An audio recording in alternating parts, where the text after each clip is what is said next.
All right, testing. Welcome. Those of us who are in chat already, how are you all doing tonight? Got Danny and Hayden here tonight on the mic. Hayden's going to be here in just a second. Looks like Hayden's about to jump in. Can you all hear me all right?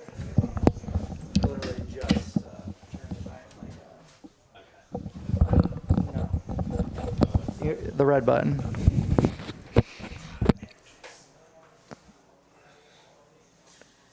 And that's the table mic, right?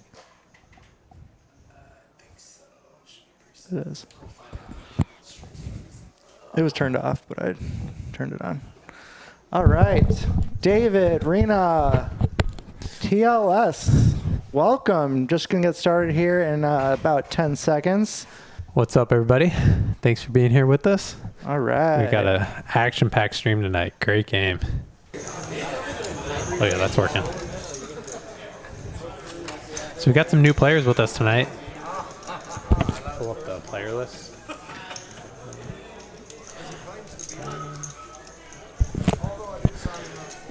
So we got an action-packed game tonight. 5-10, 25, no limit hold'em, 5K initial buy-in. Then it is match the stack, as usual on Friday nights. Got some new players with us tonight, Danny.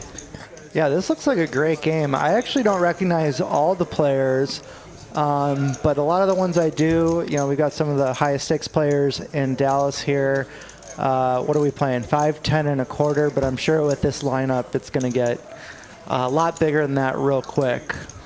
Yeah, it's usually minimum 50 with this lineup, so, and I expect some hundreds and 200s to be on there with some of this group.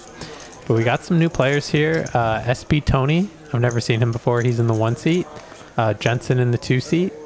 We have AJ in the 3 seat. He's been a regular here on Friday nights. We have Assassin joining us in the 4 seat. We've seen Assassin on a few of the Friday night streams and the Saturday streams as well. Great local player. We have Chris Cashman in the 5 seat, young phenom. Zefish in the 6 seat. He definitely drives the action. Very loose, aggressive player. Brian Green in the 7 seat. Kyle Z is back on the stream. He's in the 8 seat, and rounding out the table in the 9 seat is Mr. German Moneymaker. So great group of players tonight.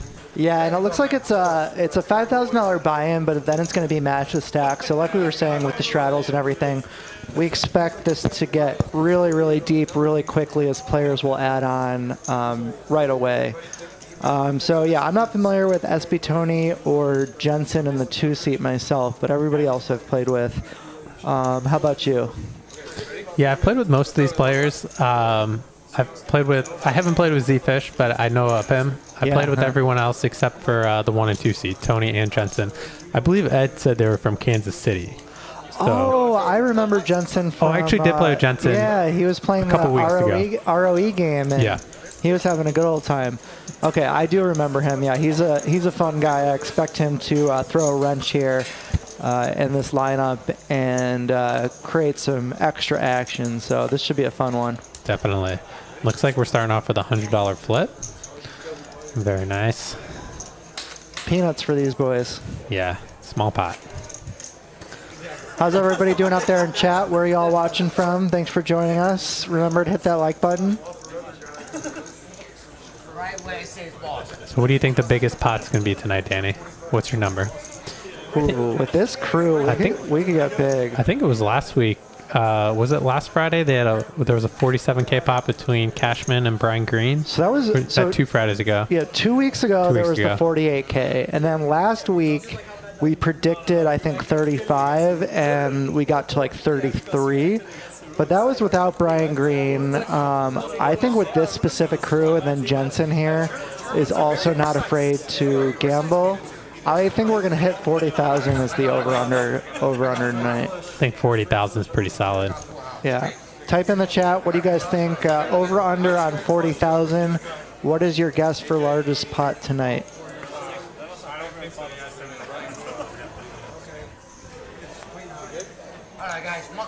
The closest guess gets a free Poker House hoodie on me. Ooh.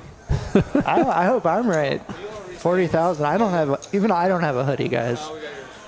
I didn't know got a 30K Hayden guess. I didn't know Hayden had that kind of power, but I guess he's got. I'm probably gonna get fired after the stream. We're gonna call management here.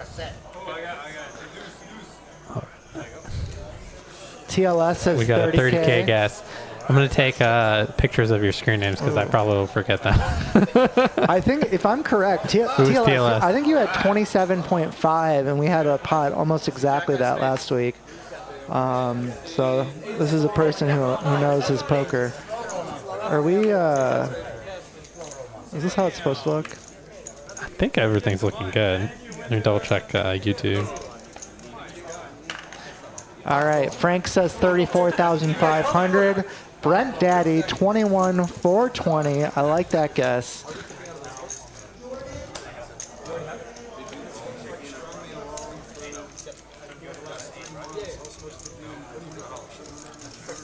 And also with this crew, I expect some interesting table talk. So, you know, if you guys want to hear more of the table talk and less of us, just let us know. We'll try to try a little bit of both and see if anything interesting is being talked about. Reno with a 35K guess. Reno 35K. Damn, we got a lot of guesses now. I think Brian was just out in Las Vegas filming for a new live stream over at Bally's, so that should be pretty interesting. We'll have to ask him where we can check that out. Oh, that's cool. Yeah. Brian played a live stream out there. Yeah, I think he's featured on a new live stream that's kind of filming ahead of time, and they're editing it and putting it up. Oh, very cool. So I'll have to ask him about that. Rena, 35K. David, 26,000. Justin Bradley. Jensen and South Broadway Tony are from Wichita, Kansas. They're both terrible and will lose. I think Justin was the other player that we must have played with. Yeah, these guys are all fun. Like to joke around, like to talk smack. They're going to fit right in with the Texas crew, and it sounds like they've got the money to back it up. So I'm excited to see how they do tonight. This right off the bat, Zefish flopping top set in a 3-bet pot. Kyle Z 3-bet from the third blind with the ace-deuce off. Zefish called with the queens out of position. Looks like Zefish is going for a check raise on this flop, and he's going to lose Kyle here. So nice hand for Zefish taking down the first pot. You know, I'm not going to lie, I forgot poker was even happening, but I am in now. Yeah, I've got this split screen that I'm working with. I guess I'll watch that one. Sorry, I'm in a state of mind tonight. You can ignore me. That's why we got Hayden. He is one of the best players in the Dallas area. It'll be nice to hear his thoughts on some of these hands. Just flop top set and check raise. Easy game. Yeah. Who flopped top set? Zefish. Oh, Zefish. Yeah, it was a Kyle Z 3-bet, and Zefish called and flop came queen jack 5. So Zefish, I just spoke with him. He's actually in IT. I did not know that. But he definitely plays like a professional poker player. He is very tough to play against. Will put you in a lot of really tough spots.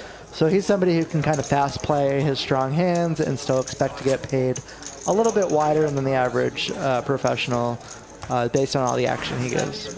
Yeah, he puts in a lot of big bets, a lot of big raises. Very puts a lot of pressure on his opponent, so he's always fun to watch. I've had a lot of fun watching him the last month or so. Yeah, he's been playing on the streams. Yeah, I've only had the pleasure to play with him once. He's also just an incredibly nice person, but he's one of those players that's very scary to have at the table because they're liable to check raise you at any given moment. So Jensen opening up here with the 8s. Zefish getting in there on the button. Like we'll probably see Kyle and Moneymaker call from the blinds, and we're gonna have a 4-way flop here.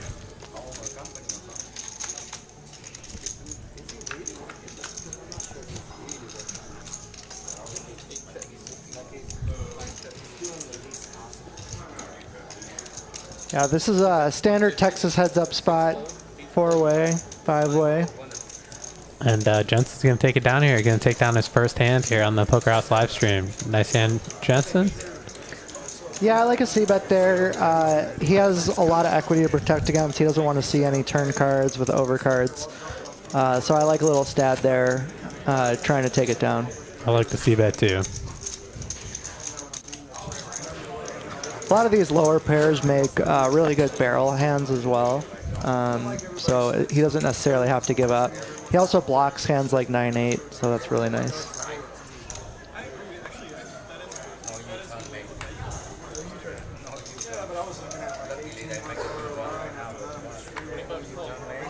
Got 51 viewers with us in the chat. Thanks for being here with us, guys. Say stay tuned. We got a great lineup tonight. Yeah, thanks everybody. Make sure you hit the like button while you're here. It really helps us out. Let us know if you have any, compliments or critiques. We're always trying to get better and put on a good show for y'all. No critiques from me, please. I'm sensitive. Yeah, tell Hayden what you really think of him. All right, Assassin 3-bet in the King 9 of clubs. And AJ is going to call here with the Ace-5 suited. Good flop for Assassin. I see AJ continue here. He's got an overcard and a backdoor flush draw. He's also got a backdoor straight draw.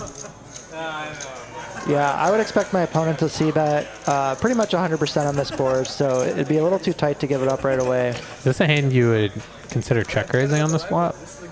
I think it gets away. I kind of like a check raise, actually, because I think you're going to fold out like better aces, and then you have a lot of backdoor equity with that hand. I could definitely get behind a check raise. I think my standard play there would be to call, but the nice part about check raising is there are so many cards that you can barrel off in the turn. An ace, a diamond, any of your straight cards, and like you said, it does make a good bluff. So yeah, I could definitely get behind it. I don't like folding there. I think that's a little too weak, and we're allowing our opponent to make a little too much money through his c-bets if we're just going to fold a hand that strong. Yeah, I think AJ is just getting warmed up. He's definitely... Yeah, AJ doesn't like to fold, very aggressive. so I think he feels he's a field player, and he just wasn't feeling it there. Maybe he had a strong read on his opponent that he connected with the board as well. So I do expect him to... In all fairness, his opponent flopped top pair. So. Exactly. So yeah, so I expect AJ to fight back here shortly. Jensen raising it up here, blind versus blind. Gonna take it down. Nice hand, Jensen.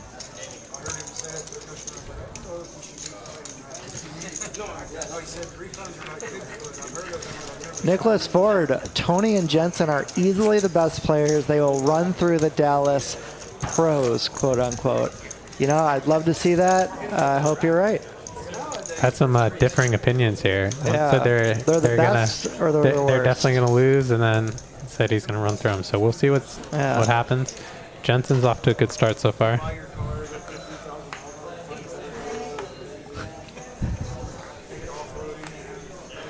Yeah, guys, this is a really great game. I'm really impressed what Poker House Dallas has been able to put together. One of the best places to play in the entire country. Come check it out. They've got 1, 2, all the way up to 25-50. So whatever game you're looking for, they got it. So you're going to see Tony and Jensen get tangled up here. Came up all the way from Kansas City just to sit right next to each other. Play some poker. It looks like Tony's boyfriend is in the chat as well. Gage Brett, welcome.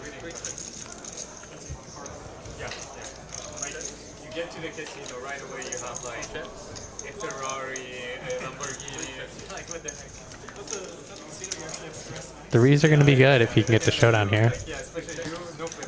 He's checking through. Is there any better feeling than showing down a hand like threes and having the winner in a multi-way pot? Yeah, this is great. It's just like you guys let me win this hand. Good job. All over cards on the board. Sounds like we've got some of Kansas's finest poker players in the chat with us. Tell us where you all watching from. Kansas, Dallas, all over the country. Thanks for joining us.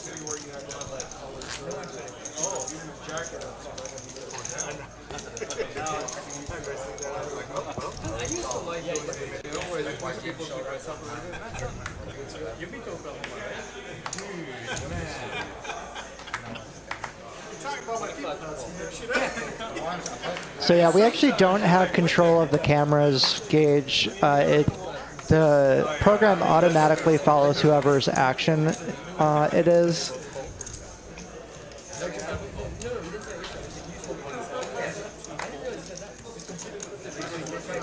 All right, Justin from Wichita, hoping his buddies go bust. I like it.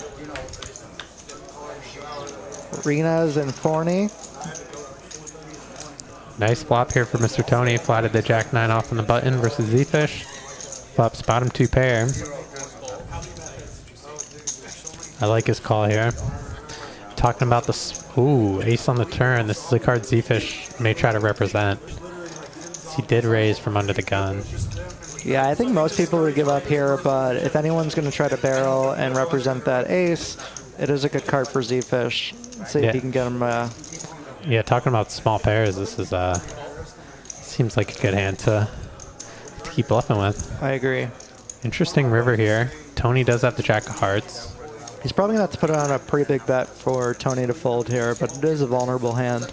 So a lot did get there. Because this is a heart, yeah, I think I like the check by Zefish. Yeah. I think his opponent's call on the turn is pretty strong. I think he's going to have like a lot of 2 pairs, some aces, and he's definitely going to arrive at this river with some flushes as well. So I think it's well played hand by Zefish and Tony as well. So nice hand, Tony. Yeah, I agree. I like the choice to give up there. There's a little too much got there that the button is going to have. I think if it wasn't a heart, he could go for it. Yeah. But I don't think the heart, he's going to have a lot of like Jack 10 of hearts, King something of hearts, right? Yeah. Probably. And what is your thought for Tony going for a little bit of value there? I think it's 210. I think he's just happy to get the showdown there. Yeah, I agree. I can't really see him getting called by worse. Against a player like Zefish, I could only see him getting check raised. Yeah, and that's the issue. See, so. I don't know if people in Wichita check raise as much as Zefish does. So. Yeah, I've definitely seen him do it. Yeah, and looks like we got the 100 straddle on right away here. Brian Green, first one to put the 100 on. Yeah, this could happen all night, and this game could get out of control real quick. Brian's also a tournament player, so he is very comfortable playing 50 bigs and less. So yeah, it's like in his wheelhouse. Yeah, and he's going to defend his big here against Moneymaker. Yep.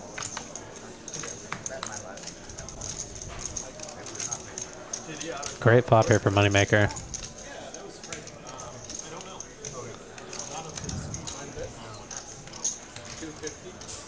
Let's see about half pot. And Brian Green could consider doing something here. He's got makes a good disciplined fold there. Yeah, nice sometimes you'll Brian. see that early on in a game, whether it's a stream or out on the floor. You'll notice a lot of players kind of get a feel for the table before getting out of line. We saw that with AJ earlier, making kind of a marginal fold, which you can make an argument either way. So this is kind of expected, and then I expect them to feel each other out and start opening up a little bit more. Yeah, that's another hand you could check raise with the overcard and the clubs, but you know, it's hard to check raise Mr. Moneymaker. Yeah, it's just the nice thing about that board is there's so many turn cards that completely change the dynamic that if you start a bluff on the flop, you'll be able to continue bluffing on turns and rivers. So I do like considering a check raise bluff on that board as well.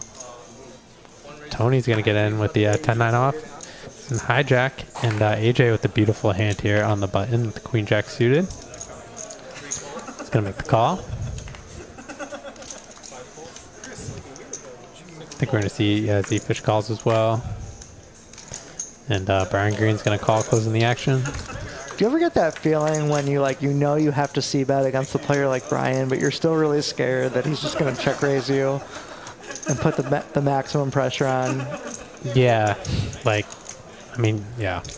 Like, what do you mean? Like the board, like on a favorable board, or just so even like Moneymaker there, c-betting with the 10. You just feel like feel like scared. It's coming. Yeah. Like he's got to be ready to just call down. Exactly. I think that's important to get that kind of mindset out of your head if you're going to play this game for profit. But sometimes when you're playing a little bigger than you expect, those thoughts will creep into my head. So Tony's going for a double barrel here. I like this play. He picked up equity on the turn, but Zefish has way too strong of a hand to fold. This could be an interesting river if Tony does decide to go for it. It would be a very credible bluff. He's got, you know, ace kings in his range. He's got a lot of two pairs sets. He also has hands like jack 10 that could get there. So I'd like to see a bluff here. And if he does bet, it's a little small, 1100. It looks value-y. Zefish is going to be in a really tough spot here with his ace jack. He's really only beating bluffs. Yeah, and in this case, you don't really want to have the ace of clubs, although I don't think it matters that much. No, I don't think it matters that much, but I think against this sizing, you probably just have to pay it off. I think he's got a jack. So Jack's a good card. He's blocking a jack 10. Yeah. He's probably got one of the strongest aces he's going to have in the spot. Well, he actually has the strongest top pair he's going to have, so I think he's going to make the call. I agree. I don't think he can fold here. Yeah, he's getting a good price. I think if Tony went with a bigger size, I think it puts Zefish in a much tougher spot. Yeah, I agree. And I like the play there by Tony. And nice hand, Zefish. I think Zefish's hand was just a little too strong to give it up there. Yeah, it would have been interesting to see a pot size or an overbet, see how he would have responded. But nice hand, well played by both players. I like the heart to go for it there by Tony. I'll be in the crowd.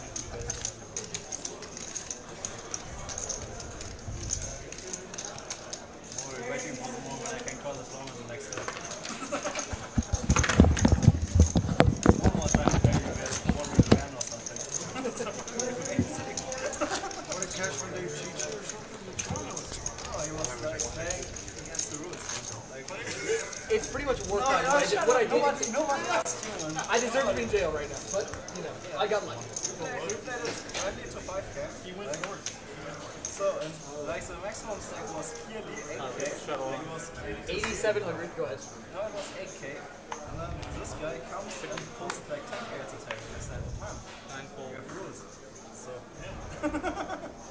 and he said, Officer, I'm sorry. Send me to the pin. that was my favorite part of the whole. 4 raises 200. 5 and 6 fold. Good assassin picking up queens here on the button, opening up to 200.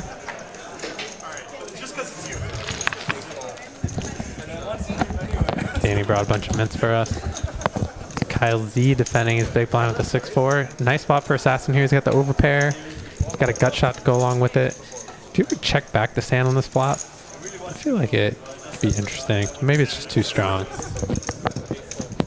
I feel like I guess as being the button, you should probably bet this flop very often, so you should probably just bet this hand. Yeah, it's a single raise pot. We want to start getting some money in there with a hand this strong. There are some benefits to checking. We're not really afraid of any turn cards, so there is some merit to checking for deception. I don't mind either play, but I probably just prefer a bet and trying to get some money in. Our opponent's also going to have a lot of cards they can continue with, and that are second best, so we want to start building a pot against those hands.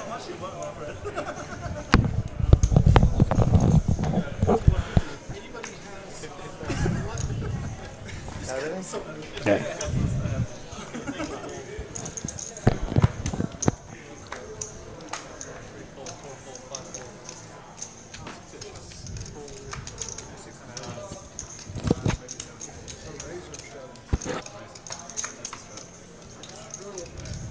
Looks like it's a $40 straddle, this hand. No, it's I think it was 50. Oh, it might have been I think typed in wrong or something. No, Brian was the 10. So it was the 50 was on, it was 40 for him to call. Oh, that makes a lot Then more he sense. raised, yeah. Okay. Sorry, I'm still getting my head on straight.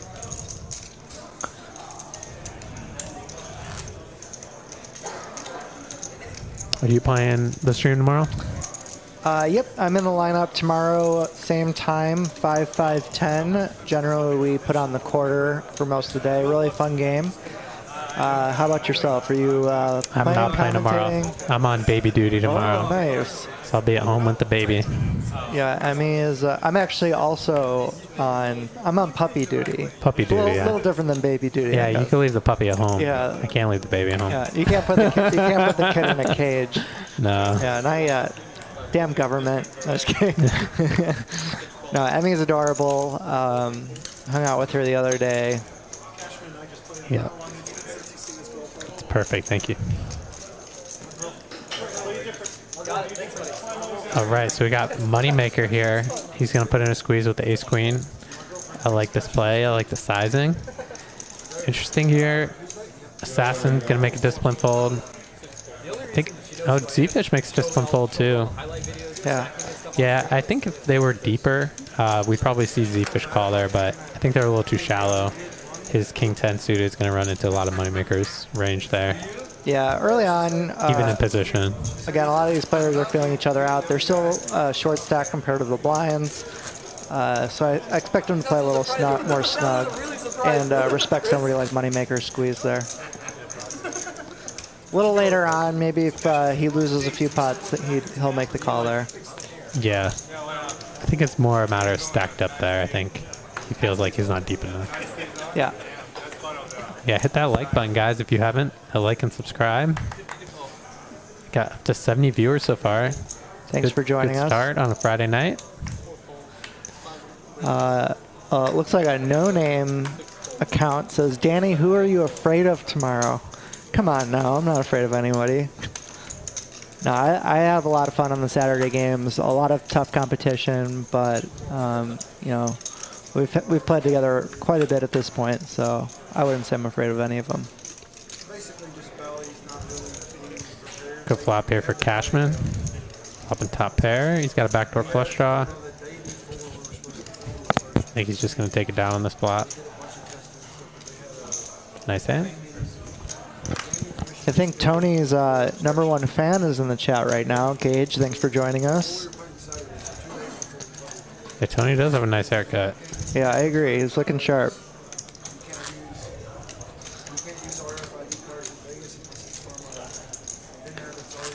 Oh, I think Brian's talking about the stream that he just played. We got Tiny in the chat. What's up, Tiny?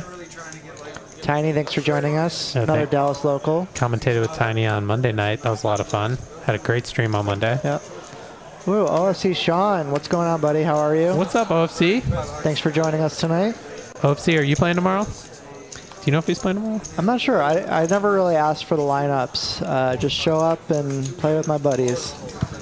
Sean, are you going to be here tomorrow?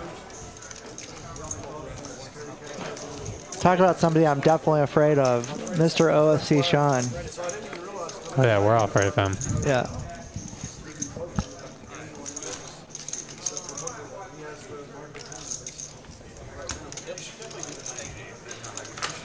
So players slowly chipping up here. I expect after somebody gets stacked, we'll probably have everybody out on.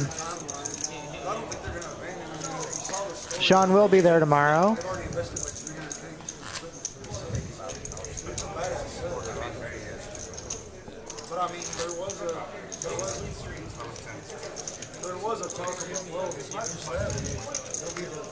So have you been having fun playing the ROE game? I've been enjoying it. Really enjoying it. Yeah. We had a good game. Good game today. I think it's still running. So if you guys want to play some 2-5 ROE, come on down to Poker House. Yeah. Should be a good game running. It is still running. Somewhere around 12 to 2 the game gets started. Is that accurate? Yeah. Usually we try to start around 1 o'clock. Yeah, so if you guys are like me, Hold'em players that want to, get a little bit of the PLO fix, but not too much, there's a 2-5 round of each game, Hold'em in Omaha at Poker House Dallas every single day. Been a ton of fun. Make sure you put your name on the list. Come talk to either Kim or Hayden, and they'll tell you more about it. Yeah, great game. It's 1,500 initial buy-in, the match the stack. Do bomb pots once in orbit, PLO double board.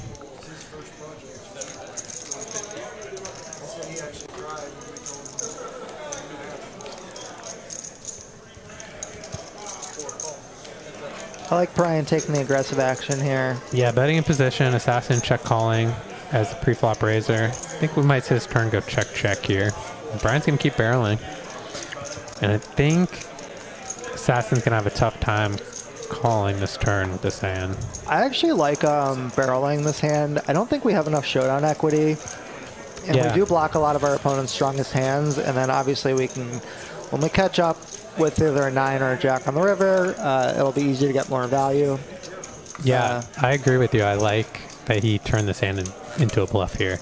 Even though we can see he had the best hand, I think he's going to put like, you know, a 10 in a tough spot. Even a hand like 2 jacks is not loving it when your opponent continues betting on that board. Absolutely. Seems like a good hand to 3-barrel with.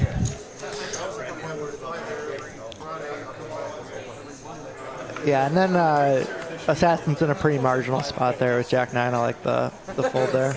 Oh, thank you, Sean. Thank you, Sean. We appreciate that. Sean, what about yourself? We need to get you in here with us. I know. Actually, come I right wanted now. Sean to get in with us. Yeah, bring that bottle of whiskey with you, or scotch, whatever it is. Come on down, Sean. Yeah, that's what we're missing here tonight. I need some scotch. Moneymaker with a premium here. Yeah, pick up the queens. Not a very good flop. Yeah, tough flop, and AJ flopping straight here. I'd see Moneymaker check this board. Yeah, I think Moneymaker is sharp enough to know this board is going to smash his opponents, and he's probably just going to give up now. Yeah, nice check back. And it's going to be tough for AJ to get paid off on this turn card. It's a great turn card for Moneymaker in the sense that he's going to lose absolute minimum here with his queens. I don't mind a continue there from assassin or a fold. One of the issues is the clubs. If the 9 of clubs comes, he can't feel as comfortable. Right. But sometimes when you have those super long straights, you can actually get a lot of value. Sure. If your opponent has a 10, yeah. Yeah, and he technically blocks the nuts, so it can be a good hand to bluff with as well when you have those overcards and a couple gutters. Although I don't like it as much when there's a 4-liner on the board, so I think the fold there is probably the best play. Yeah, I like the fold there. And Brian Green putting the 100 on again. Let's go. Yeah, Brian's here for blood. Yeah, Brian's going to play tonight, I can tell. Yeah. See if him and AJ can get in a big pot together.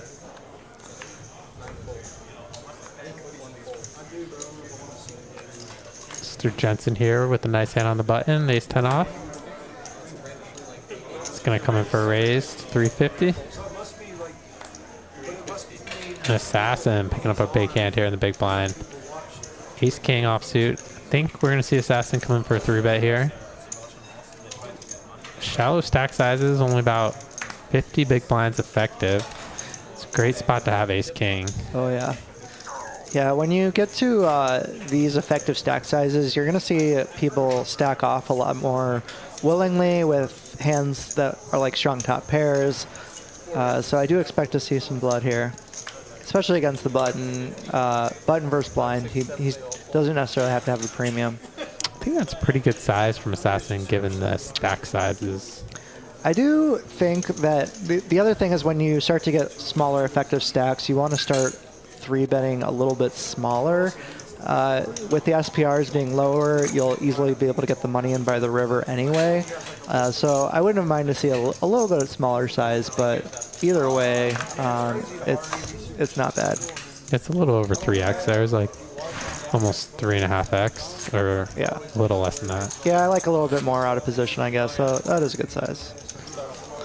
Yeah, if they were 100 bigs or deeper, I would like 4.5x to 5x. But for that size, I do like sizing down a little. Or for that effective stack depth, I do like sizing down a little bit.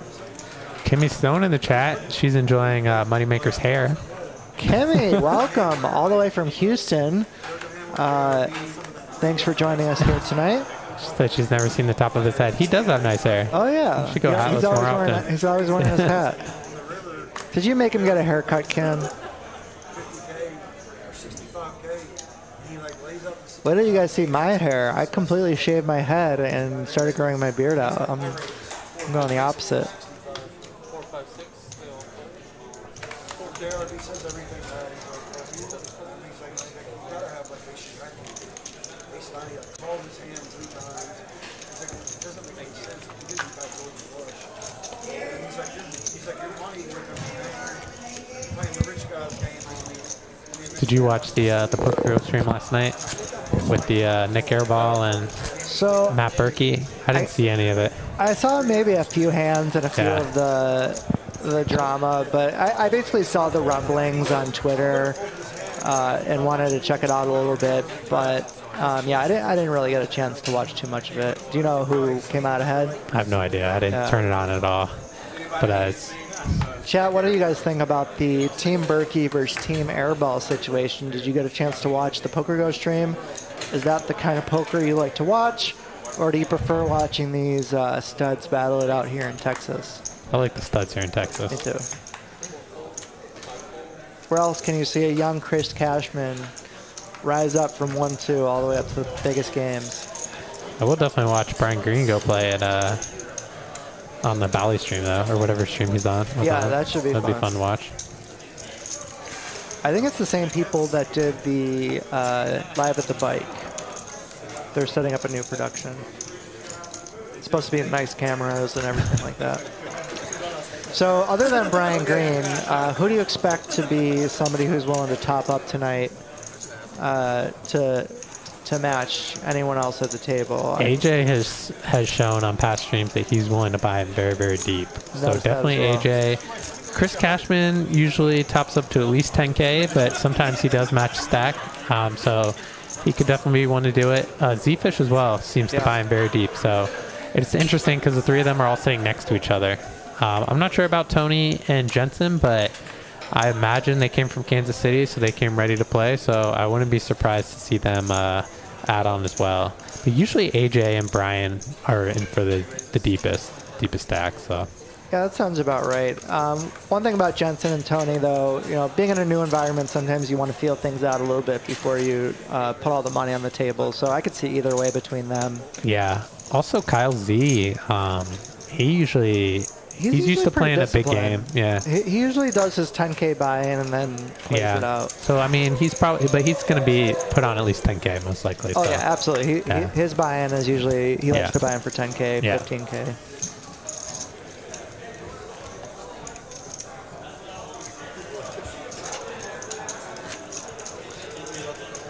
Yeah, Doug, I tend to agree. I think Airball, he's not really my cup of tea personally. So it was a little hard to watch the little bit I did watch. But that being said, you know, I do love drama as much as the next person. So if anything interesting happened, I'm sure I'll love to watch the clips of that. Yeah, and our loyal Texans in the chat prefer this game over that. Thank you, guys. Brian Green picking up a nice hand here in the small blind. King 10 of clubs.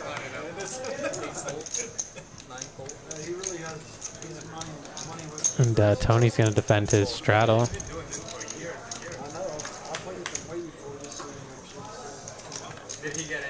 Nice flop here for Brian. I like the check, actually. Give Tony a little bit of rope. Yeah, you have a hand that that's kind of in between getting value on its strength, but also you don't really need to protect against much. So I like checking, starting with the check, letting your opponent get some bluffs in there. Well played by both players. Do you think some people would bet their range in that spot? Do you think you should bet your range, or just checking some hands makes sense? I don't think blind versus blind, you necessarily should be betting your range on that kind of board. But it's not really blind versus blind because it's like the small blind versus. That's true. The small blind's going to so have you have a stronger range. They right? have more ace X's and king X's as well. Yeah, especially depending on the players that are behind you. You could. Your range could be have to be pretty tight because you're out of position against 3 or 4 players, right? Yeah, and you'll want to be betting, hands like eights and stuff like that. So maybe that's an argument for it.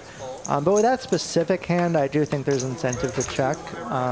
So kind of depends on what your strategy, your overall strategy looks like. So it looks like we have the 100 on here. Looks like AJ put the 100 on. Cashman raising up with the king, queen of hearts. Zefish calling. Got SB Tony in there as well. The $100 straddle on again? Yeah, AJ put the 100 on. All right. We don't see Jensen's hand yet because Moneymaker's cards haven't been folded. Just gonna need a minute to catch up. I'll never fall for that. Like 40 minutes in, he's like, oh, I thought I was right. 40 minutes in, he's like, okay, I'm going to leave. This is I'm going to quit. Moneymaker's not in his hand. Yeah, sorry about that. Little bug in the catch-up. So what a flop here. Ooh, Jensen. Jensen flopping overcard, 2 overcard overs and a flush draw. AJ leading right out with his bottom 2 pair. Interesting lead by AJ. Don't mind this play from the blind, from the straddle. Yeah, Jensen. he wants to protect against a lot of turn cards, definitely. Yeah, a queen could be a really interesting turn. 7's very interesting turn card. Gives Jensen a gut shot. Go along with this flush draw. I think AJ should come with a pretty big size here. This board is very draw heavy. Checks back. Interesting.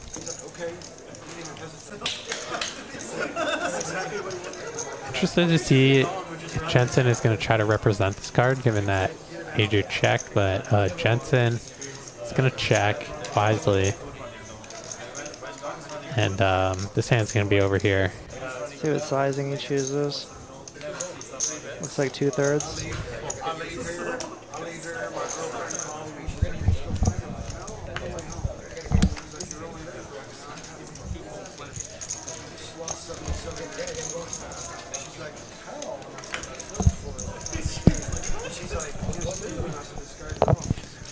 Kimmy Stone says they're watching in Houston. So Kimmy went down to Houston for a Champions Club is open today. They had their soft opening today. And yeah, it's very exciting stuff going on down there. So she's down there helping out with that. And we are up here with you guys. Yep, thanks for supporting us, Kimmy. Yeah. I agree with her, by the way. She says they are all act very childish, and I couldn't agree more. Yeah. But it's still fun. We all need a little bit of drama. Yeah, I did hear that Rob Young was actually roasting Doug Polk all night, which kind of makes me happy. That's awesome. I think someone needs to do it. Yeah, Doug needs a little taste of his own medicine. He's gotten away with murder for a little too long now, if you ask me. Obviously, a tremendous poker player. Really good at making content, but can definitely be a little aggressive with his content.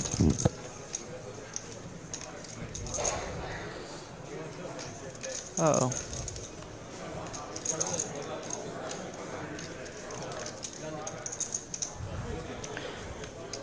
Yeah, interesting flop here. I don't think either player is going to love it. Brian gonna c-bet here with this middle pair. Jay's gonna make the call. This is a spot where if Brian continues betting again on the turn, AJ's gonna be in a really tough spot with his jacks. But Brian may check back because he does have showdown value. Ooh. And wow, tough river here for Brian.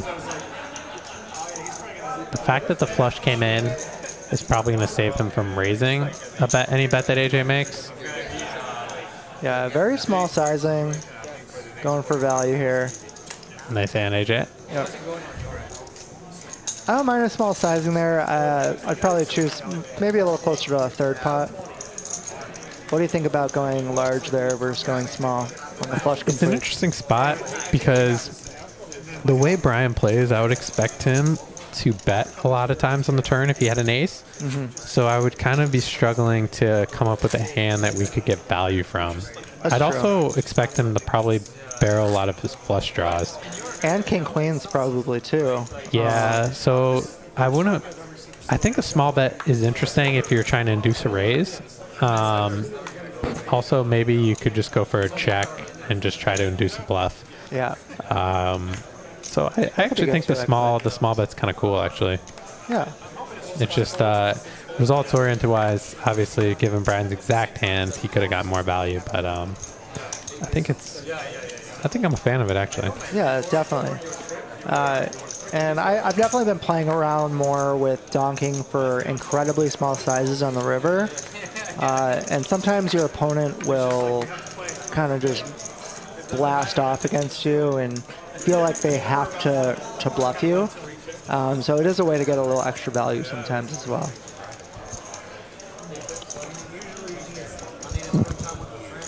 I mean, maybe Brian can check back a weak ace there sometimes, so, you know, but I usually see him, like, if he has top pair, he usually will bet at least 2 times.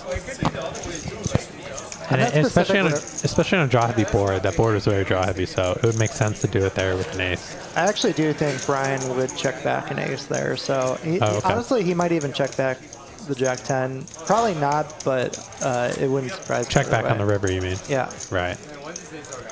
So I don't mind the lead there. Yeah, Doug, I agree. I actually really like Young. He's pretty funny. Obviously, he's at a point in life where he can do and say what he pleases.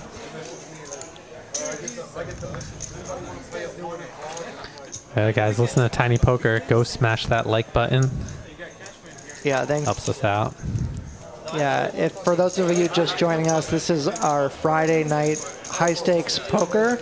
We've got 5, 10, 25, and a lot of players are putting on the $50 straddle, sometimes 100.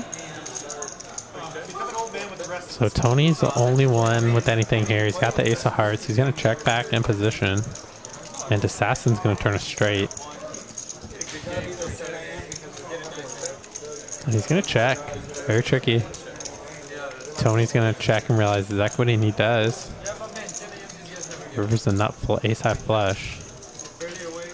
Yeah, I don't think Assassin wanted to bloat the pot, knowing it's going to be hard to get value on a lot of rivers. I don't hate the check, but probably trying to protect against some lower hearts. You can make an argument for that as well. Obviously, Tony's never folding the ace of hearts. Yeah. So I'm gonna be honest with you. I don't remember if I have a heart. Honestly, I just don't want to play. So we're gonna find out together. Let's do it together. Okay? Don't do it, Kyle. Kyle bet there.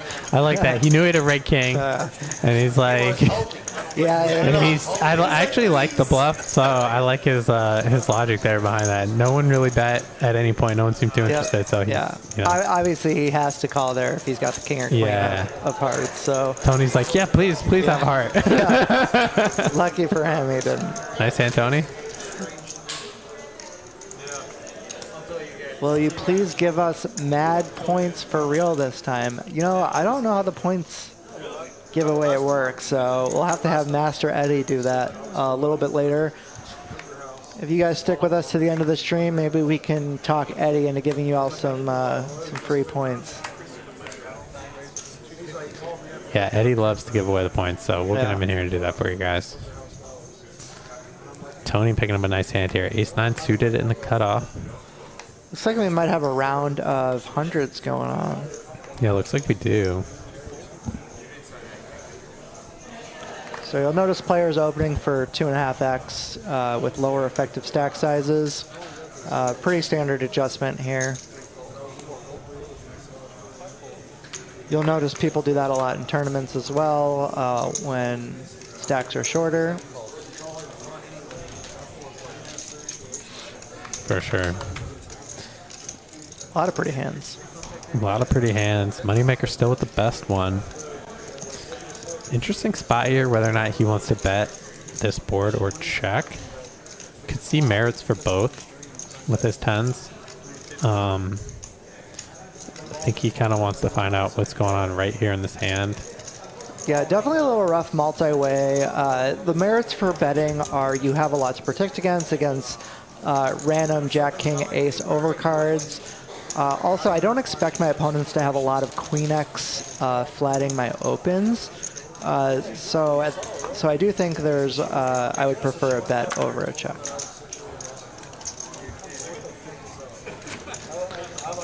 Yeah. I think if we're checking, we're think just giving up on too many turns and rivers, and we're kind of in no man's land. I think I like the bet with his hand. He doesn't have a club. Yeah. Maybe it would make more sense to check something like jacks with a club, but there are overcards he wants to protect against. He kind of wants to clean up his equity right there. I like the bet, I think. Yeah, I agree. Nice hand, Moneymaker.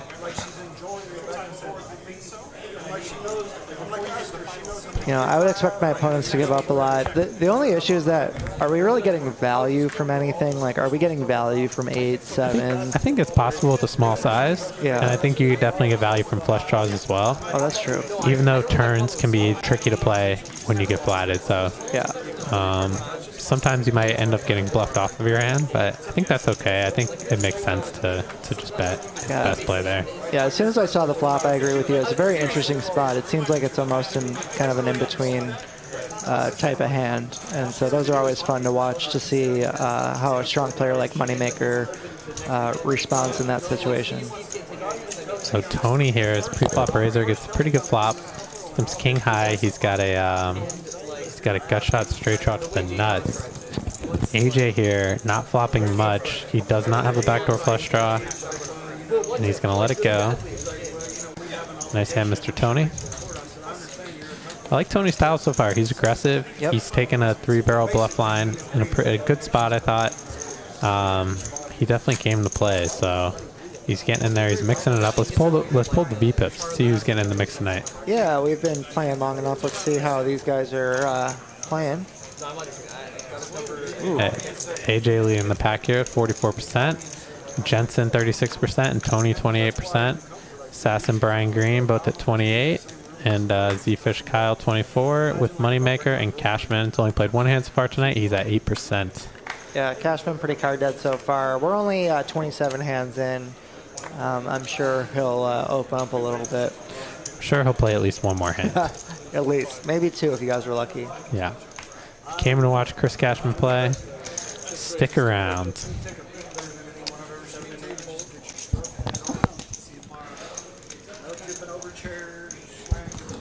Yeah, but you've noticed nobody's really gotten out of line tonight so far. With the exception of maybe, Zefish making some good strong barrels, but pretty straightforward play. Yeah, I expect that to change as we get further into the stream. Yeah, Zefish going for the small 3-bet here out of position versus Jensen, who's going to call. Zefish in a really good spot at the moment. Has Jensen dominated. He's got a very playable hand, and great flop here for Zefish. Flopping top pair, second best kicker, backdoor flush draw, and Jensen's going to be in some trouble here with this king 10. Yeah, this could be our first big pot. Both players connect on a interesting board. Yeah, Jensen's definitely going to have to call here. He's got a backdoor flush draw as well. It's 10 of hearts. Wow, what a beautiful turn card here for Mr. Jensen. Turning kings and 10s. Zefish picking up a gut shot. And he's going to continue barreling for value. Definitely get value from hearts. Get value from hands like Jack 10, King Jack are the main hands I can think of that he would be targeting.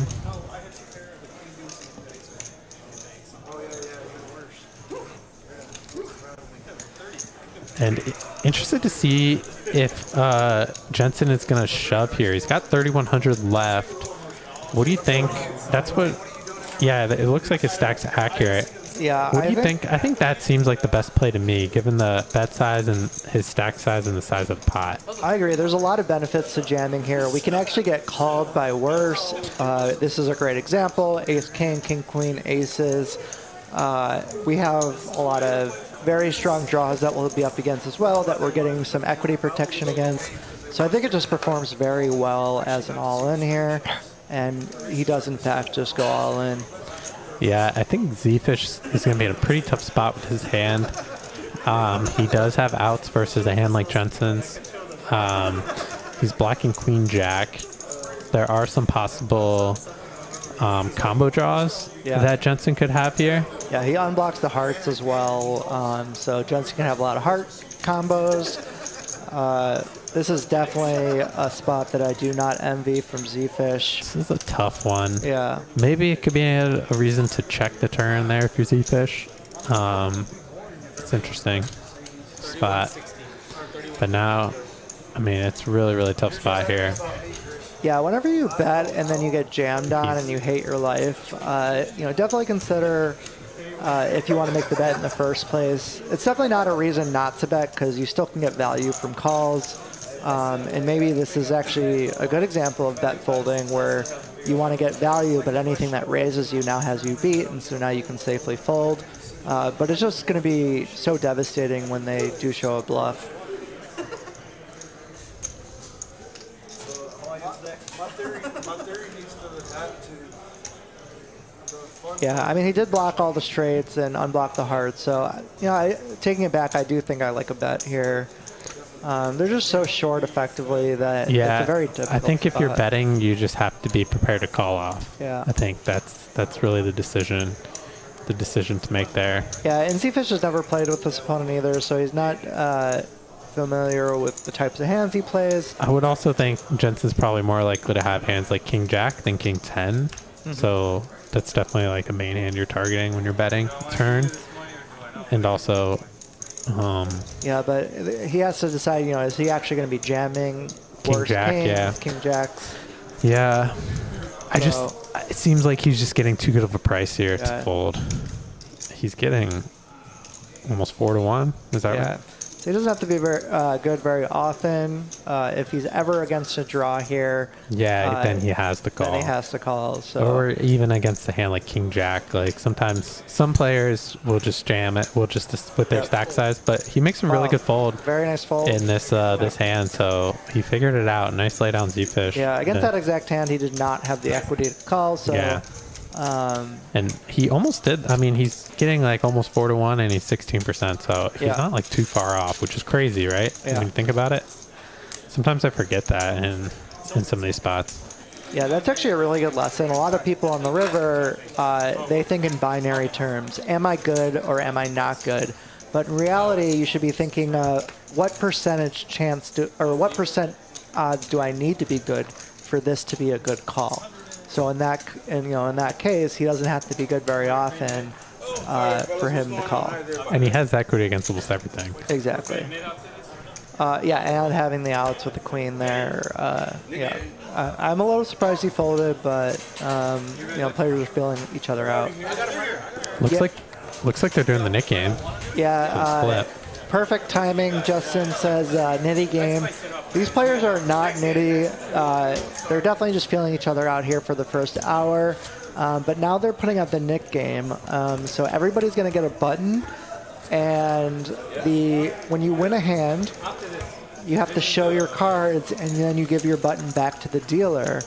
And then the last person with a Nick game button owes everyone at the table $100. So it's an $800 penalty. So now they're going to get punished for being a nit. Yeah, it's expensive. It is 100 tonight? Yep, $100 a person. So yeah, there's an agreed upon, it looks like it'll be the next hand. But there's an agreed upon bounty, and it is $100 a player. Nicholas knows his man, Jensen. He says he's snap calling there with King Queen. You should have texted our man Zefish and let him know. You would have been wrong in this instance. Yeah, that's true.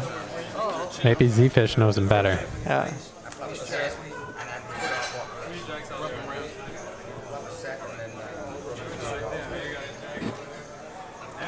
Yeah, I've definitely noticed that the Nick game button is new to the Dallas area, and I've definitely noticed a huge difference in the amount of action it opens up. So it adds a really fun dynamic to the table.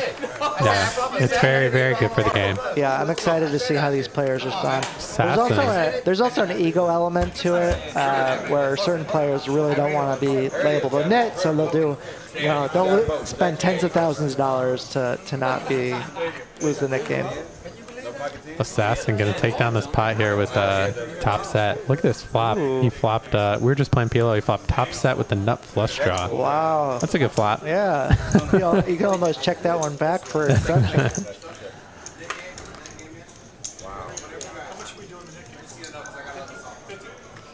Nick game is on. They're just trying to figure out how much. So we've got some arguments in the chat here. So what do you guys think? Are we calling or folding there if you have king queen in that position? Nicholas says the jack was coming on the river. Rick Baines, I'm going to strongly disagree with you. Both Kyle and Moneymaker are very strong professional level players. They're not nitty. They just choose their hands wisely and they choose their spots wisely. Both of them have been pretty card dead so far for sure. Yeah, I agree. They both really know what they're doing. Yeah, if you don't want to have those two at your table. Oh no, definitely not. Definitely two of the better players here in Dallas. Yeah, for sure. Yeah, Rick, if you want to sit down with them, grab some money together, and I'm sure they'll be happy to play with you. So Nick game is on. So the little yellow dot next to the player's name means that they still have their knit button. So everyone's got their knit button right now, and when they win a pot, they have to show their cards, and then the dot will go away. So there is an interesting dynamic. If players do forget to show their cards, they have to keep their button and win another hand that round. That's right.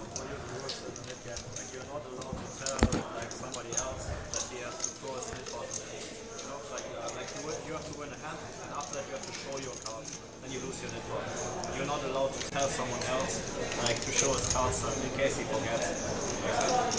Oh yeah, so if you don't show him, then If you don't still show, get the you button. still have to button. Still have the button. So what, like, if you tell me, or first you have to show your cards, like you get my net button. Right. So you have two. Then you have two in case you come. All right, first hand of the knit button. We're already seeing Zefish open up. I love it. Moneymaker explaining it well, Yeah. and Zefish, I love this guy's heart, and his timing is good. Kyle's got him dominated here. Zefish. Oh, poor Kyle. He's going to be so sad.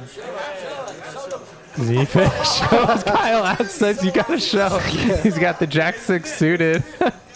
So, you know, Nice all hand, it Zefish. takes for a game like this to open up is literally a hand like that. And so, you know, again, they were feeling each other out this first hour, but I expect the action to get pretty wild now that we've got the Nick game on. Nice play there from Zefish, and you see it open up right away.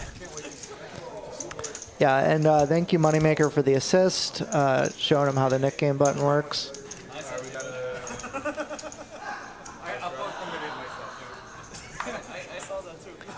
Yeah, Zefish, nobody will ever accuse him of being a net, that's for sure. For sure, this guy's not a net. Very nice hand. I bet if Kyle had the ace-5 of diamonds, he might have gone back over the top. Although maybe they're not quite deep enough. So Sasson picking up the ace-queen suited here. Great hand to have when the Nick game is on. Oh, yeah. Great hand to have in general. Yeah, and that's another thing. It adds an extra dynamic where now if you do have a value hand, you can probably go for thinner value in spots, add more hands to the value side versus the bluff when you're in the Nick game. So Brian goes for huge 3-bet here, trying to get rid of his button. He's Same hand. taking after Zefish here. He's says I can win with the jack six clubs as well.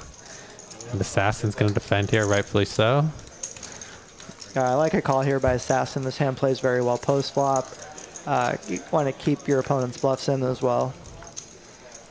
Great flop here for Assassin. Flopping top pair, top kicker, backdoor flush draw.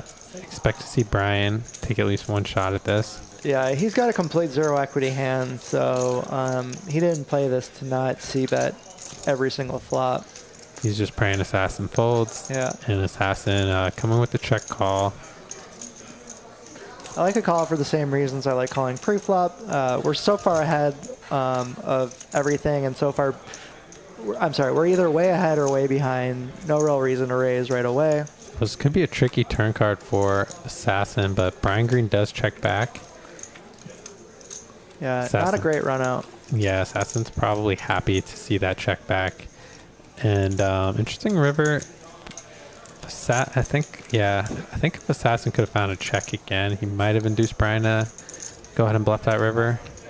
But he's targeting like maybe some Morris queens, maybe a hand like pocket jack, something like that.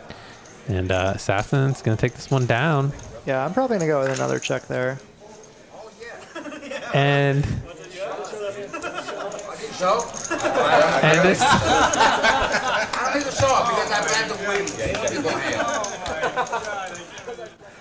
so Assassin forgot to show his cards, as you guys heard. Oh So my he gosh. is keeping his nip button. So the software doesn't count for that. So the software is going to show that his button's not there anymore. His dot's not there, but just keep in mind that he still has his nip button. We'll see it in front of him. Yeah, the good thing about Assassin, like you said, he's no nit. He's going to get back in there. I'm sure he'll win another pot. Yeah, he'll before probably this win the game's next over. hand. No problem. Yeah. That's another way to put people on tilt. Hey, y'all told me if they don't show them, snatch them up. Doing what I was told. Now, son, Good job, King. I will not show. Doesn't matter. Love it. That's funny. Yeah, Kim- Assassin's acting like he did it on purpose. I love it. So interesting spot here. Moneymaker's just going to lay down the nines. Kyle Z 3-bet to 600 from the button versus Zefish, the ace king. Jensen in a tough spot here with pocket tens in the third blind. What do you think about this situation? He's about this is a really tough spot here. Yeah, very tough spot. I don't envy this. You can definitely make an argument for just folding right now. It's the stack sizes are awkward. Like any 4-bet kind of commits on Kyle Z's stack. Yeah. But And, Kyle is 3-betting from the button. The nick game is on, so it's an interesting spot for sure. Yeah, I think with the nick game, I'm probably going to go ahead and put in a raise trying to get it in with these stack depths. It's a little too shallow to be flatting there. You're not really getting any set value, and you're not going to be happy with most flops. So I like committing pre-flop to either going all in or just getting out of the way. What a flop here for Zefish. Flops top pair. The king high flush draw. Kyle's got a good flop too for his range to represent. He's got ace king with ace of hearts. This is a turn we might see Kyle decide to check back on. It connects with a lot of Zefish's hands. It's a tough card for him to double barrel. If he does double barrel, I think he would have to triple barrel this hand. So he checks back. He's trying to realize his equity. Interesting river here. Kyle blocking the nut flush. Zefish rivering the second nut flush. I think it's a spot. If Zefish goes for a bet, we might see Kyle try and represent the nut flush here. What do you think? Yeah, I think it's close. The only issue I see with this is the stack depths. He doesn't have enough to get him off of very strong hands. But I definitely have seen Kyle go for spots like this. So I wouldn't be surprised if he does decide to turn his hand into a bluff. He's definitely thinking it over. Yeah, I think you're right. I think the stacks just aren't deep enough for him to do it there. Yeah. And nice hand there for Zefish. Yeah, a little surprised he hasn't added on yet. I'm sure after the neck game here, after somebody gets stacked, we'll start to see some players add on. Oh, there goes Kyle, Yeah, reaching he's for the going for it. backpack. He's like, I would have bluffed right there.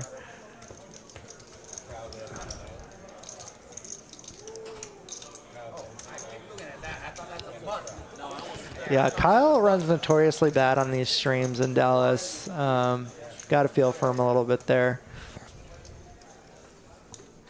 It's good for your image to run bad on stream. Yeah, yeah. But he makes it all back after the stream.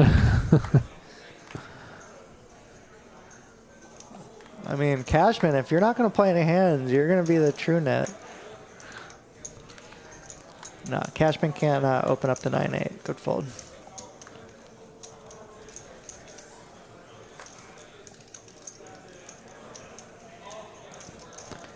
All right, Assassin will have a chance for revenge right now with the King-Queen. Decides to go with a call. Yep. Assassin and AJ. All these players still have their net button. Interesting flop here. It's definitely a board. If Brian Green C-bets here, it's going to be tough for these players to continue. But I suspect we might see AJ peel one here. Brian does check back. Yeah, I see AJ lead out in a lot of spots like this with board pairs, and he does elect on a lead. Probably going to take it down.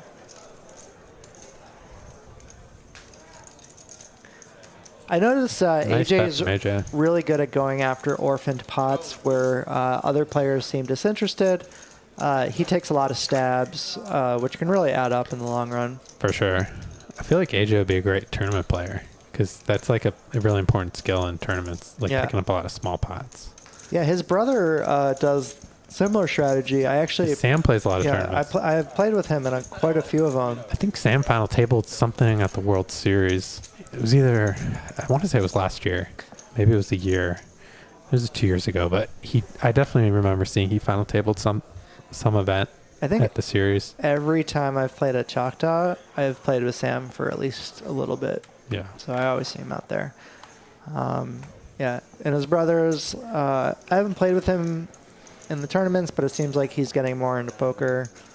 We'll probably see him out here at the WPT next week. So Moneymaker opening up the sevens here in the cutoff. You got Tony. Oh, Tony and Jensen both folded these hands. Assassin is going back after. He's got the ace-5 off. He's going to 3-bet Moneymaker. Small sizing. Looks like he goes 450 here. I think we're going to see Moneymaker call this 3-bet in position. Getting a good price. Yeah, interesting sizing out of position with his hand. I would like to see a little bit bigger. Smashes the flop, though. Great flop for Assassin. Gonna see a bet here. Yeah. We'll probably just see Moneymaker get away. Really bad board for him. Yeah, I like a really small c-bet on a board like this. He shows it. And there we go. Now he's out of the game for real. 5. Nice hand, Mr. Assassin.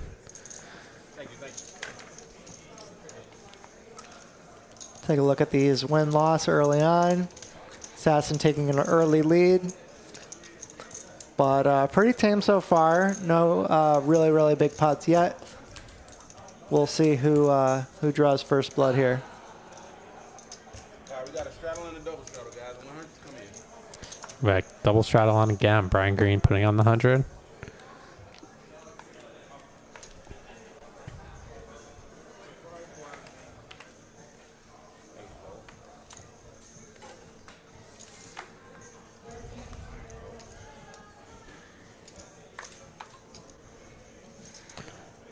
AJ picking up the ace queen here in the small blind. Just gonna limp, tricky. Interesting. Definitely think we're gonna see Cashman come in for a raise here with the ace jack. Yeah, Cashman finally waking up with a hand. Unfortunately, he is dominated.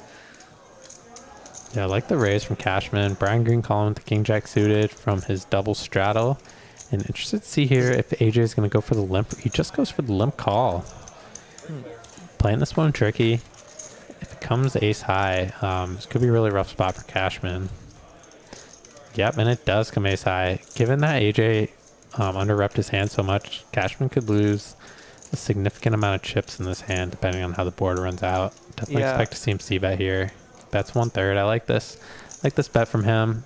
Brian's going to call. Yeah, Brian's got a good hand too, so I expect all three players to go to the turn here. Good hand to peel with. Interested to see if AJ is going to come in for a check raise here. Looks like he is, and Cashman's going to be in a really tough spot. This is a really, really difficult situation. I think at these depths, like you can almost see a jam here.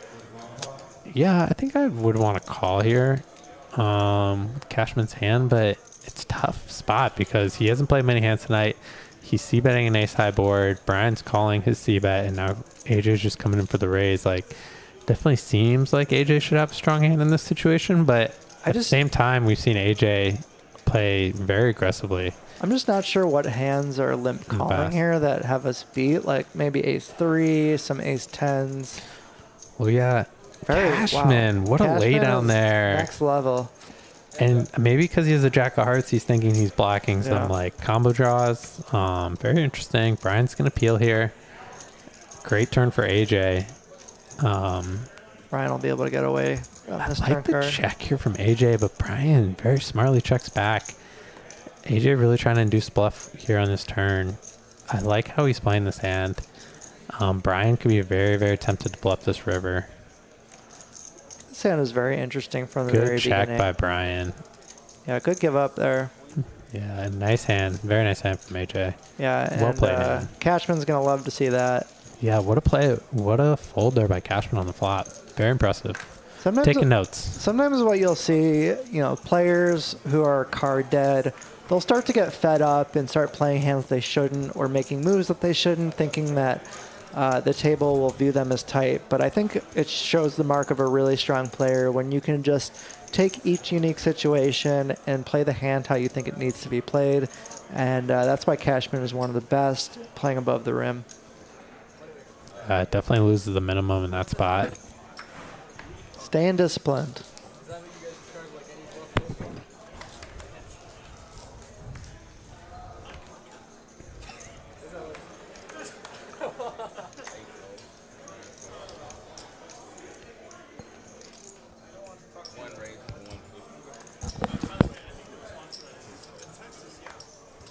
Tony getting in there with the 5-4 off, opening up in the hijack.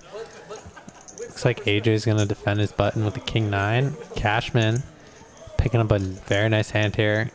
I expect to see him come in for a 3-bet, and looks like he's coming in for 700. Brian Green in a tough spot here in the straddle. He's going to cold call here with the 5s. Not going anywhere. Still has his net button, along with Tony.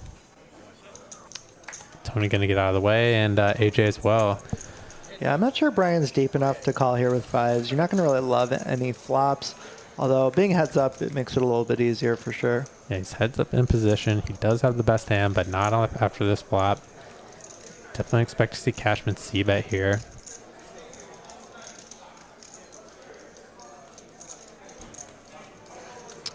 Probably going to c-bet. Third pot. Oh, yeah, he likes to bet a third, I think, in these situations. 550. Looks like he came in for 550. And tough spot here for Brian. Yeah, Brian, I mean, Cashman has a lot of ace-kings in his range, so, you know, Brian could definitely be putting him on a hand like that, just seeing what he wants to do on the turn. Oh my gosh. Oh my and gosh. What a turn card here. I think we're going to see all the money go in. Yeah, this is Cashman's going to get stacked here for Cashman sure. has to feel very safe about that card. And he checks. But this is probably more so for deception than anything. Yeah, I mean, yeah, he's trapping Brian here. Yeah. That's why he's checking, and he is flush draw, so his hand plays pretty well as a trap. He knows that Brian likes to bet a lot of turns when checked too, so given Cashman's stack size, we might just see him check shove here. You know, Brian's gonna have some straight draws. He's gonna have, you know, some worse queens. You know, Brian. Yeah, I like to play here from Cashman, given a stack, and he's going to need a club. He's in a rough spot here. Very unlucky turn card there. Literally the one-outer for the clubs. Looks like they're going 2 times. So that's going to be Brian. And that's going to be Brian as well. And Cashman handling it like the professional that he is. Nice hand, Brian. Tough spot there for Cashman. Really, really brutal turn. Nothing to be done there. Yeah, and I don't mind Brian peeling one to a third pot. I think if you're going to call there, you can't really just be giving up. You're going to expect your opponent to be c-betting his entire range. So he's going to have a lot of hands like ace-king, some suited connectors that miss. That'll be one and done. It just so happened that he did hit the 5 there on the turn. Very unlucky there for Cashman. Yeah, very, very unlucky turn card.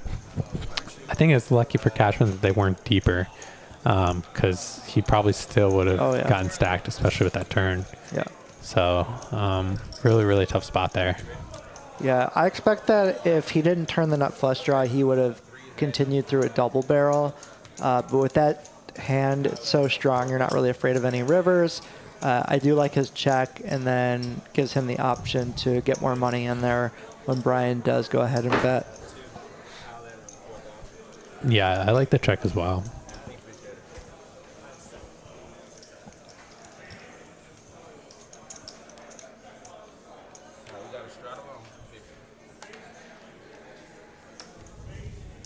You know what? I think Moneymaker and Cashman should make a side bet on who's gonna lose the nip on Side bet on the Nick button. Well, Cashman's been trying. He took a rough beat there to not get rid of his nip button. And AJ picking up the jacks here versus Tony's open. I like the 3-bet here in position, especially Tony's been shown to, he likes to open a wide range of hands. So AJ with a nice hand here. It's a 3-bet. It's been nice watching AJ kind of maneuver through the day, starting out pretty tight and then getting a feel. I really like the way that he's been playing some of these hands. Very interesting, putting his opponents in some very tough spots. Yeah, AJ's been playing very well. Mixes up his play very nicely. Yeah. I feel like he's the type of player that never does the same thing. Usually does like something different with the same hand. Great flop here for AJ.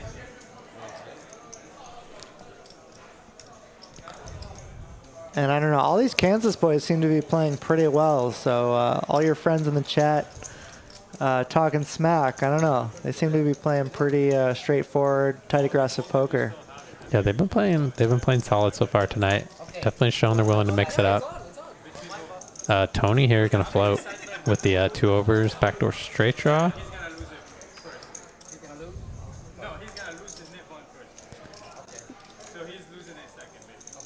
And I'd like to see AJ continue betting on this turn. There's a lot of hands you get value from, some middling pocket pairs, a lot of 10s that Tony could have.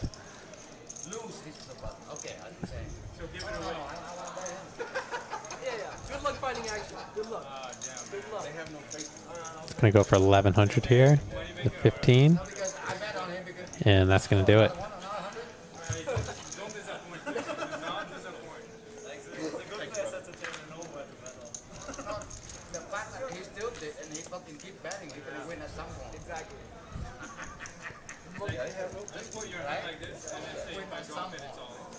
I'll pull it. You can win at some point.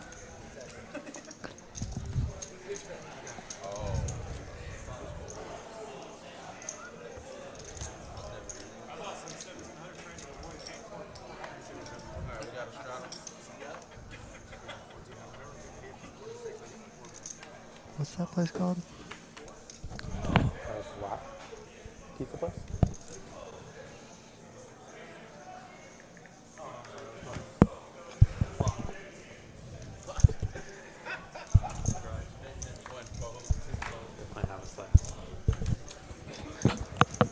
Okay, AJ opening up the ace-10 here in the hijack.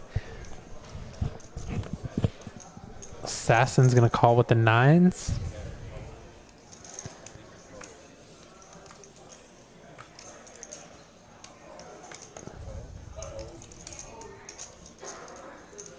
Moneymaker gonna defend his straddle with the ace-deuce suited. 3 ways to flop. What a flop here from Moneymaker. Flopping bottom pair, nut flush draw. Assassin has 1 overcard to his pair. AJ might decide to c-bet here. He does like to c-bet aggressively in some of these situations. And he comes for a small bet. I'm definitely going to see Assassin at least call. And interested to see if Moneymaker's going to decide to check raise here. Yeah, you've seen in the past, I argue for playing your top pair in flush draws very slowly. But when you have bottom pair in the nut flush draw, I actually recommend playing them very fast. So I do like to see a check raise here. Because at this point, we don't have showdown value, but we have so much equity. We're even ahead of a hand like kings, equity-wise. So we want to start piling money in and give ourselves some fold equity as well. So we have multiple ways to win the pot. Sure, and he puts Assassin's hand in a really tough spot here. You know, yeah, there's just not many good turn cards for Assassin. Even the 9 of spades, you know, the flush gets there. So I would be really surprised if he continues here.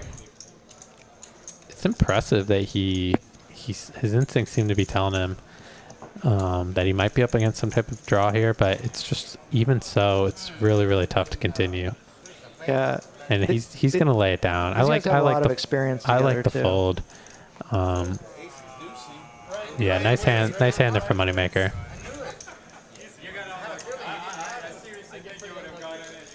It was a good bet. Yeah, you can tell he definitely did not believe him. These guys do have a lot of experience together. But like you said, if you call, you're just kind of in no man's land on the turn. So I do like the decision to just go ahead and fold. Yeah, nice hand. Nice hand, Moneymaker. Well played.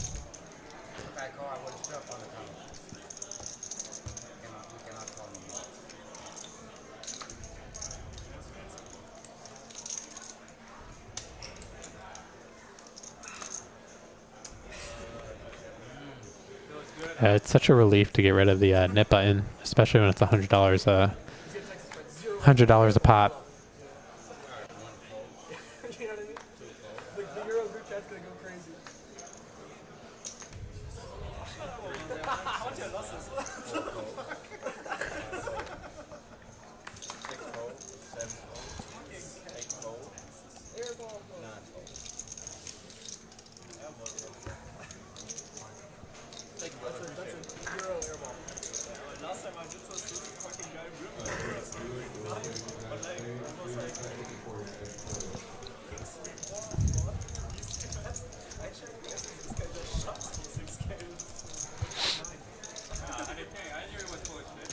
So with Moneymaker out of the Nick game, it looks like we're starting to get down to the final few. We've got Kyle Z and the Kansas boys, Jensen and Tony. Anybody else I'm missing? Oh, and Cashman. Yep, those four. I guess we can see the Nick game, or the yellow buttons next to their name. Assassin picking up a nice hand here. Jack 10 suited. 4 raises, 150. 5, 6, 7, 8 cow bits, I guess. 600. Kyle's going to 3-bet here from the small blind with the Queen 8 suited, wanting to get rid of that nip button. Definitely think we're going to see Assassin call this 3-bet in position. Yeah, the most fun part about the Nick game is when you start to get down to the final few people, it really changes the dynamic. Even when you don't have the button, you know that players with it are starting to get a little light, and so you can start to play back at them, and these guys are all very smart. They all have a lot of experience together, so we'll see some interesting hands. Yeah, and this is a hand that Kyle probably wouldn't usually 3-bet from the small blind, so it just goes to show that he's opening up his range here. Good timing. Given the net dynamic, but what a flop here. Probably just going to see a small C-bet. He does. Yeah, I think he's going to bet range on this specific board. And Assassin might try to do something here, but he doesn't have any backdoor. He does not have a backdoor flush draw, so we might just see him decide to fold here. Yeah, his specific hand does interact with queens. It does have blocks queen jack, queen 10, and has the backdoor draws. But that being said, with no spades, I prefer a standard play just to be a give up. It might be a good hand to bluff raise with, though, because he blocks like the queen jack and queen 10 of diamonds. Yeah, I do think if you're going to continue, I do like continuing through a check raise. So yeah, I think this play is very interesting here. I actually kind of like it. I think he's just unlucky to be running into Kyle. Yeah, and here. Kyle out of position. It's not going to be very fun just calling, but I do think we have to continue through just a call. If we put in another raise, it allows our opponent to just get away with everything that we beat and call with continue when we are beat. Yeah, if by raising you just allow your opponent to play like perfectly against you. So I like the call here from Kyle. Yeah, and so it'll be interesting to see if Assassin tries to continue his bluff. It's a little hard on these paired boards if the texture doesn't change too much. There's really only one draw out there, the spade draw. Yeah, so when Kyle calls here, his range is like pretty strong. He definitely has, pretty high pocket pairs. He has queens and he has spades as well. So that is a tough range to continue bluffing against on this turn. Yeah, I think the only hands we can reasonably get to fold on the turn are hands that are mid-pocket pairs between sevens and jacks. But even some of those might not necessarily fold. Right. We're also going to get him to fold maybe some flush draws. But his range is very strong when continuing, so let's see what his procedures are. Yeah, music to Kyle's ears here. Assassin is coming in. Looks like he's coming in for a big bet. He's considering. Honestly, in Kyle's spot, like doing a lot of chip maneuvering there. What a maneuver! He faked me out. I thought he was gonna put in the 2,500, and then he takes it back, and he's thinking, maybe thinking better of it. Yeah, His mind is going. Could be a tell there. I think against a big bet, though, now Kyle has a He pure bluff checks. picture. Yeah, so he's just giving up. Yeah, he came to the right decision. Yeah, Very especially with that interesting. maneuver. I wonder if Kyle's going to read that and try to go for a check again. So this is an interesting river, right? Like, that the fact that the spades did get there. Yeah, Kyle's going for it here. Yeah, I like continuing through a check. I think Assassin kind of gave away the story a little bit. Like he probably doesn't even have spades when he does that. Exactly. Maneuver, I would expect him to bet a lot if he had spades. So we're just going to try to get him to bluff with his pure give-ups.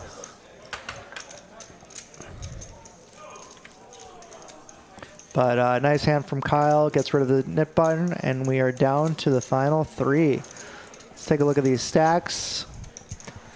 You can see Cashman, Jensen, and Tony all have the nip button. Brian Green sitting at the top of the board with 13,000. I expect other people to start topping up here shortly after the nip game. Yeah, it's almost an advantage to be shorter stacked during the nip game when you still have the button. You can just get it all in. Yeah, you can make some shoves, especially as you get down to the last few players. Yeah. Right, there's essentially like extra money in the pot. Yeah. So I also like putting on an extra straddle when I'm in the nip game. Allows me to get money in a little bit easier. Your stack off thresholds are going to be lighter the lower the effective stack. It's Brian coming in with a raise here, and Kyle picking up aces on the button. Ooh, that would have been good during the nip game. But beautiful spot for him. Yeah. On the button, too. Yeah, comes in for 650. Like the 3-bet here. Yep. Good sizing. And Mr. Jensen has pocket king. Oh my gosh. And AJ has a king. A really, really brutal spot for him. Welcome to Texas. Yeah, this is gonna be is gonna be really, really rough. Yeah, he's gonna get stacked here. There's Comes nothing. in for 2,000. Looks like he Big has size. maybe 5K behind. It looks like he's a little deeper than graphics are showing. I think he has at least 5,500 behind. Goes for a very large 4-bet. So interested to see, given the amount that Jensen has behind, if Kyle is going to shove here or if he's going to just call with his aces. I think both plays are very viable. So how deep is he? I want to say he has 5,500 behind. I'm probably just jamming. He's put in so much money already. Jensen's not liking it. It looks like he had maybe 6K behind. Maybe that's 2 yellows. So if you're putting in more than 25% of your stack, it's hard to tell exactly what he's got, but yeah, Jensen's gonna call off here. Kyle's going one time. puppy. He's got the aces. Jensen's got the kings. One Brutal. out. What a cooler for Jensen, especially given that he still had his nip button. Yeah. It's actually That's actually good, It's yeah. actually a good flop for him. He's got backdoor spades and he needs a queen, so he picked up more outs. He goes from 2 outs to 4. Yeah. He's gonna need a queen. This will be a rough one for Kyle, and Kyle's gonna hold up with his aces. Nice hand, Kyle. Very nice hand. Yeah, you got to feel for Jensen there. Nothing he can do. He even kind of suspected he might be beat there, but at that stack depth, there's nothing you can really do. Yeah, brutal spot there for Mr. Jensen. Nice hand for Kyle. Maybe breaking his stream run bad tonight. Yeah, it's a Running good in that spot. new year for him.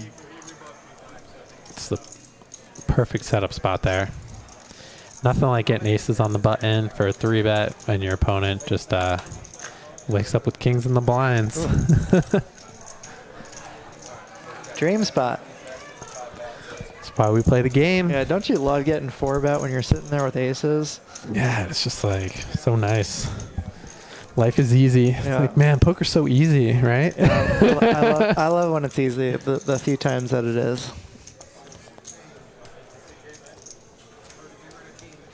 Poker's usually not easy with this group, but in that spot, makes it easy. These are some of the toughest players around. For sure. Yeah.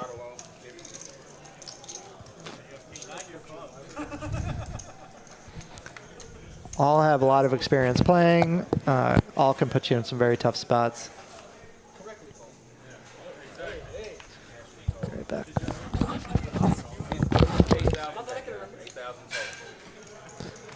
All right, Danny's stepping out to use the restroom. Oh, Danny. Kyle Z picking up a nice hand in the cutoff here. 5-4 suited. It's going to open up. Love opening these hands in deep stack cash games, especially from late position. Tony looks like he's going to call in the small blind. He's still got his net button. Tony, Jensen, and Cashman are the 3 left with their net button. AJ's going to call. King 4 suited, and looks like Assassin's going to call from the 3rd blind. The Jack 10.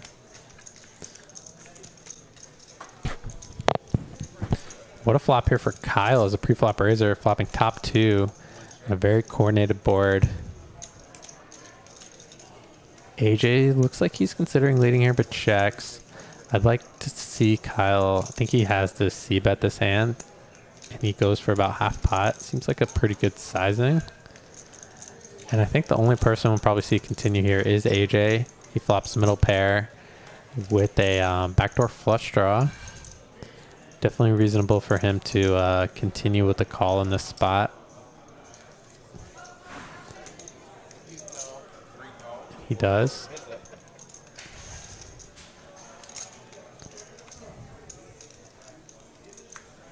Great turn for Kyle. I think we're probably going to see him come with a pretty nice sizing here. I think you would probably bet at least 3/4 pot in this situation.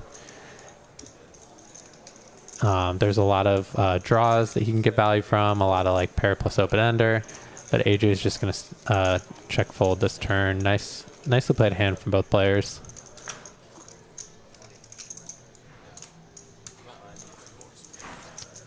Got 74 viewers with us in the chat. What's up, everybody? Thank you for being here. If you haven't already, hit that like button. Helps us out. Helps us continue bringing you guys good streams and good content. Hope everyone's having a good Friday night. If you're in the chat, let us know where you're watching from tonight. Yeah, on the streams, they do post the blinds when players are away from the table because they don't want to deal with any missed blind buttons. We are running a production here. All the players know that ahead of time, that if they get away from their, if they leave the table and they're in the blinds, their blinds are going to get posted.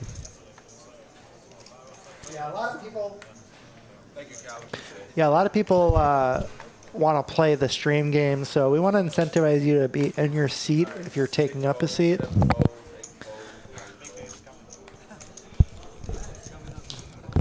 So they will post you when you're away. Tony picking up a nice hand here on the button, pocket tens. And he's still got his net button. Mr. Jensen is in the small blind, and AJ picking up the aces in the big blind versus the button raise. And Tony has his net button. Really brutal spot for him.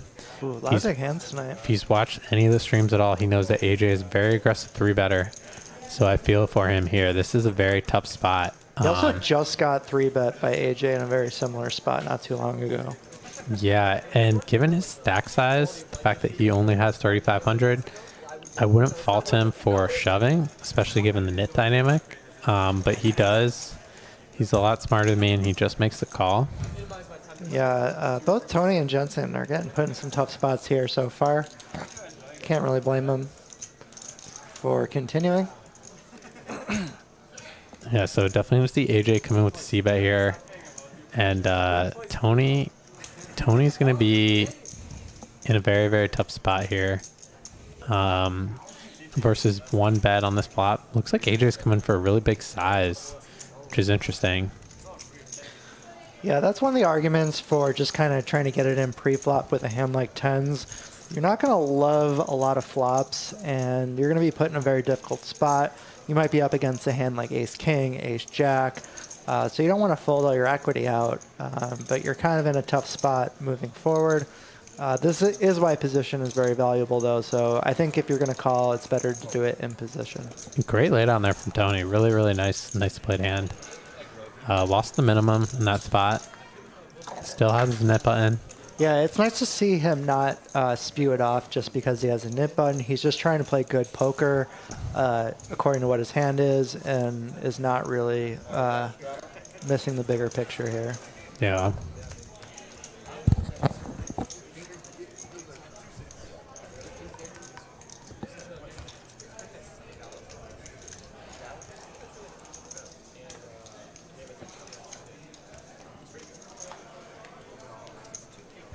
Thank you, pal. Appreciate it. All right, 7 fold. 8 fold. 9 raise. Moneymaker picking up the king queen suited and the hijack. Very, very nice hand. Tony's gonna call here. Cut off 7-6 off. Trying to get rid of that nip button. Yeah, both Tony and Jensen are going to start having to get more involved if they want to avoid the $800 penalty. Same with Cashman here. AJ calls with the 6-5 suited.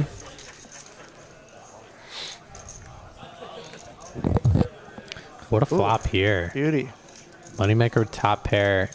AJ with an open ender and a flush draw. If Moneymaker bets here, we could see a check raise from AJ. Yeah. Would put Moneymaker in a very interesting spot. I would love for AJ to play this fast through a check raise, trying to get more money in, lowering the SPR. He also has such a strong equity advantage over almost anything with no showdown value. So you've got a lot of incentive to try to take it down right now. And you always have backup equity if you do get called. I think especially when Tony calls, he's yeah. probably even more incentivized to raise. Yeah, And great squeeze. That's going to put Moneymaker, even though Moneymaker has a very good flop for his hand, facing a checker it's a really, really difficult situation, especially multi-way. Yeah, there's so many draws out there, but at the same so we he's do have a going pure bluff catcher. Very big sizing, 2100. Against that sizing, Moneymaker's just going to fold. Yeah, I think he's going to run into either like 2 pairs a lot here, or he's going to run into big combo draws. Yep. Not sure AJ would go quite this big with the set. So I feel like his range is like, he has like some bottom 2 pairs. Wow. And he has some draws, and Moneymaker looks like he's reading this for exactly what it is, which is very, very interesting here. He's going to peel. He wants to see a non-club turn before he gets the rest of his money, and very fascinating that he makes this call here. He clearly, very quickly too, he clearly has a very strong idea of where he's at in this spot. Yeah, he does have a lot of experience with AJ, so that can he might weight him, like you said, because of the sizing, more towards those combo draws. Yeah. My only concern is a lot of these combo draws have a ton of equity against you, but he does have position, and he does decide to continue through a call. Very well played so far. Yeah, and given his read, I think we're going to see him jam this turn. And Yeah. wow, he's played this perfectly so far. Yeah, what do you think about AJ's check here on the turn? I think you have to continue. You just have so much incentive trying to take it down. And now if you're going to call off anyway... It's interesting. I actually don't mind it, because if you think about the situation, the fact that Moneymaker called such a big check raise on this flop, given the amount of money he has behind, is he really going to fold on an offsuit 10?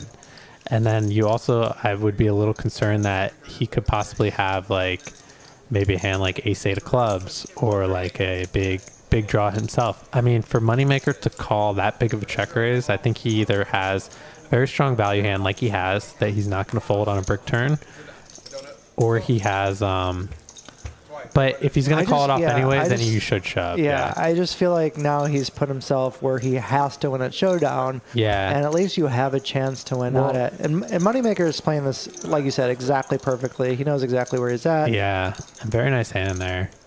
But it's interesting, because I'm not sure if he might even be getting the right price to check call Moneymaker's but jam. all the more reason to which go means that you should jam. Unless you think you're going to get it check. Well, not necessarily. So the other argument there's another node, is it goes check, check. And that's kind of what he's hoping for. Right. By checking. But, is Moneymaker going to protect against the check by betting a lot on the turn? So I'm actually not sure. But I guess given the size of the pot, if you're gonna call there, then I agree with you. that you should just jam yourself and use whatever fold equity you might have. Yeah, I think with that specific hand, we just have all the incentive in the world to try to get him to fold, so I'm just going to go for it. I think we have a good size for a jam 2/3.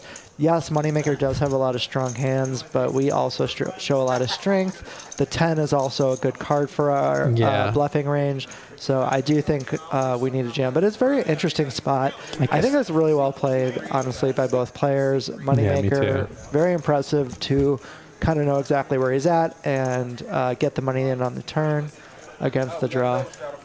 What are you guys thinking, chat? It's a lot easier when you can see the cards, obviously, so I don't envy either of their positions. Are you guys calling? Are you guys continuing with a jam with a 5-6 of clubs? What do you think of their play?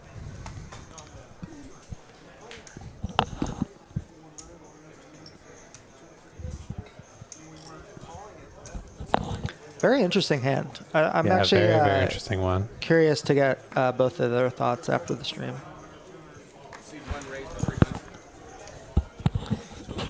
I think in Moneymaker's spot, I might just be folding the flop, which might be a big mistake, but I'm not sure.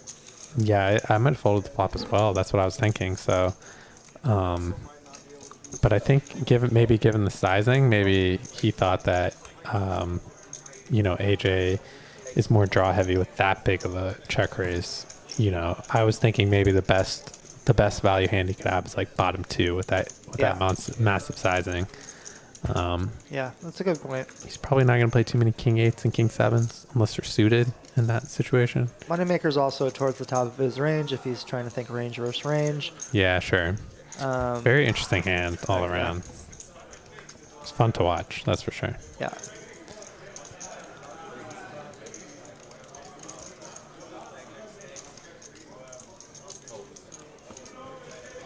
Doug says jam the turn. I agree with you, Doug. Yeah. Get it in there. Yeah, I agree. If you're in a situation where you have to call off, you might as well just jam. So maybe there's a chance he could fold a king, and second guess himself. Yeah, because it's still a large size. It would be a 2/3 size pot jam. And again, I don't necessarily, that's my original thought if you're going to call anyway, but you do have to give credit to the third node of check, and I think that's what he was hoping for. So I'm not 100% sure, but my instinct says a jam is best if you're going to check raise flop.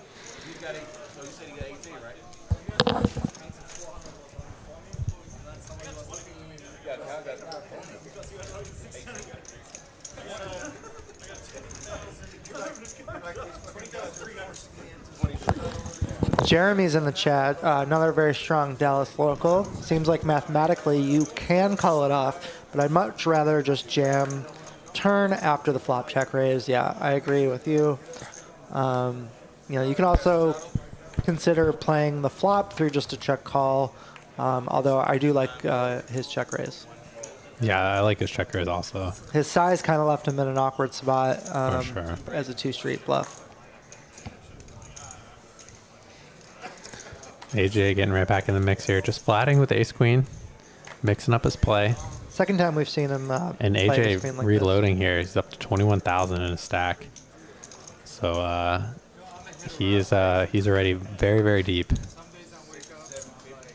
And looks like Cashman came in for a 3-bet. We're not picking up his cards quite yet.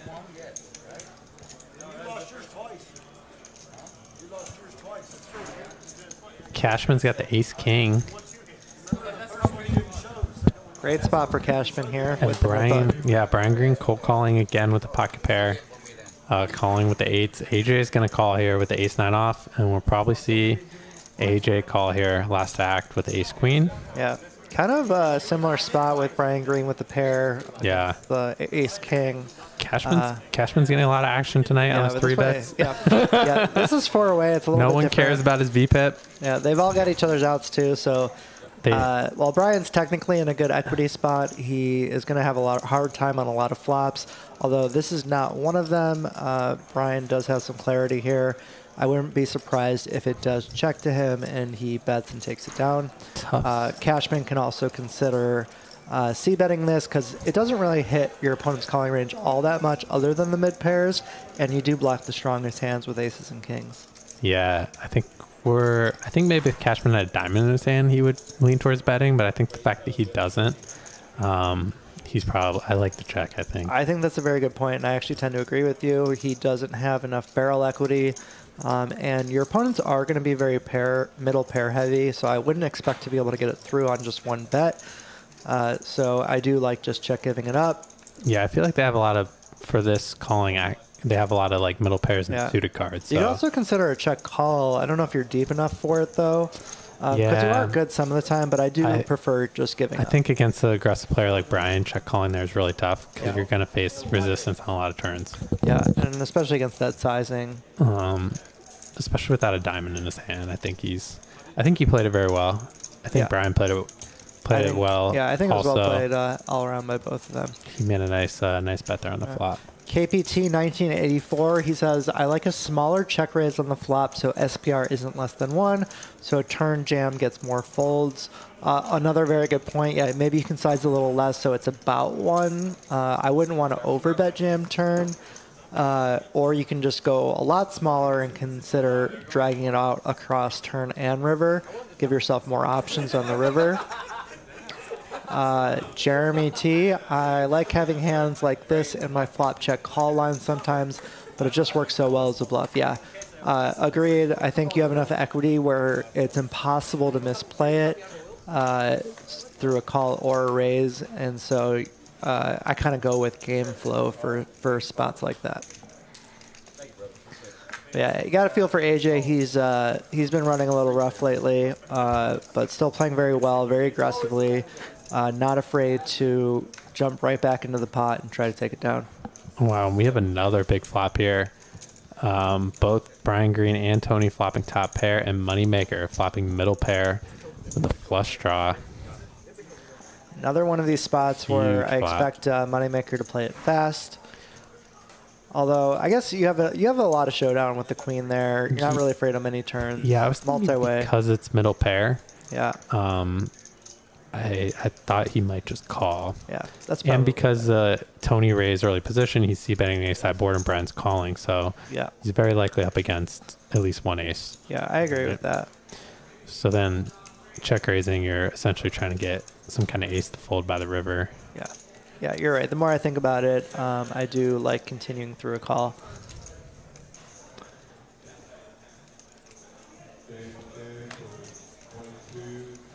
Tough spot here for Brian, given that Tony raised first to act, and he's betting twice on this board.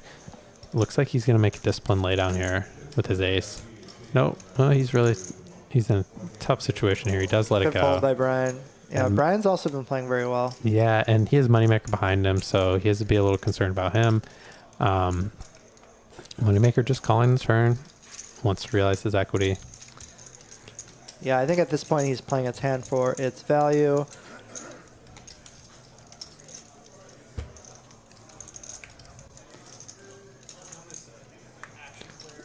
And I expect this river to go check. I don't think there's a ton of hands that Tony can get value from. I don't think it makes a ton of sense for Moneymaker to lead out on this card either.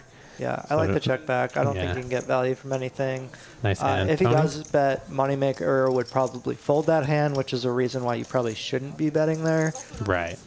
Even, yeah. So, well played hand by Tony.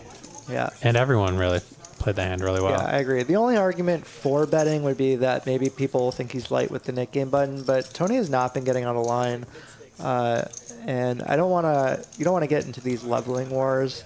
So I prefer just playing your hand for its value, and I like the check. Well played.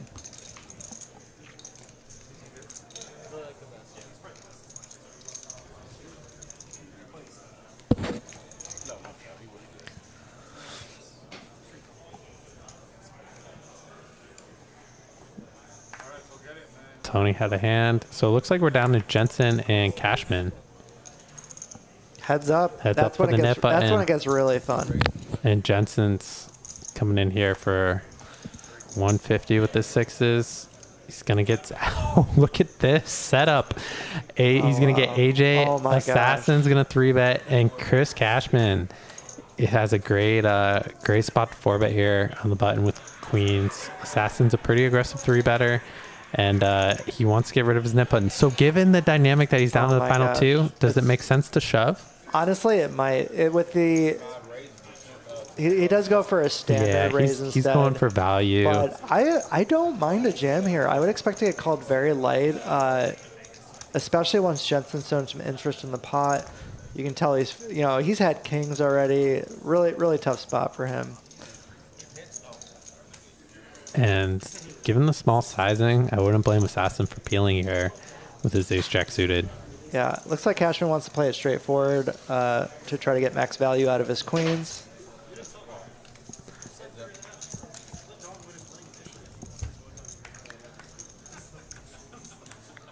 Yeah, I think he's looking past the Nick game, which is probably not a bad strategy. You can probably just get more value playing correctly strong poker here. I would expect him to c-bet range and a 4-bet pot on this board for a very small sizing, with the stack depth behind probably something like a quarter pot. Yeah, I think that maybe even less. Makes a lot of sense there. And he's got the queen of spades as well. It's like maybe 600 would be a good bet. Comes in for 600, yeah. Yeah, you're not really afraid of any turns. Like you said, he's got the queen of spades. Only the ace and the king. But you can get a lot of value from both. You want to get middling pairs to call you. So is there an argument in this situation to bet a little bit bigger to try and get some more value from, if a hand like ace-jack's going to fold anyways, to try and get some more value from those middling pairs? Because there are turn cards that would kill your action versus those hands. I always wonder about that. Yeah, that's definitely interesting, especially with these stack depths. It's kind of like in between, where you have a lot of opportunity to get the money in, but against those hands, your best chance to get the money in is doing it early, so going for like a bigger size. But I just think in a 4-bet pot, ranges are so condensed already that you'd expect him to continue with almost everything anyway. So maybe, I don't know. It's interesting. I always wonder about that a little more exploitatively then. Yeah. But anyways, looks like it might just be 50 a person actually. Oh. Looks like he was paying 50, but all the more reason to not get out of line. Not worry about it too much. Yeah, that's a very small penalty for the stakes that they're playing. Jensen is the first loser of the Nick game, and we just got word that the 7-deuce game is on. Yeah. That is exciting. Yeah, I wonder what the penalty is. We didn't get word about that. Jeremy, is this match the stack or is it a 5K hard cap? It is match the stack. We're already starting to see people top up. Let's pull up the stacks here. Wow, Kyle Z is at 23,000, AJ at 21. So we can have some. We can hit that 40K number here if we get an all in. Pull up some other stats here. VPIPs. AJ leading the way with 47%. Cashman's still pretty card dead, but starting to pick up a few spots. Still being very aggressive. And total win-loss. Moneymaker leading the way, up 6,600. Cashman clawing back a little bit after the queen's hand, still down 66. Halfway through, I'll probably get the Nick game and the 7-deuce back on.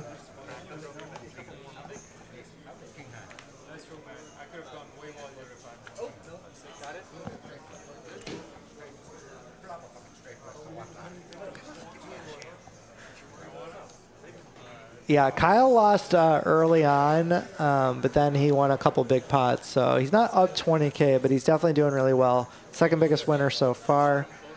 I expect the action to get even bigger on the second half of the stream. For those of you just joining us, this is our Friday night 5, 10, 25, mostly 50, sometimes 100 game. Please hit that like button. We are here in Dallas Poker House. Nicholas, the Nick game is done. Jensen, unfortunately, was the loser of the last Nick game button. Usually they put it back on at the dealer change, so I do expect them to give the Nick game buttons back out. Also, the 7-deuce game is going to be on for the second half.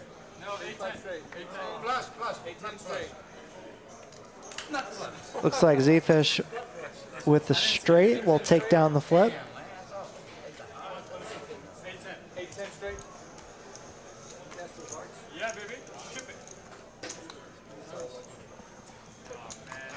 And it was last time that I turned this guy. Last day running. All right, Chris. Hey, did you put it 7-deuce for 100. Okay, so it looks like they're doing the 7-deuce for $100. So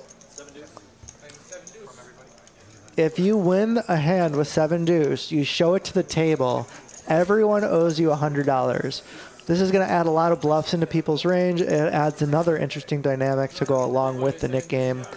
It's always fun when you add some of these little side games. Kind of forces you to think outside the box a little bit, get off of your standard pre-flop charts, and shake it up. What are your thoughts on adding other side games? I'm a fan of it. Anything that helps create action. Yep. I'm a big fan of it in the game, so I like it. The 7-deuce is interesting. It definitely opens up the action, makes the gameplay a lot crazier, a lot more bluffing, a lot more interesting spots. So it's going to be exciting to see how these players adjust to this new dynamic. Yeah, personally, I love the Nick game no matter who's at the table. I think it's great for the game. It does mix things up. As far as the 7-deuce game, I think it really just depends on who's at the table. If you have the right table dynamic, it can be a good way to spice things up. But most of the time, I think it takes away from the game.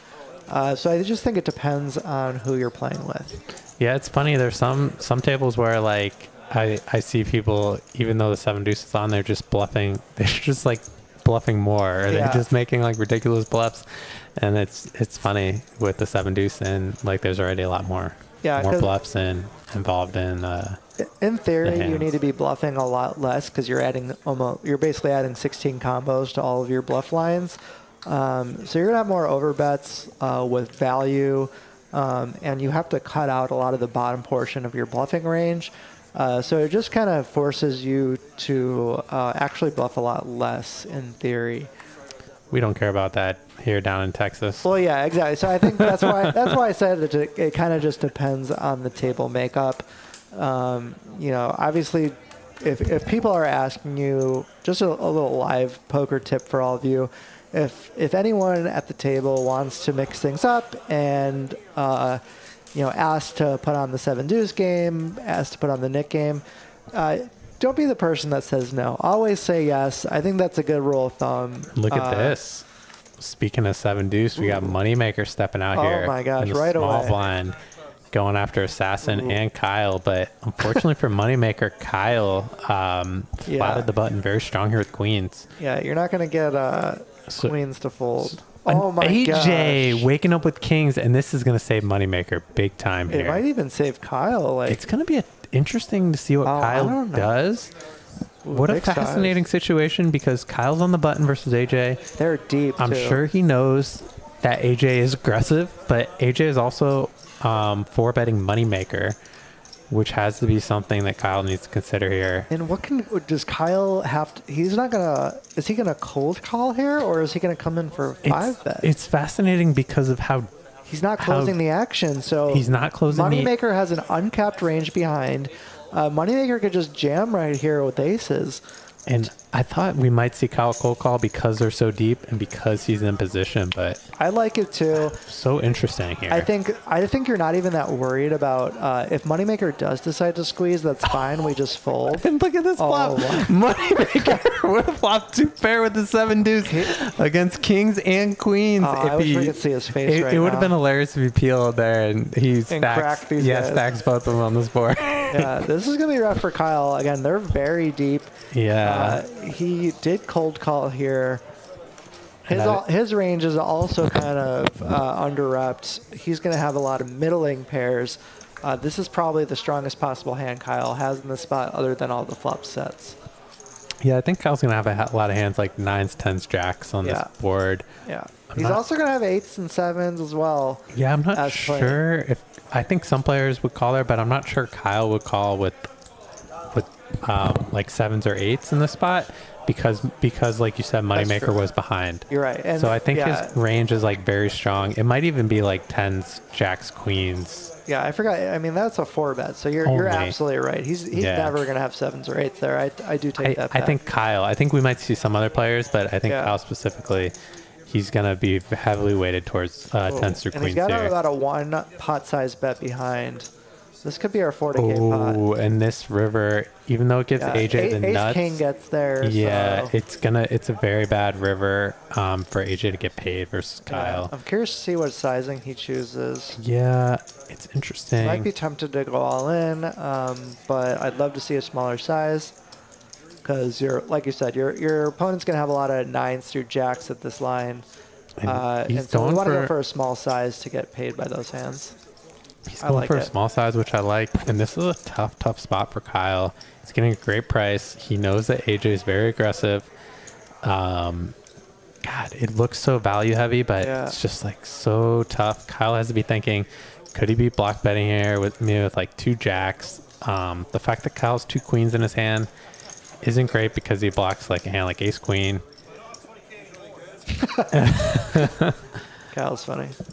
And Kyle's, yeah, we'll listen to table talk here. I think he's done. Yeah, I definitely don't envy this spot by Kyle. It's a spot he's not going to be in very often, but AJ's just shown so much strength throughout this hand.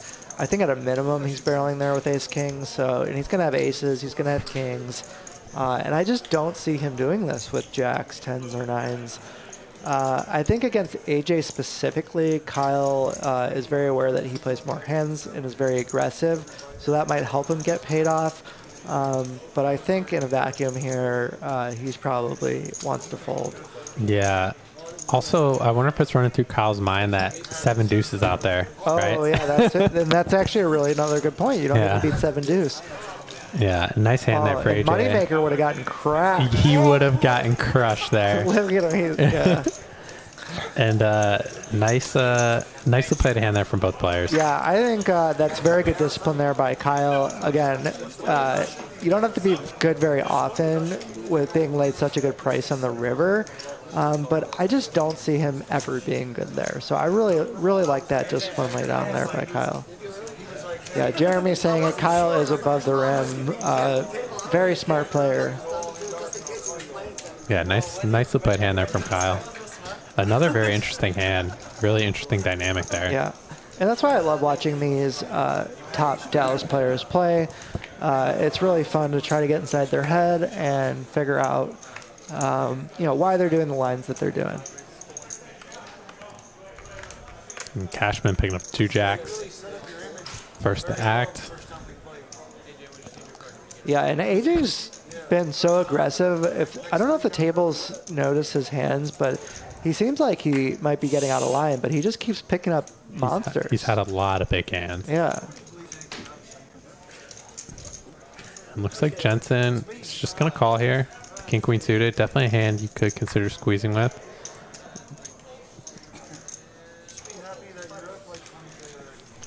And Assassin going to call as well with the 7s. Jeremy, Kyle's also one of my favorite humans. He's just a great person. Always cheering for Kyle.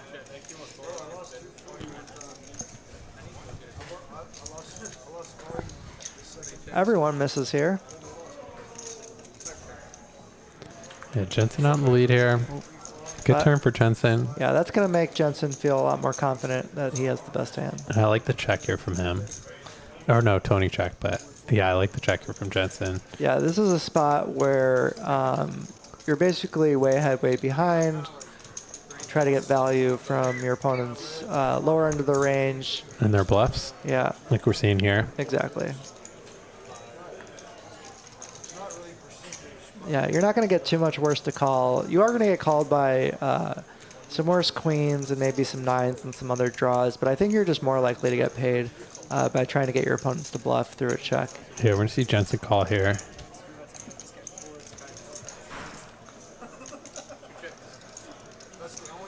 Yeah, I like another check here. We have just the best bluff catcher possible. I expect my opponent to bet anyway with the queen, so we're getting value that way. And this allows him to start putting money in with hands like this.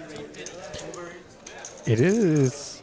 I think given the size that the size is so small, he just has a call here.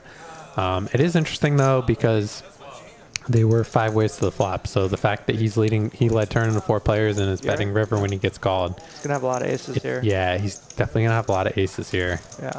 But Jensen's getting a really good price and he makes a good call there. Yeah, I think we've got a really good bluff catcher in this spot. Yeah, nice hand I like for the way he Jensen. played it. He played it perfect. Yeah.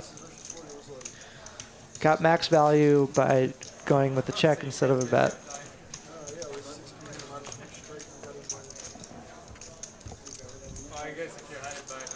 Cashman is the best poker name since Moneymaker. I agree. And that's like his real name. It's Chris Moneymaker, Chris Cashman. Yeah, right. We need Cashman to win the WSOP. Put poker back on the map. All right, we're getting some really deep stacks now. AJ's up to 27,000. We could easily see a 50K pot tonight. Let's check out the win-loss. Moneymaker out in front, up 5,800. Wow, AJ went from all the way down, coming back to the second biggest winner. Plenty of room. This is usually what happens in these games. You know, the first half they're kind of feeling each other out, maneuvering a little bit, and then they really make their moves in the second half, and that's usually when we see the biggest pots. AJ makes a disciplined laydown there with the 3s. Oh man, Jensen running into it again. Raises the ace queen from the small blind. Zefish. A lot of good pairs tonight. Picking up the aces in the $100 straddle. And if he's watching any of the streams, he knows that Zefish. He's been quiet tonight, but Zefish is a very relentless 3-better. Oh yeah. And so I would not blame Jensen for. I feel like all options are on the table in this spot. Yeah. Again, they're what he started the hand about 65 big blinds.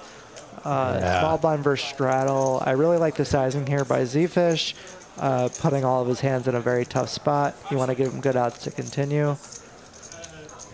The unsuited variety might play better as a 4-bet fold. Are they deep enough to 4-bet fold?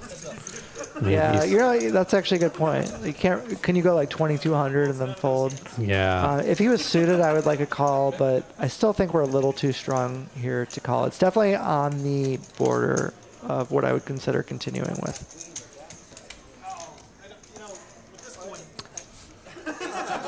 You continuing there through a call? I think I like a call given the stack sizes.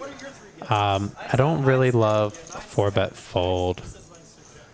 Yeah, I think it'd be a pretty big disaster if because you can't put in a 30 or stack and then fold. Yeah, and then I mean I think I like a call or a shove actually. Yeah, a shove would be better than a 4-bet. Yeah.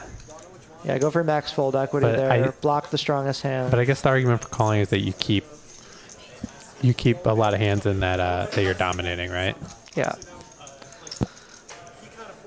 Yeah, Zefish is going to 3-bet with a lot of hands like ace-jack, ace-10, ace-5 suited, so keeping those hands in. But it's definitely not a great spot at this stack depth. Yeah, so Jensen did call the flop, and tough spot on this turn card. He picks up some equity. The king gives him the nuts.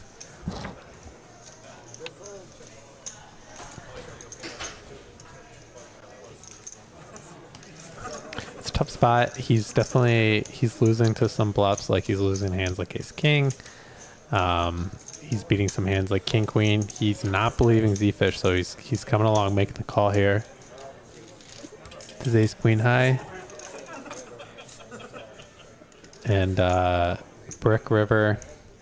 Zefish has to be feeling pretty good about this river, especially given the fact that he has the ace of hearts.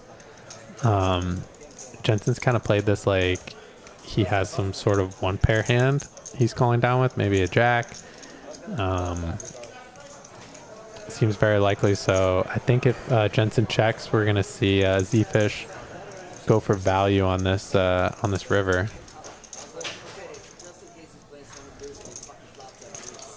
So Jensen did call, and very interesting. Jensen leading out here for a small bet on this river. 1800. Looks like he's turning his hand into a bluff, but given the sizing, I think we're gonna. Zefish has a pretty easy call here on this river. Zefish might be thinking about going for value versus like maybe some sort of jack that's block betting. Very interesting. Yeah, I don't think he has a good hand to be doing this with. I'd prefer to have something like the ace of hearts or the queen of hearts. Little ambitious. I actually like Zefish seeing through this, trying to get value from hands that might be setting their own price, like ace jack, queen jack. So very well played. Yeah, nice hand for Zefish there. Yeah, and you got to feel for Jensen. He's been zagging when he should be zigging, and vice versa. Things are not going his way tonight. Let's see if he can turn it around here.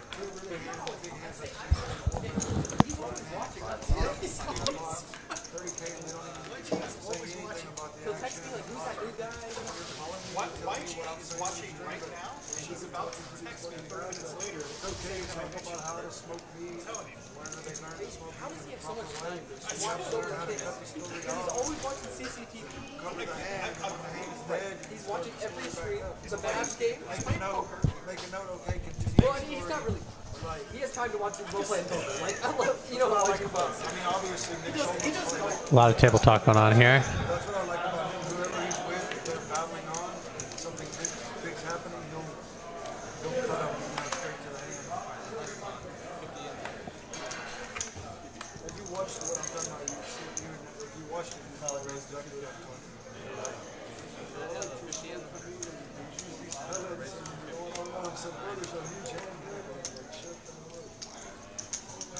Jason's 5,000 behind.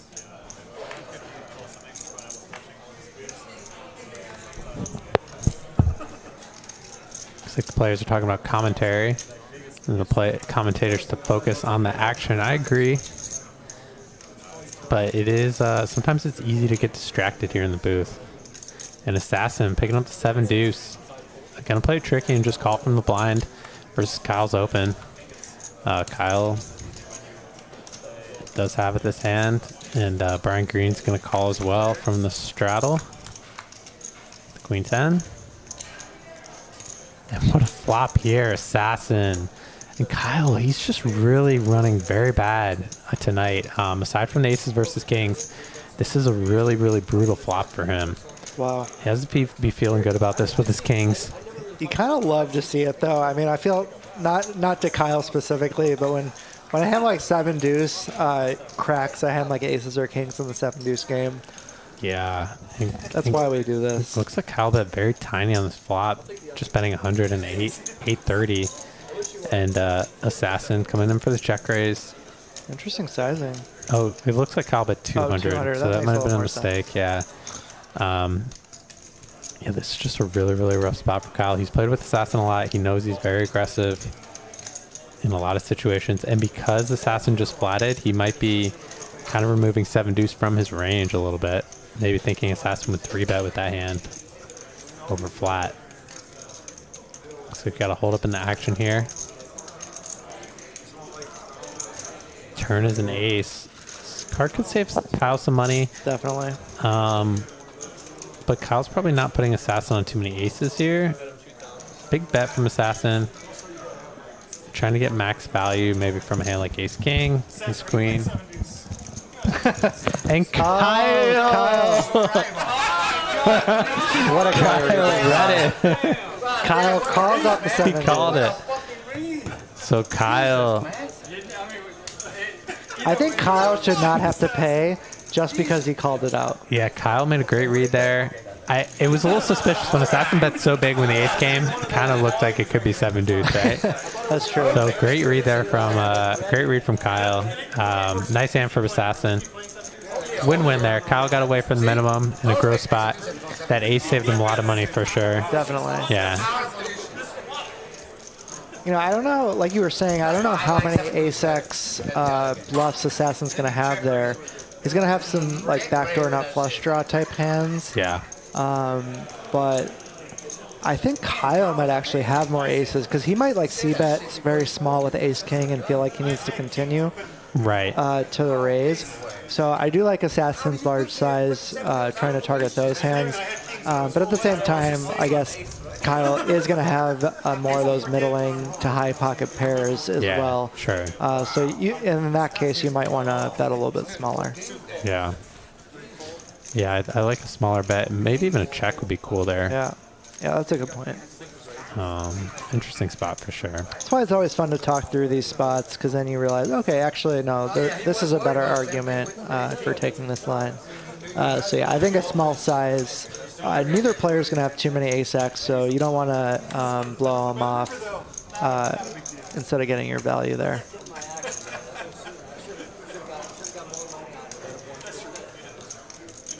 It looks like Zefish raised it up with the 9-8 suited. 300, makes a small c-bet on this board, and he's going to take it down. So this is Zefish we know and love. He really likes to play these suited connector hands aggressively, and he takes it down on a lot of boards. I definitely like his strategy with these hands. I really like Zefish's style overall. I always love to see an aggressive player. They're going to pick up so many pots. We call them red line players because they're winning all the orphan pots. Yeah, for sure.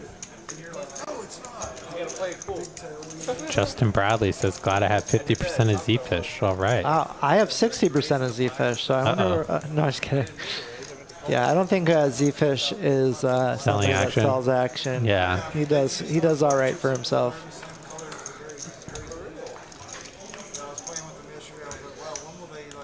0% of Jensen. I crossbook Jensen, so. Assassin. Wow. We've had a lot of big pairs tonight. There's just a lot of big pair. hands. It's like 7-deuce against kings. Zefish picking up the fours, gonna make the call. Good hand to crack him with. Players are starting to get much deeper, so we're gonna be able to see them start mixing it up with some of these hands that have good implied odds. Yeah, and interesting flop here. Zefish flopping a wheel on the ace-high board. Wheel draw, gut shot draw. Yeah. Gonna definitely have to continue to one bet. And this is going to be difficult for Assassin to play. Definitely curious to see how he continues. I like the check. And maybe pick off some bluffs on the river, or just hit an offsuit king on the river. Yeah, and let's see if Zefish feels like he needs to bluff with this hand. In reality, he's not going to really have too many 3-4s. What a spot here. So Zefish, pot size bet. Zefish with this sizing, it seems like he's representing like two pair, maybe some kind of flop set. He's not. It's interesting. He's not really. Yeah, I don't know. Oh, I think I guess because, like you said, he shouldn't really have too many 3-4s. I think he's acting as if he does when using his blockers, but again, in reality, I don't think he does in the big blind. Maybe if he was in the straddle. And so he's representing a very strong range, so Assassin does go for a very large re-raise. What are your thoughts about this sizing? I think it's interesting. I think Assassin's targeting like some strong two pairs like aces up, or possibly maybe like a set of sevens, and just hoping if Zefish does have a real hand that he can get paid off for a large raise. So yeah, I think it makes some sense. Against the large sizing, are you supposed to also use a large sizing in response on the river? I'm always curious about these spots. Your opponent is representing a very polarized range to begin with. So if we're going to be raising there, we are also polarized. So we should probably be going for a large size. Yeah, I think that makes sense. But again, a large size in that spot might only be 3x. So I do think that's a little large, but I definitely like the thought behind it. Yeah, I like it too. I think it makes sense to me. I think, like you said, Assassin recognized that Zefish doesn't really have many 3-4s.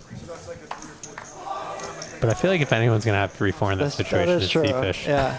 I'd be a little more concerned. 3-4 suited, but I would also think Another Zefish straddle. might check raise the flop with 3-4 suited, right? So Yeah, I just would not expect him to have that very often. In fact, he would definitely check raise the flop there. So Chris Cashman here picking up another premium hand. He's had a lot of premiums tonight.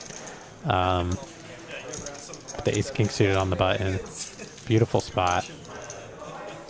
It's like he's going to get action from Jensen and AJ. Cashman's been playing a lot of multi-way pots with these types of hands. Definitely not very easy, although it helps when you have this flop. Yeah, Cashman with a really excellent flop here. I expect to see him put in a c-bet. Very fascinating to see him check. Is this like a check in theory, like multi-way, because you're blocking like the ace and king high flush draw? I think that's because of the board texture being very middling heavy, but our hand does incentivize a bet heavily. We do want to start building a pot, although I guess and you're not really afraid of a check raise, so you're going to continue anyway. But I do think it's important to have some hands like this in your check back range, so you can have nut flushes when the flush does come in.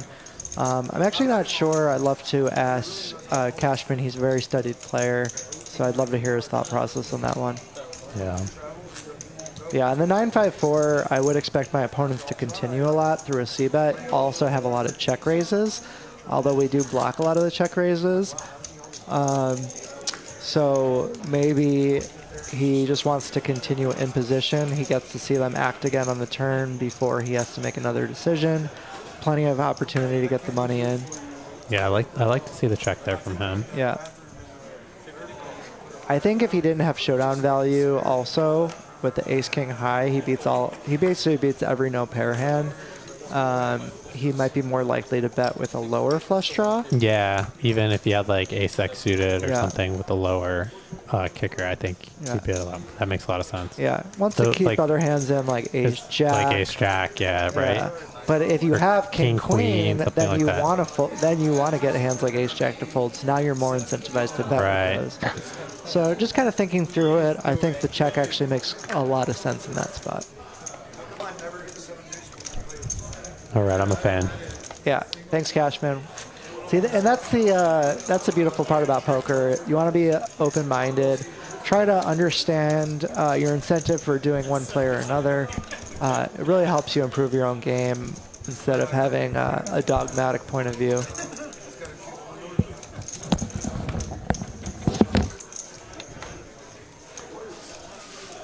Especially like on the strip, you come down from the wall, just take him out there.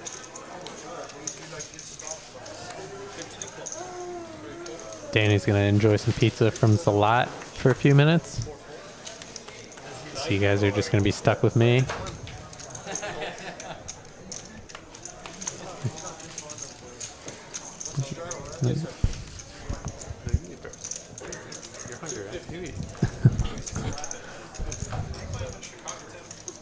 And look at this, another big pocket pair. Brian Green opened up the button with the king queen. Moneymaker waking up with the kings and the big blind, going to 3-bet to 1,000 here. Very interested to see what Brian Green is going to do versus this 3-bet for Moneymaker.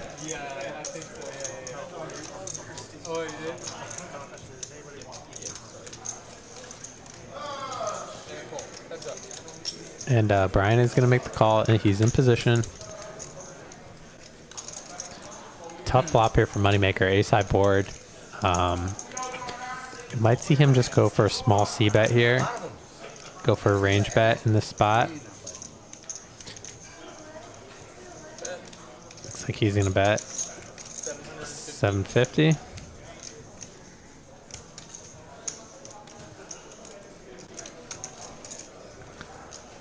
So Brian here. Brian going for a raise to 2,000. What instincts here. Really putting Moneymaker in a very, very tough spot. Moneymaker has to be thinking, if Brian had an ace, would he really raise this flop? You know, he would probably have to have like pretty strong hand like ace king, ace queen. He blocks ace king. So Brian representing like a pretty polarized range here, saying, but Moneymaker's laying it down. Very, very tough spot. And also 7-deuce is possible as well, which may encourage Moneymaker to lay it down there. But nice play there from Brian. Getting Moneymaker off the kings. I was curious to see if he was going to raise that flop, and I really like the play. Brian has been playing very, very well tonight. He's made some good folds, made some good bluffs, picked the spots really well. I really like to see that raise on that flop. Very impressive play. And Moneymaker also knows against a player like Brian, it's tough to call there because he is so likely to continue barreling. So I'm sure Moneymaker put that into consideration on that flop. And that helped Brian Green just take it down on the flop with a single raise. So very nice hand for Brian.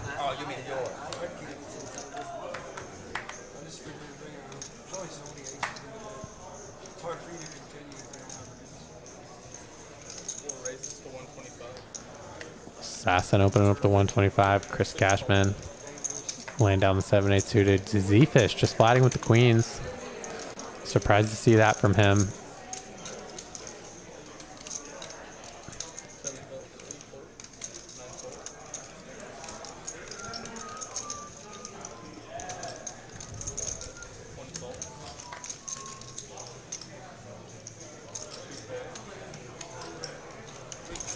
Like we're gonna be 6 ways to this flop.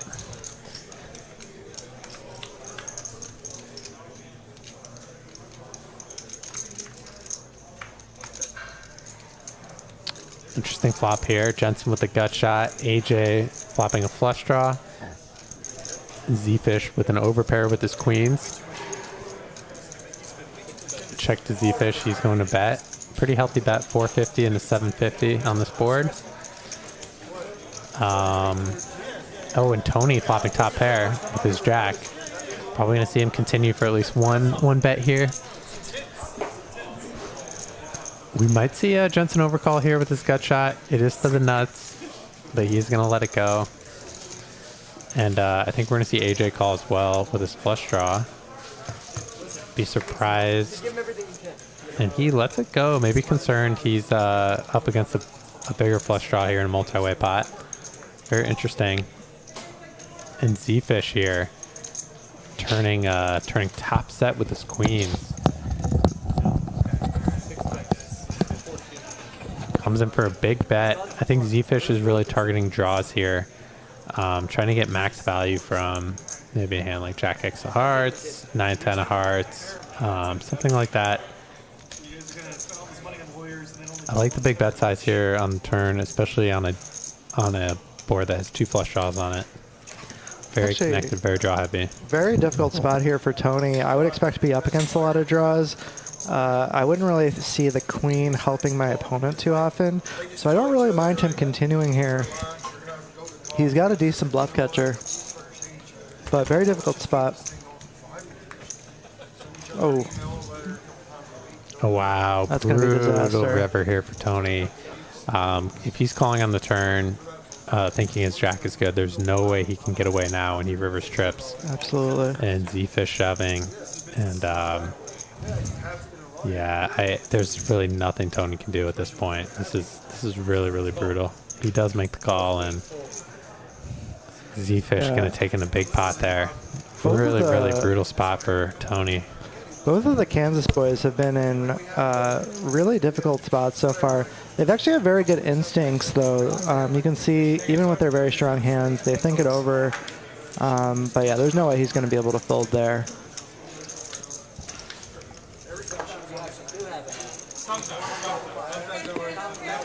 And yeah, that's the other thing. Zefish said sometimes he actually does have a hand. So he knows his image. So when he does have a big hand, he goes very large, and it helps him get paid off. Very nice hand from Zefish. Let's take a look at the updated winnings after that hand.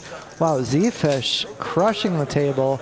He is up $12,000, followed by Brian Green, and everybody else hanging pretty close to even. Jensen having a rough night, down 11K.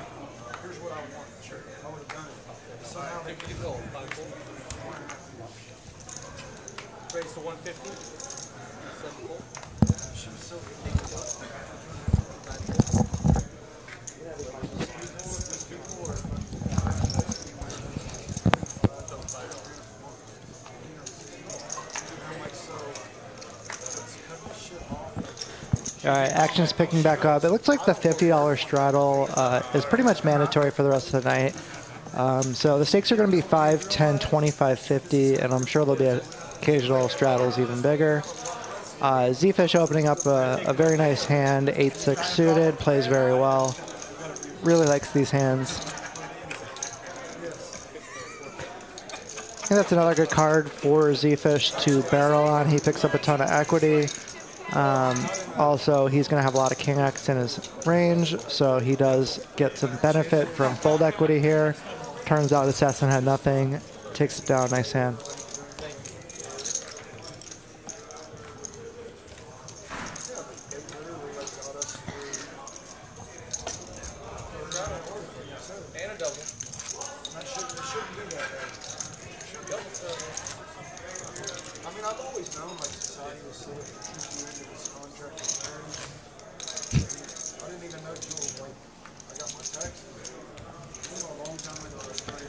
Brian is imparting his wisdom on marriage.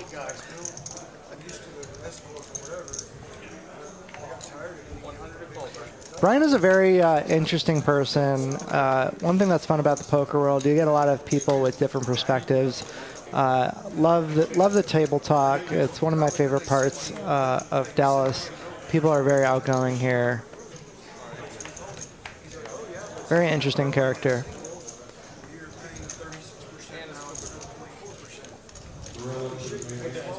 All right. I think that might be the very first hand taken down pre-flop with this, the single open raise. Nice hand, Kyle.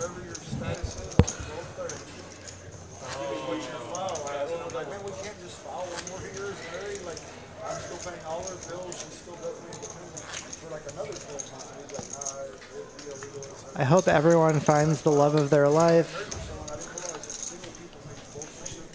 Enter into marriage. Be happy. Yeah, you know. If you want. Yeah. Or don't. It's up to you. Yeah. I'm single. I'm happy. Yeah. The choice is yours. Yeah.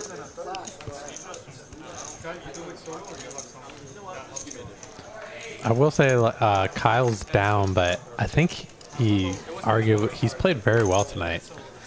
Yeah, and he's made very, very good decisions. I think he's minimized his losses. He's running really bad in a few spots, so. Yeah, he's pretty close to even. $2,000 in this game is, yeah, it's not much. Literally one hand. Anything can happen.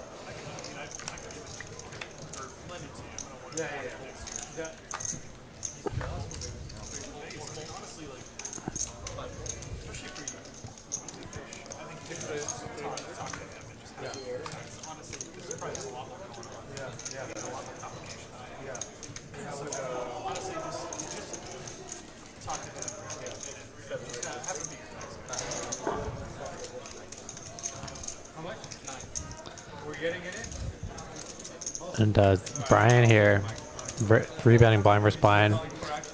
Really nice hand in position, king queen suited. And Zefish calling with the 7-5 suited. Does not want to see clubs. Could possibly see a big clash here between these two players. This board completely misses both.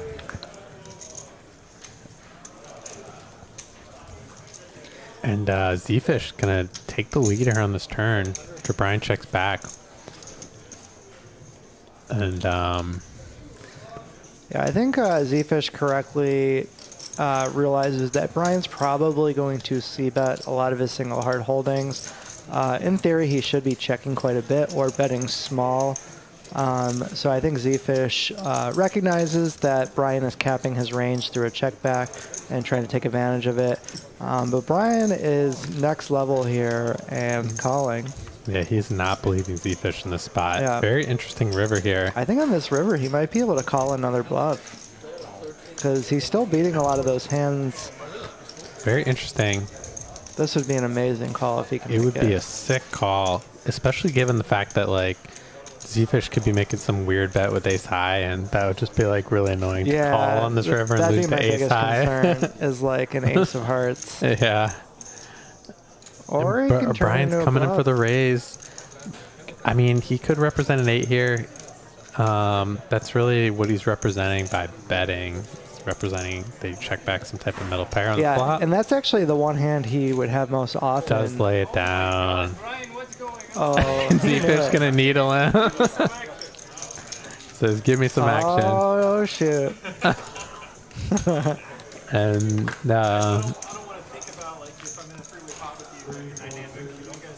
yeah, I think Brian might be safer off going with a raise if he thinks he's bluffing, just to make sure he gets those ace-high hands to fold since he's not beating them. Right, and also like a king high could be bluffing too, which he's chopping with, exactly, which would be sad. Yeah, so I think there's a lot of reason there.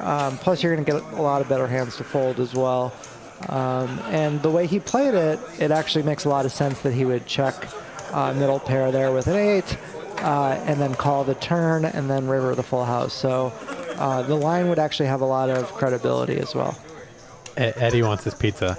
Oh, Eddie, come here. I'll bring it out so you can eat it. But make sure you save some for us. Rena, 42 years married. Congratulations. This is Congrats, good. Rena. That's awesome to hear. We got 92 viewers with us now in the chat. Getting up there. Thank you for being with us tonight, guys. If you haven't already, hit that like button.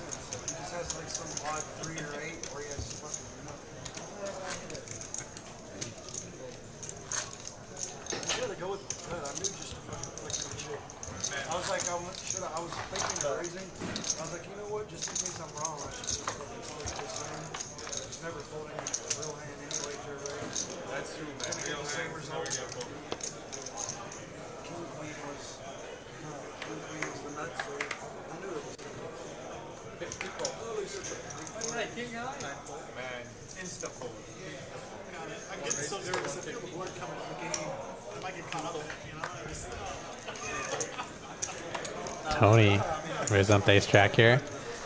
Looking to get back in the action. Assassin gonna 3-bet on the button with the ace 10. Aggressive 3-bet by him.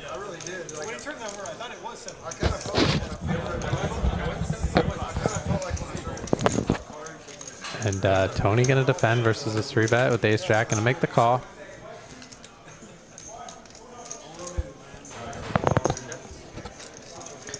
Tony checking this board. I think we're gonna see Assassin c-bet here a lot. That's a pre-flop 3-better. Yeah, and you can kind of see the value of aggression now and position.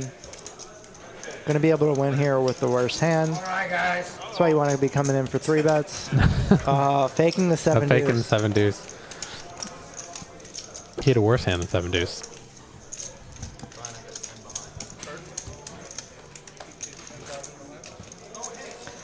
Yeah, Assassin's another very strong player, very aggressive. Also has quite a bit of experience, so he has got a really good live feel for the game. He can tell his BS meter is working.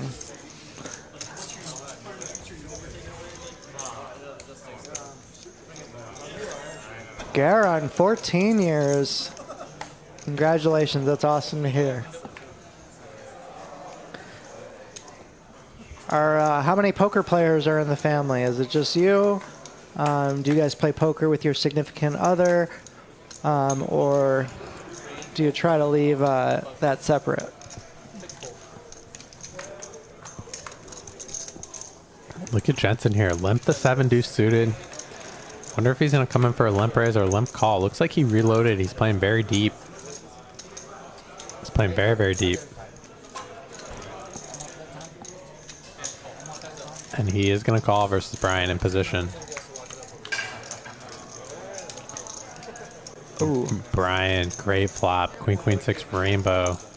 Kind of an interesting way to play 7-deuce. I would like to see him be aggressive. You don't want to try to have to make the best hand. Ooh, did he just? No, he's gonna float. Okay. He's gonna float this flop. He's got a backdoor flush draw. I expected him to try and take it away on this board, given that he checks back. Nice check.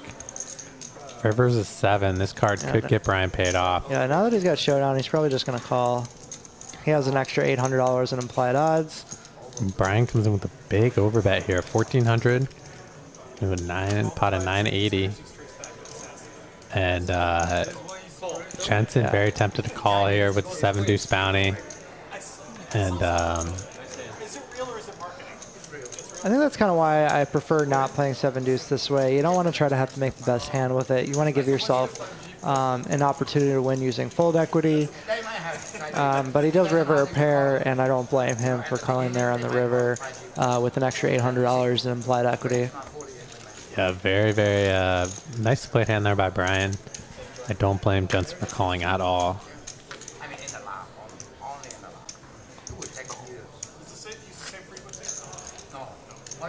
Marina's husband loves video poker. I tried to get Diamond for the first time at Caesar's Resorts, so I got to play a little bit of video poker this summer, and it is a lot of fun. I definitely see the appeal to it. I've still never made a royal flush. I made a lot of quads, but still missing that elusive royal.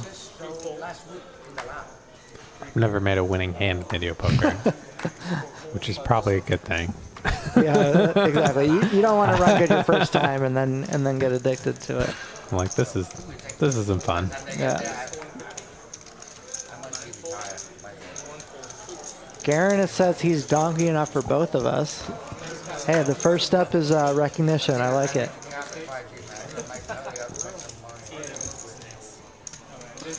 Kyle with the second raise and take it. Yep. Take a look at the updated totals here.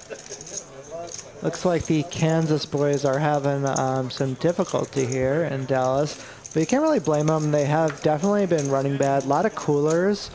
They've still made a lot of really good decisions. Jensen ran kings into aces. Can't really blame them.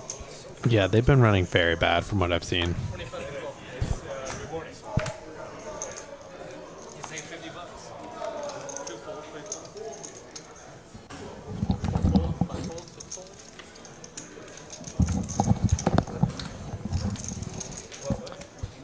Up to 85 viewers here in the chat. If you're just joining us, we are playing 5, 10, 25, 50, no limit hold'em. $5,000 buy-in followed by match the stack. The stacks are quite a bit deeper at this point. We've got 2 players over 20,000. Oh, we got a flop here. Tony flopping a straight Wow. versus Brian Green's top pair.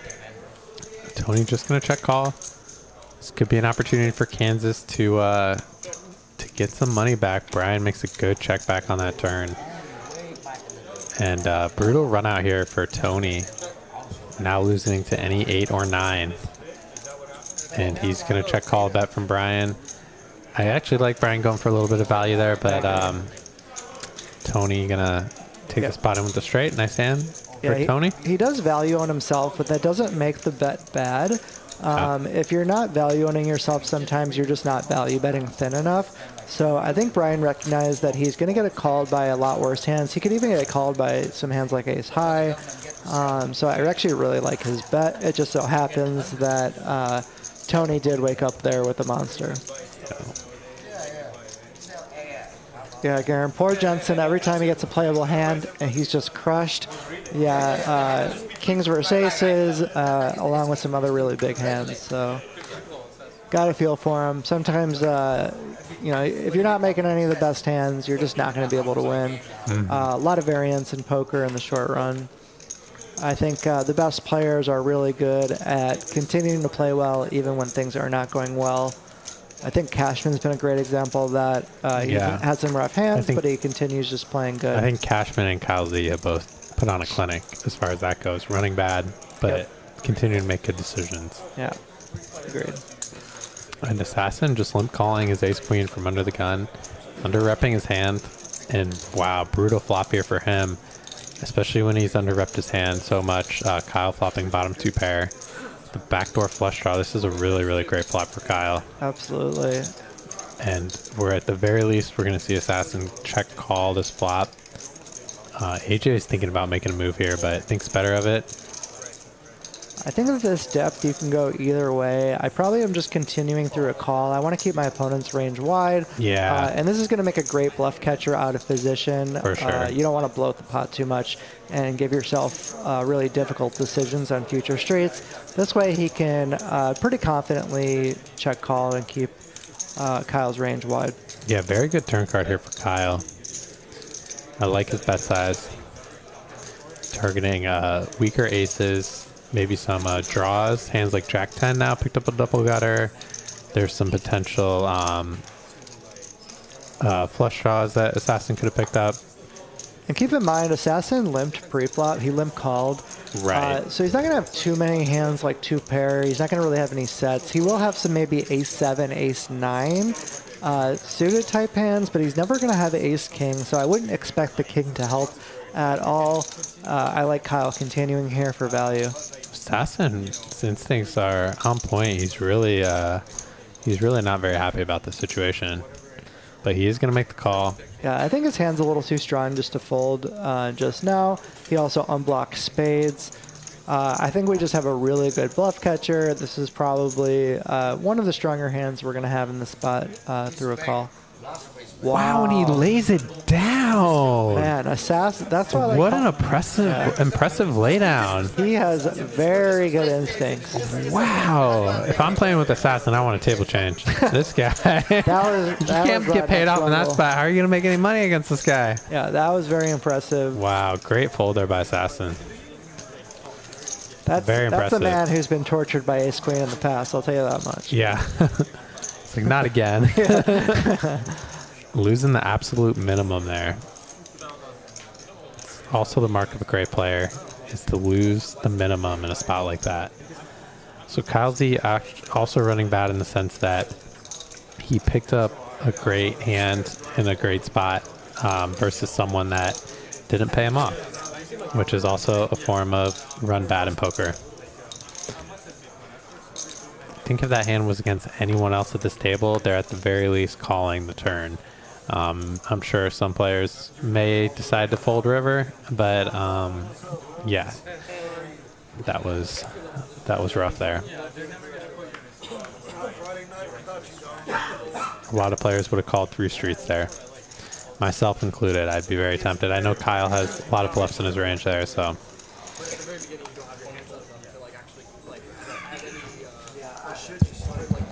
I agree. I would also be calling down there, but Assassin is showing us why he is in this game. He is playing above the rim. That's why he's an assassin. That is also why. So AJ is going to cold call the 3-bet here from Jensen with the ace-jack, and Moneymaker is a very small 3-bet, so he's going to call as well in position. Interesting. He's got a pretty bad hand, but the 3-bet size was so small.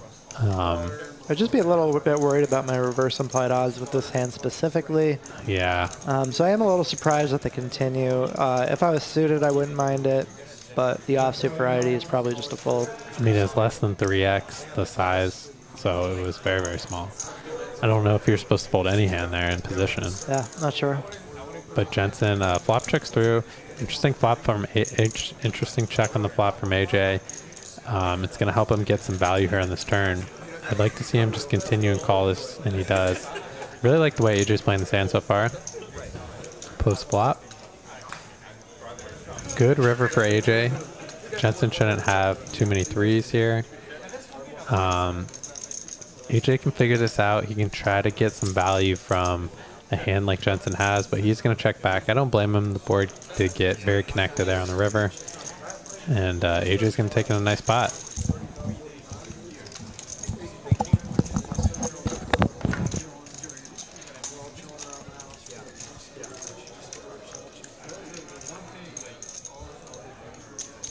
DFS Brett in the chat, welcome. Another Dallas local. Very strong player. Winner of the Saturday TCH bigger 1-for-1 drop. I was at the final table with him there. Bigger 1-for-1 drop? Or the big one. Or oh, big one. Not one I was drop. like, one drop. Yeah, not one drop. I'm confusing that with the WSOP. Yeah. Yeah, what's up, DFS Brat? He did commentary, I think it was last week or a couple weeks ago. Did a great job. Yep. Hope you can be back in the booth again at some point. Rena, our next chat beat-up game is Sunday, May 21st at noon at the Poker House Dallas. If you guys want to show your chat pro skills, come play with Rena. There'll be cake and other delicious fun bomb pot stuff. So feel free to join and play with your fellow chat pros.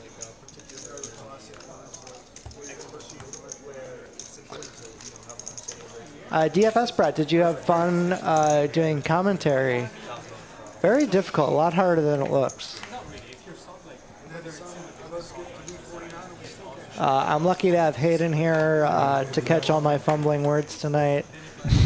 Very strong player.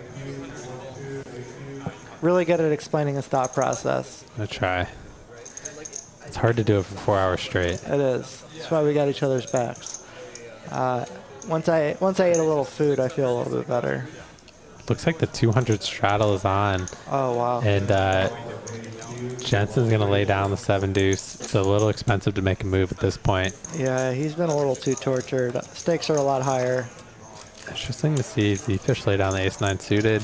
Brian Green is defending the 6-5 versus Mr. Tony. I think it's important to also realize that just because a side game is on like 7-deuce doesn't mean you have to go for it in all spots. Yeah. I would have liked to see it against a button open, but you can understand with the $200 straddle. It's expensive. Yeah. It becomes expensive to try and win the pot, especially if the bounty is small enough, it might not be worth it, right? Exactly. So that's an argument against it. So I don't mind the fold there, just getting out of the way with the trash hand. Hey, don't talk about 7-deuce like that. I remember it's not necessarily a trash hand. the first time I played 7-deuce, I 3-bet against an under the gun open and tried to barrel off, and I just on like an ace high board, and you just got to realize that sometimes it's not a good idea. So Tony picking off a river bet here from Brian Green, taking down a nice pot. Tony's been making a little comeback. He's on the comeback trail. Play the hand well. I like to see bet on the flop. I like to check back on the turn. I like his call on the river. So yeah, it's been really nice well to done. see Tony continue to play well, even though he's been running bad. Is not giving up. No. Looks like we've got king coming in to the box. Looks like we probably have about an hour left in our stream. Usually the dealers deal for an hour at a time. Let's look at some VPIPs here. We got AJ leading the pack, 42%. Assassin 31, Jensen 30, and Brian 30. Tony and Kyle 28 and 26. Zefish at 24, Moneymaker at 18, and Cashman has picked up some premium hands, but aside from the premiums, he hasn't really gotten anything in between. He's at 11%. He's had a rough night so far, but he's been playing very well. Pre-flop raise, Kyle Z leading the pack, Assassin, Tony, Jensen, Zefish, Brian Green, and Moneymaker all at 14%, and AJ and Cashman at the bottom at 11. Cashman stats are 11-11. Yeah, pretty sick. No calling pre-flop. Raise he's or only coming fold. for raise, including that 4-bet with queens. Yeah. And Zefish up a killing tonight, up over 13,000. AJ just under 5. Moneymaker having a good night, 33. Assassin 18. Brian Green up 13. Everyone else down a little bit. Tony and Jensen are down the most so far, but we have an hour left. This game is playing big. Things can definitely turn around very quickly. Rick, I'm sure you think Kyle's easy to play against, so you should jump in there with him and see how it feels. Yeah, he's not. It's easy. I like this side when I can see his cards. It's not so easy when you're sitting at the table with him. You got to keep in mind that they've only played 72 hands so far. It's a very small sample. So if you're just not getting any hands, the correct play is to fold. Tony flopping quad kings here, so wow, easy. Yeah. Tony making up for some run bad. Yeah, that'll flopping make him quads feel and better. flips. Nicely done. Next time you didn't listen to me. Best hand he's played all night. Just kidding. He played the last hand pretty good. Yeah. I had like a really good streak where I won like 3 out of 4 flips in a row. That felt really good. That's when you feel like you're invincible. Yeah, just winning the flips. Easy game. That's my best game is flipping.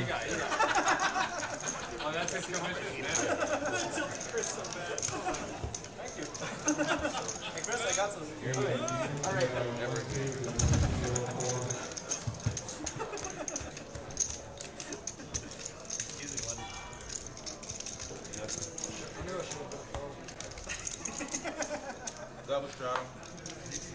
Oh, we got one done, right? Before the end, I think we got one more thing. Alright, you're gonna have to do one more. No, I'm in. Straddle, double straddle, guys. Oh, keep going. All right, so we got just about an hour left here in the stream. Usually that's when things heat up the most. Players that are stuck are going to try to get unstuck.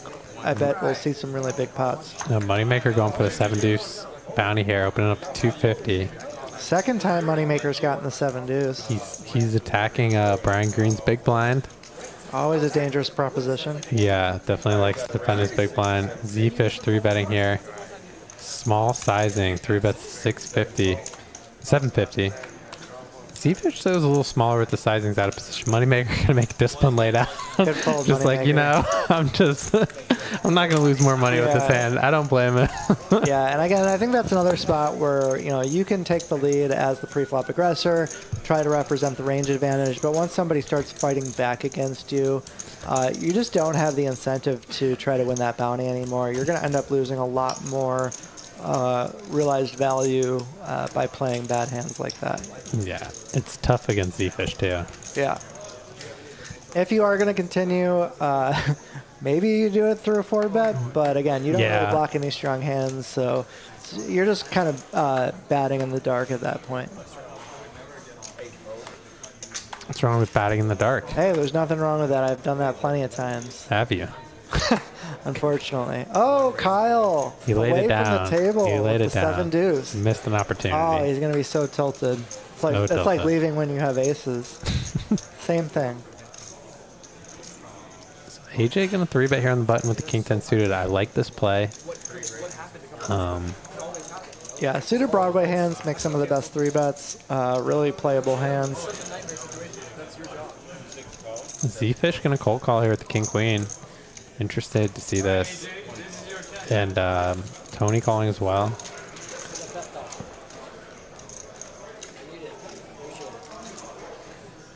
Oh, what a flop here. Oh, Tony wow. flopping quad 3s.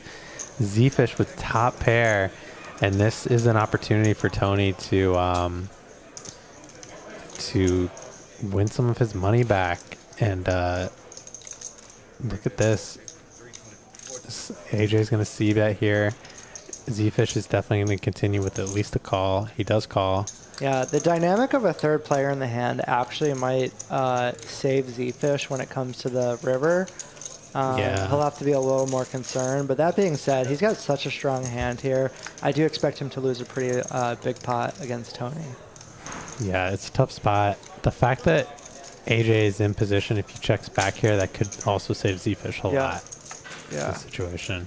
Yeah, because Tony wants to start getting money in, so he's going to check to the pre-flop razor, but in this case, he's just going to be giving up since it's multi-way. Nice check from AJ. Yeah, I like the give up there, so I think he's Zefish here is going to get saved. He might lead out on the river, and we'll probably have to call a raise.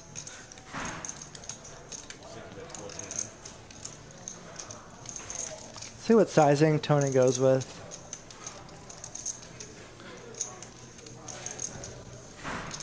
That's interesting here. It's interesting when he raises, given Zefish's hand, like in Zefish's spot, like it's almost like Tony's repping quads. Like maybe he's repping a hand like ace-3 suited or something like that. But even that probably would have started maybe playing it more aggressively earlier. Really, yes, there are missed clubs, but the board hasn't really changed very much. So he, like you said, he's not really repping very much, which makes this very interesting. When that's the case, maybe you want to go larger. I'm not really sure. It's also interesting with another player in the hand. Yeah, but that adds to it. It kind of condenses the ranges a little bit. Makes it less likely that he's bluff raising here. Yep. I mean, I guess he could have a hand like pocket 8s or something like that. It's possible. It's a really brutal spot here for Zefish. Yeah, he's had a couple of these really tough spots. He's made the right play so far. If he could find a fold, I'd be very impressed. So would I. He did check for a club. He's got the king of clubs, which could help him lean towards a fold. You want your opponents to have missed clubs.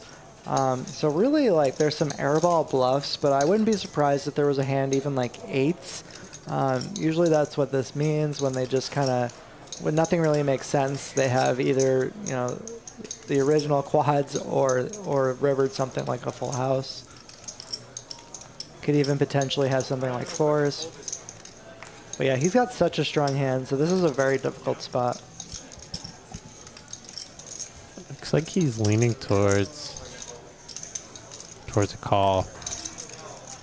Yeah, earlier he made a fold in a similar spot, getting a really great odds. I think with king queen actually. But this is a little bit different of a spot. The ranges are a little harder to define, and Tony's line doesn't make as much sense unless he's got the quads or something like eights. So very curious. Wow. What a fold there from Zefish. Very, very, very impressive fold. Yeah, DFS Brad, I agree. There aren't very many hands there that can raise for value. Yeah. So when that's the case, maybe you want to go larger.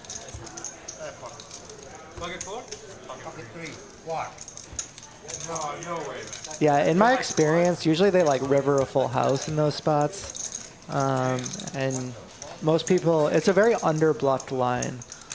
For sure, especially for that sizing.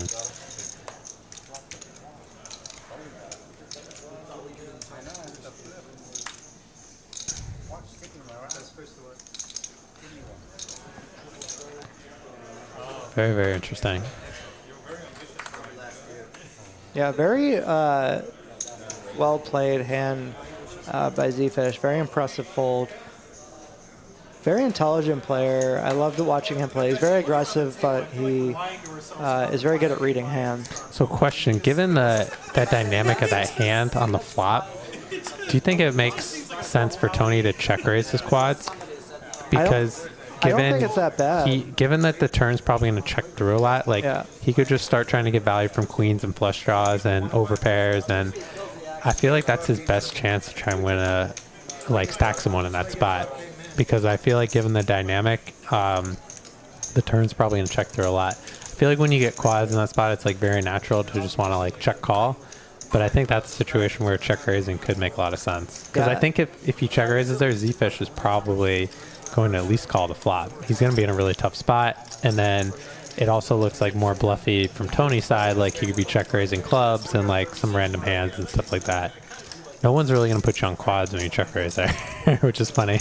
Yeah, and especially with something like, you know, obviously bottom quads of 3 where it's very likely your opponent will have, you know, hands like Queen X and stuff like that. So it's very interesting. I have to think it over a little bit. Yeah, look at this Moneymaker c-betting here with the King Jack and just turning the nuts. He's been running pretty well tonight, and Tony in a tough spot here, turns a queen, also has a gut shot to go along with it. Moneymaker going for a big bet here, really trying to target ace-x, flush draws, some 2 pairs, you know, hands like ace-jack. Yeah, Tony's going to have a lot of big hands in that card. Moneymaker unblocks all of the pairs as well. So I really like his sizing here. Trying to set up another big bet on the river.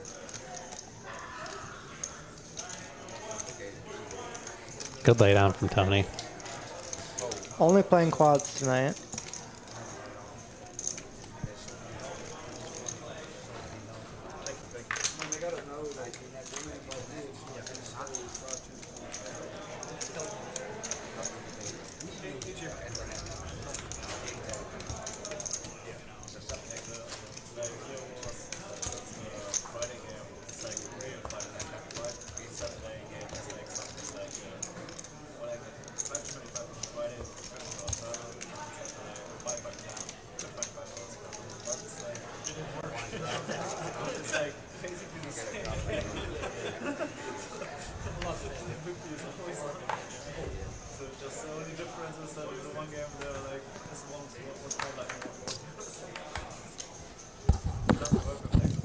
Yeah, you can hear Moneymaker talking about the Saturday game. It plays very big as well. Generally, the $25 straddle's on from the start, sometimes the 50. If you guys want to watch more poker, tomorrow night, same time, 5-5-10 quarter.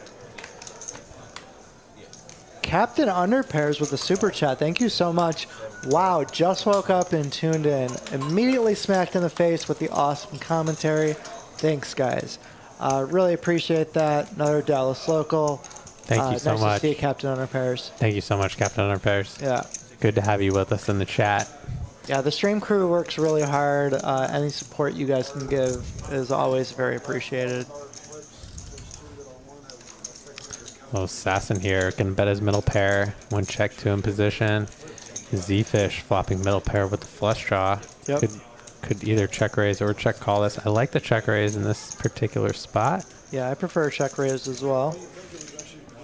And it's going to put Assassin in a tough spot. Does take it down. Nice hand, Zefish. Nice hand, Zefish. It's funny, everyone's paranoid every hand that their opponent had 7-deuce. Oh, yeah. And So it's that 7-deuce? is one of the fun parts about that game. Yeah. Definitely opens things up.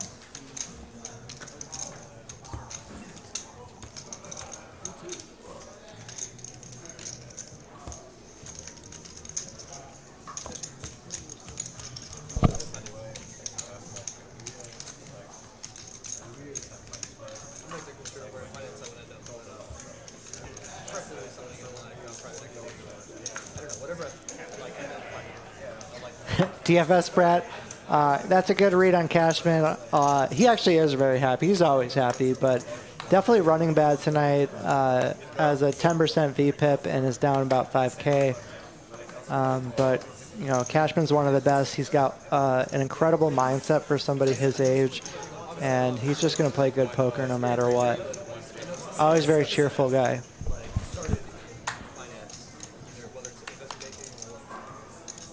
Oh, here we go. He's got aces, so let's see if he can turn it Got around. 7-deuce. He's going to 3-bet. Pretty sure that's aces, but okay. Happy to see this hand. And Zefish going to cold call here with the 10-8 suited on the button. And Brian Green going to call as well. And this is interesting for Kyle here. Given that there's two people that cold called in front of him, he's very deep stacked. I could see coming in for a call as well with his hand, but he's not closing the action. And Tony calling as well with the king-queen suited. This is Texas heads up here. We have a 3-bet pot, and we might go 6 ways with this flop. And Cashman has 7-deuce. He's just thinking, what did I do? Cashman keeps getting in these multi-way spots. And I think if Kyle Z saw this action closing, he would definitely want to come in. But with this group, you always have to be concerned. I'd be very... uncapped Assassin lays down too, so we're gonna go 4 ways to the flop. I'd be very tempted to cold call there in Kyle's spot, given the fact that Zefish and Brian called in front of me, and results oriented wise, yeah, you can see him adjust a little bit. He smashed it. Yeah, he's like Brian Green flopping top pair here, and Zefish with a straight draw. Yeah, see Tony.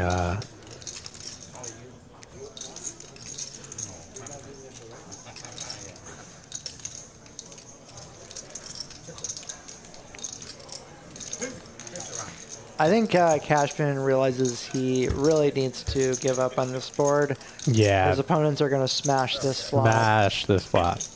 Really bad board for him to...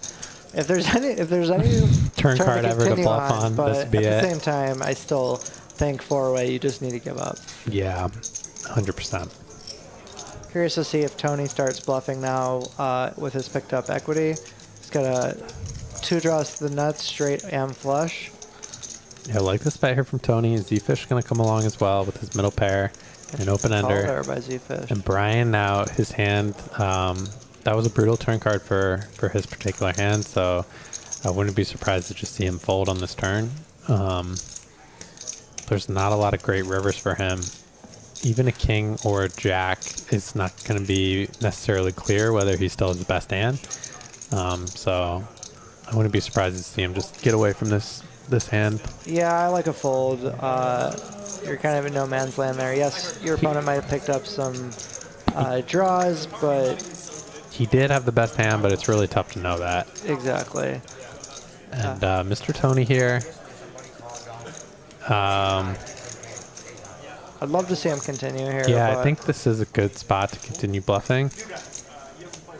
Oh, it's interesting. Very tough, though. Your opponent's going to have a lot of strong hands. Yeah. They're going to have some missed draws, but you have the clubs. Zefish is going to have a lot of aces.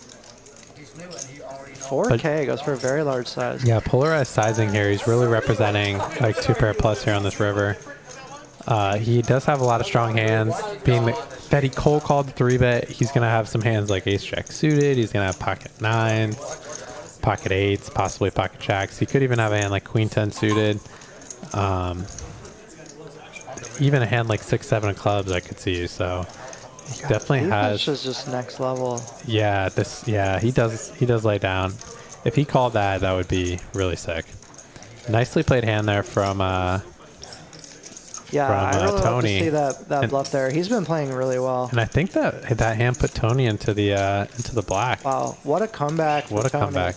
All it takes is winning a flip, then getting quads, and a great bluff. He showed how to do it every single way. Really, really nice comeback. Jensen, you're next, buddy. Yeah, Garen talking about playing with Sean Winter. He's one of the biggest high-stakes players in Vegas right now. Plays all the high rollers, plays the high-stakes cash games. I could definitely see Cashman being in a similar spot in a few years.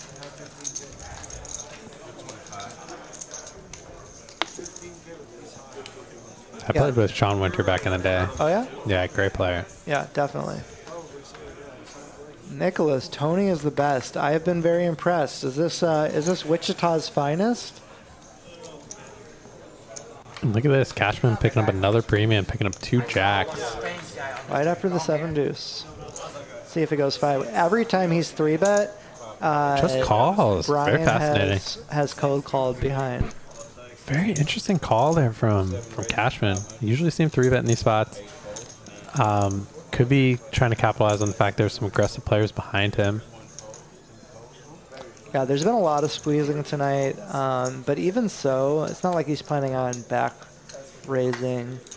So I probably would have liked to see a raise most of the time, but I like both plays, calling and raising. So what do you think about this spot? Is this a spot where Cashman should put in a back raise here? So I never have this play in my arsenal. I never call raise. I know sometimes you should at certain stack depths. Maybe he's a little too deep. But yeah, I'm not really familiar with how to play that line. He's like 120 bigs deep to start the hand, but it's kind of interesting because what are you trying to accomplish? Because you're really just going to get your opponents to continue with an incredibly strong range that we're not doing great against. Well, you can clear it. But we do have a lot of dead money, so there is incentive to just. Was it take worth down it the pot. because there's 1,000 in the middle after Brian makes it 5 assassin calls? Yeah, he started the hand. That's true. He started the hand with 6,700, which is with like maybe 120 bigs. What size do you go with? I think it's a jam, which seems ridiculous. It probably can't be bad. Like you said, there's $1,000 out there in dead money. Right, 60. That could be incentive enough. Yeah. Oh, poor Cashman. He's just getting needled tonight. Yeah. It's like when your session's going really bad, like you just like getting all the worst runouts, and you just get shown like, yeah, And Dawn just took the trunk. The whole trunk. I could have just given it to him. We didn't need a player anyway. Just took the trunk.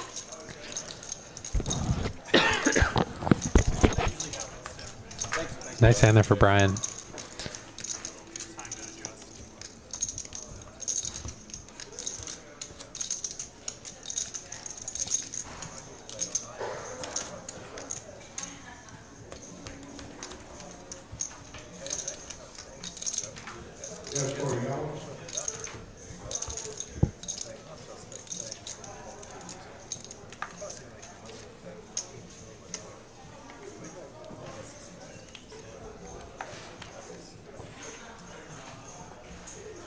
An assassin picking up the 7-deuce from under the gun.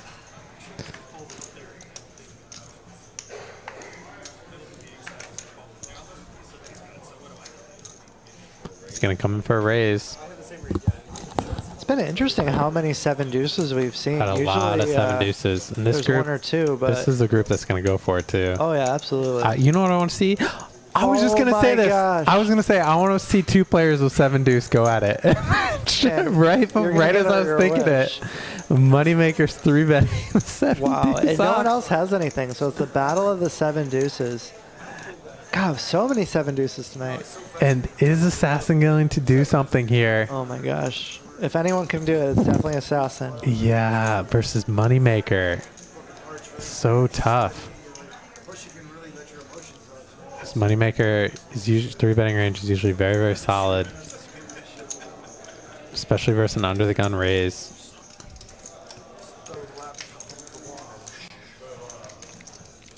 What an interesting spot. He's really. This would be awesome to see them go at it. Both the 7-deuce. I was waiting for this. Calls. I hope he just If he calls. called, that would be. He's gonna 4-bet. Look at this. He 4-bets. Come on, Moneymaker, come back. Wow. And Moneymaker at 7-deuce as well. That was awesome. And he has to pay the extra 100 too. What a sick needle. I was the same man. Oh my god.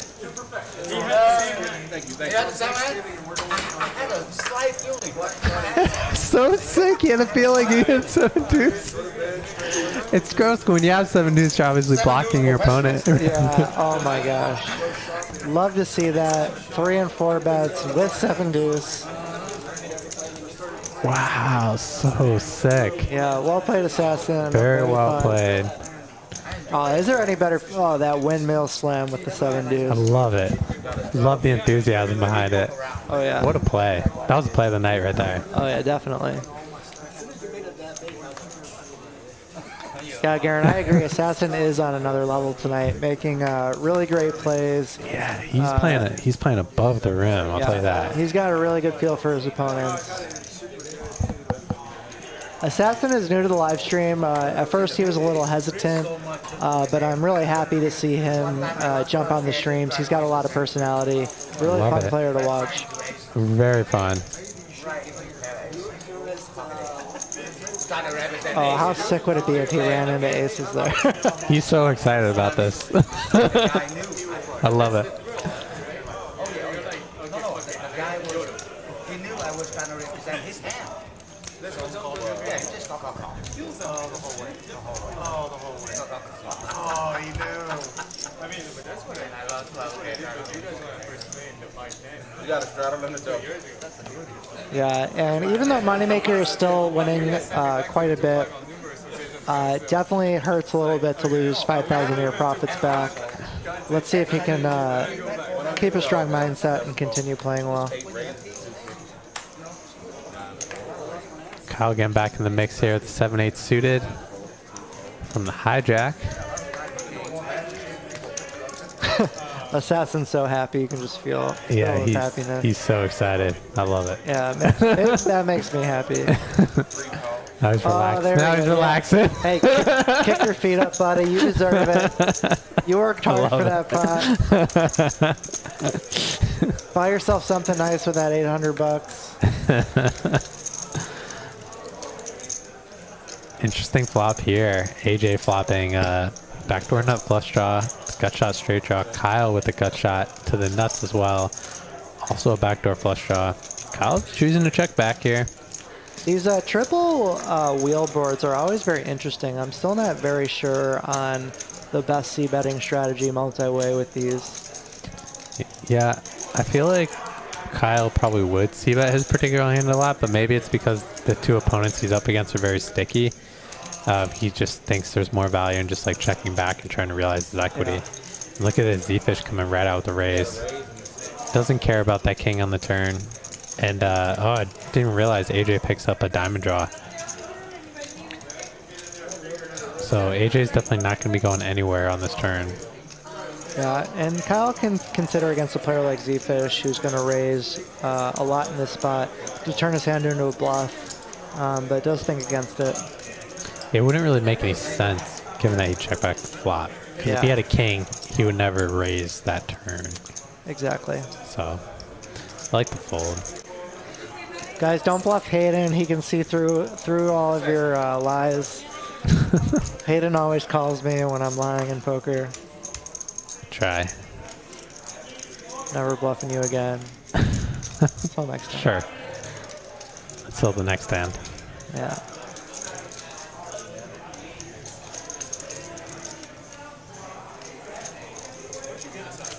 Difficult spot here for AJ. He definitely has to continue.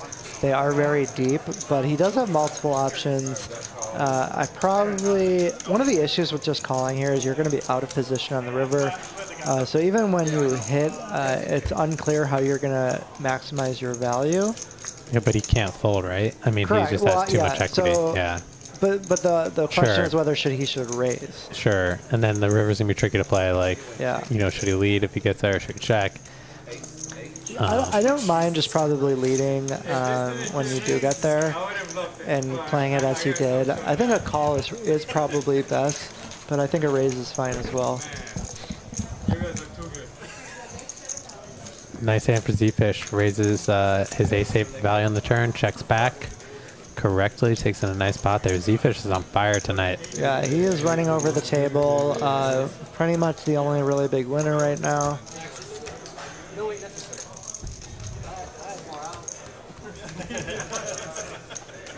Brian Green has been playing pretty snug tonight for what he normally does. Very solid poker tonight. Yeah, he's played a tight, aggressive game tonight, but made some very good decisions overall. Yeah, Brian's a tough player. When he's focused and when he's on, he can be very difficult to beat. Man, you know, there's some days like this, some days like that. Yeah, when Zefish is hitting hands, you got to run away. He is very difficult to play against. For sure. Zefish is not an easy customer, that's for sure.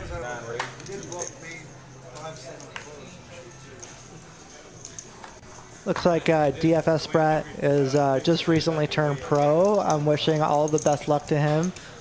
Very nice guy. Hope you have success building your bankroll. Are you going to be doing tournaments, cash games? What's your plan for building your roll?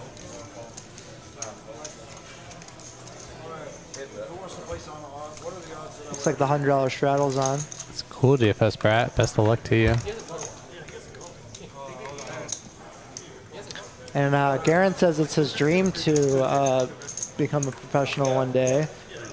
Definitely very difficult life, but can also be very rewarding. Nice to be your own boss, but you definitely have to be responsible and really understand bankroll requirements and have a lot of discipline.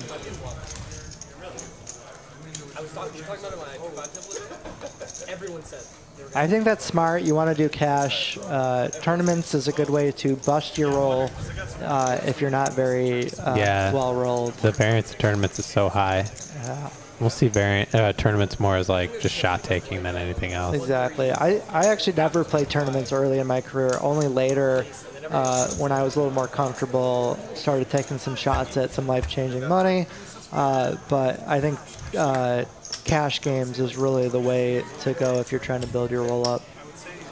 So interesting spot here. Moneymaker Steve bet 3 ways, got called by Jensen and Brian Green. Jensen turning a double gutter. Both players checked him. He's in position. He's going to use this heart to try and represent a flush here. I think we'll probably see Brian get out of the way. Moneymaker's in a very tough spot. Yeah. There's not too many hands. It's a really tough spot without a heart in his hand. And he does lay down. I don't blame him at all. It's nice to see Jensen finally get one through. Yeah, nicely played hand there from Jensen. I really like the bet on the turn. Yeah, and you can't blame the fold there for Moneymaker. If you call, you're going to have to call on a lot of non-heart rivers. Very difficult spot. He's had a little rough of a second half of the stream, but still playing very well.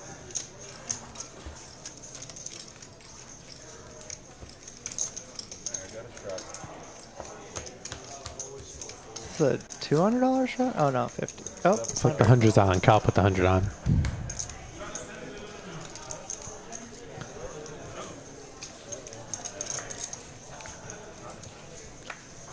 Garen, that's probably best, especially with a family. Want to be responsible. Have that guaranteed check. Poker, being a poker professional sounds very glamorous, but can also be very difficult. It's always recommended to have another job for most people. And keep poker as a hobby for fun. You can always still try to build a bankroll and keep it separate. Treat it like a game, like a video game. But always recommend, even if you're trying to be a professional, to have a job at the beginning. For sure. Very sound advice. Kyle's gonna 3-bet in position here. It's king queen in the $100 straddle. 1500. Interesting spot here for assassin. Definitely has a good hand to defend versus 3-bets with. But he's in a tough spot with Brian Green behind him. Yeah, out of position as well, but your hand does play very well. But I do probably prefer a fold at these stacked ups. Yeah, I think that's a very disciplined fold. Yeah. Brian tossing the 100 towards them. No 7-deuce. I know Brian also really loves Kyle. Kyle's a really great guy. Yeah, Kyle seems like a really great guy. Yeah. So DFS Brad needs to make $10,000. Well, best of luck to you. No, you can do it.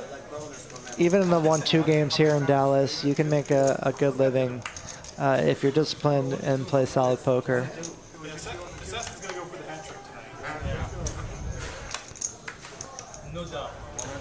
Oh my gosh, 7-deuce is just 7-deuce is going around. Tossed around.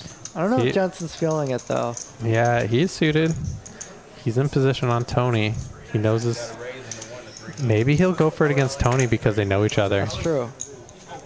But he's got to be concerned about all the entire table left stacked behind him. I also think if he was winning, he'd be more likely to go for it. But when things aren't going well, sometimes you just kind of play a little more conservative, and that's the route he takes. Definitely don't mind a fold. Again, the straddle is on as well, which lowers your incentive to win the side pot, or I'm sorry, the bounty. Tony's going to take it down.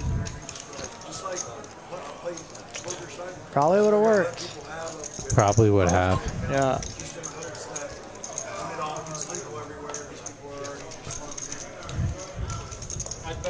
Man, that has to be the 6th or 7th 7-deuce we've seen in the second half. Yeah, we've seen a lot. We've seen a lot of 7-deuces, and we've seen a lot of like huge pairs, big pairs, big starting hands. Yeah, and 7-deuce against big pairs. Yes. Yeah. And 7-deuce against 7-deuce. That's the first time I've seen that on a stream where they're playing 7-deuce game. That was really fun. And the fact that Assassin went for it was just made it even more awesome. Absolutely. Love to see it. Yeah. You can tell, he's still on cloud 9. His body language, he knows he's the boss. Leaning back in the chair, taking a big stretch. Enjoying some pizza. Yeah, I don't know if you guys know Assassin, but this is him smiling right now. That is a big old smile. Enjoying some food, enjoying a sandwich. Well deserved.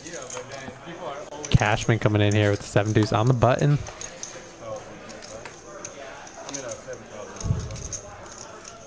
Is Kyle Z gonna come in for a squeeze? No, he's just gonna call with the king 10. Interesting. Moneymaker gonna overcall the big blind with the king 3 off. Cashman just cannot get anything through today. Maybe he'll get it through on the flop. Yeah. No one flopped anything. Yeah, it'll be interesting to see if he goes for this 4-way though. It seems it would seem optimistic. Yeah, because you're gonna have to. He knows he's gonna have to barrel it. I'm rooting for him. Come on, Cashman, you can do it. Yeah, this is what he needs. No one's really got backdoor anything. Kyle's really got nothing on this board. Yeah. Moneymaker has complete air. Uh-oh. So brutal. Poor Cashman. Just. I wonder if you need to be check raising more in general because of the 7-deuce game. Yeah, that's interesting. I like the check raise there from Kyle. I like the play. He shows it. Yeah, poor Cashman. Yeah, Cashman just having a rough night. Sometimes poker goes that way. Yeah.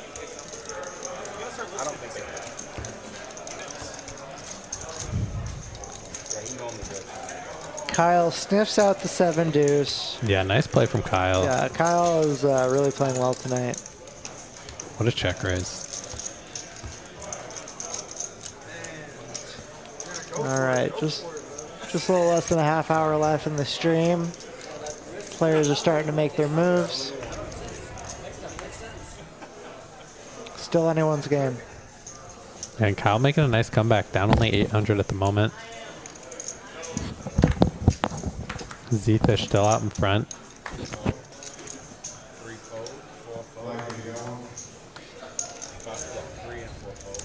AJ's been pretty quiet the second half of the stream. Yeah, he's been quiet. He's been card dead the last hour, it seems like. Yeah, and even though he has a high VPIP, he's had a lot of very big hands tonight. So I did notice at the beginning he was playing a little more reserved than usual. So going with a more solid strategy night clearly is paying off as well. For sure. Cashman with another standard 4-way spot. Yeah, with ace king again, and gets another bad flop. Probably see him check back this, given that they're 4 ways. This connects with a lot of hands that your opponents are calling raises with. And Jensen's just going to lead right out, not going to give him the opportunity to check back.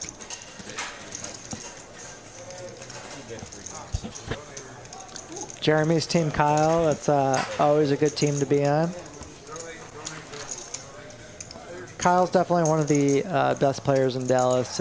Recognized that early on when I got here, always playing the highest stakes games around. Very tough player. Yeah, he's very, very tough.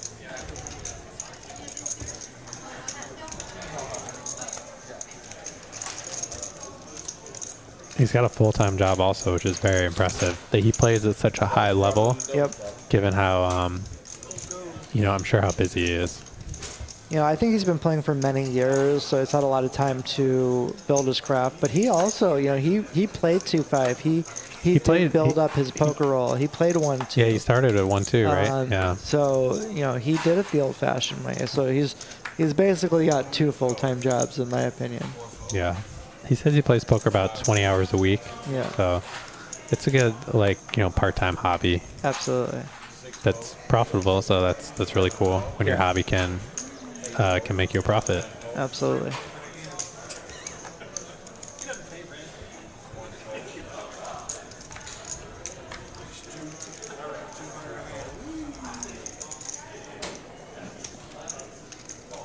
And AJ's going to defend here. Going to go 3 ways to this flop. Little suited Robbie.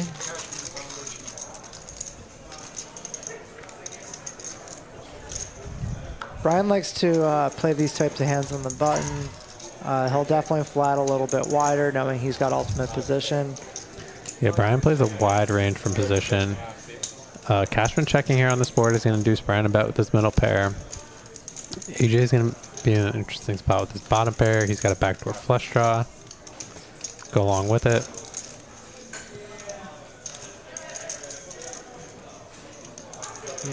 Against a flat, I wonder if Cashman's going to come in for a raise now that there's more dead money out there. I wonder how he's going to continue. He does have just a really strong bluff catcher, and if he raises, he's going to kind of get all those hands out. So I do like continuing through a call. I like his decision to check call. Yeah. I just don't think you're going to get anything worse to call you. Oh, brutal turn card here for Cashman. He's just been running so bad tonight. And he's not going to expect his opponent to have too many 4x either. I think on the board pair, Brian is going to give up, or at least check back, considering he's got some showdown value. And this is a brutal spot here for AJ. He checks. Very interesting. So interesting spot here if Cashman wants to go for value to try and get called by, he's really targeting like 7s or like worse queens here. It's kind of hard for 7 to call as played, so. I don't know though, I think you're going to get a lot of value from Queen X type hands, which I would expect to have. I really think I would be very comfortable betting for value right now. Right. So I actually really like his sizing. You're going to get called. You could also get hero called by some pairs in between 8s and jacks. It looks like Bryant's calling with Oh wow. 7. And now, so that can was a AJ really even raise anymore? it was a really good value bet given that Brian called with the 7.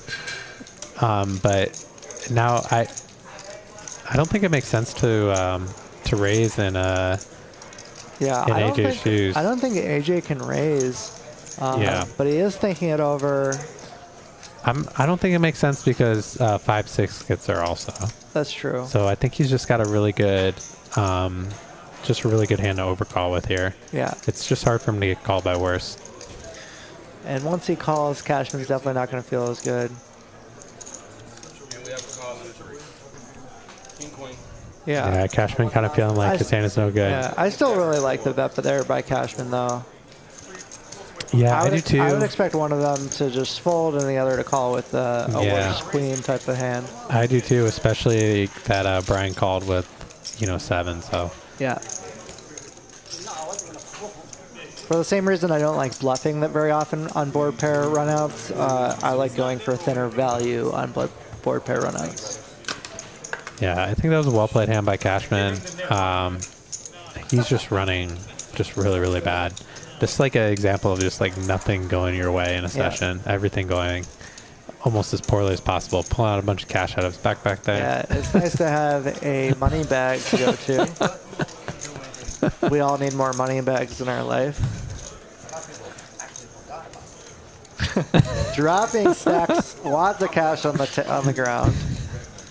Let me know if you need a manager of that backpack. There. Money manager, backpack manager. Cashman manager. I'll be your Cashman.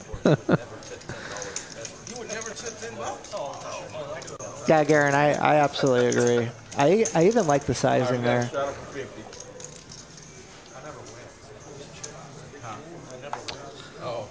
DFS Brad, I don't mentions I would like to see a raise on the flop. I'm actually just not sure about that because now I think you're actually going to get all the worst queens to fold. And now we're funneling our opponent's range into just better hands. It's possible. I'd have to think it over a little bit more, but I'm not sure. I actually think I like the way Cashman played it. Yeah, I agree with Danny. I think it's easy to say that because seeing the hands. Yeah, because being you see he oriented. trips on the turn. But I think by raising there, you're just isolating yourself against better hands. Yeah. I think a good practice is to really understand our own biases, the fact that we see the cards and we are biased to the results, and really try to think about it objectively. And I think when you do, you'll realize that he probably played it the right way. And yeah, Captain Under Pairs. Cashman is he's a machine. He's not going to get rattled. It's really important to just kind of breathe and think through your decisions. Don't act too quickly. Try to think about the situation and what the appropriate play is.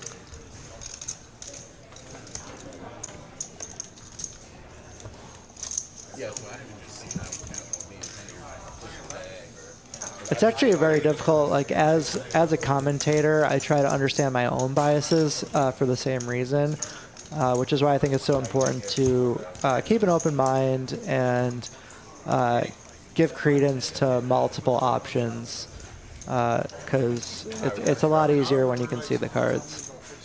Yeah, for sure.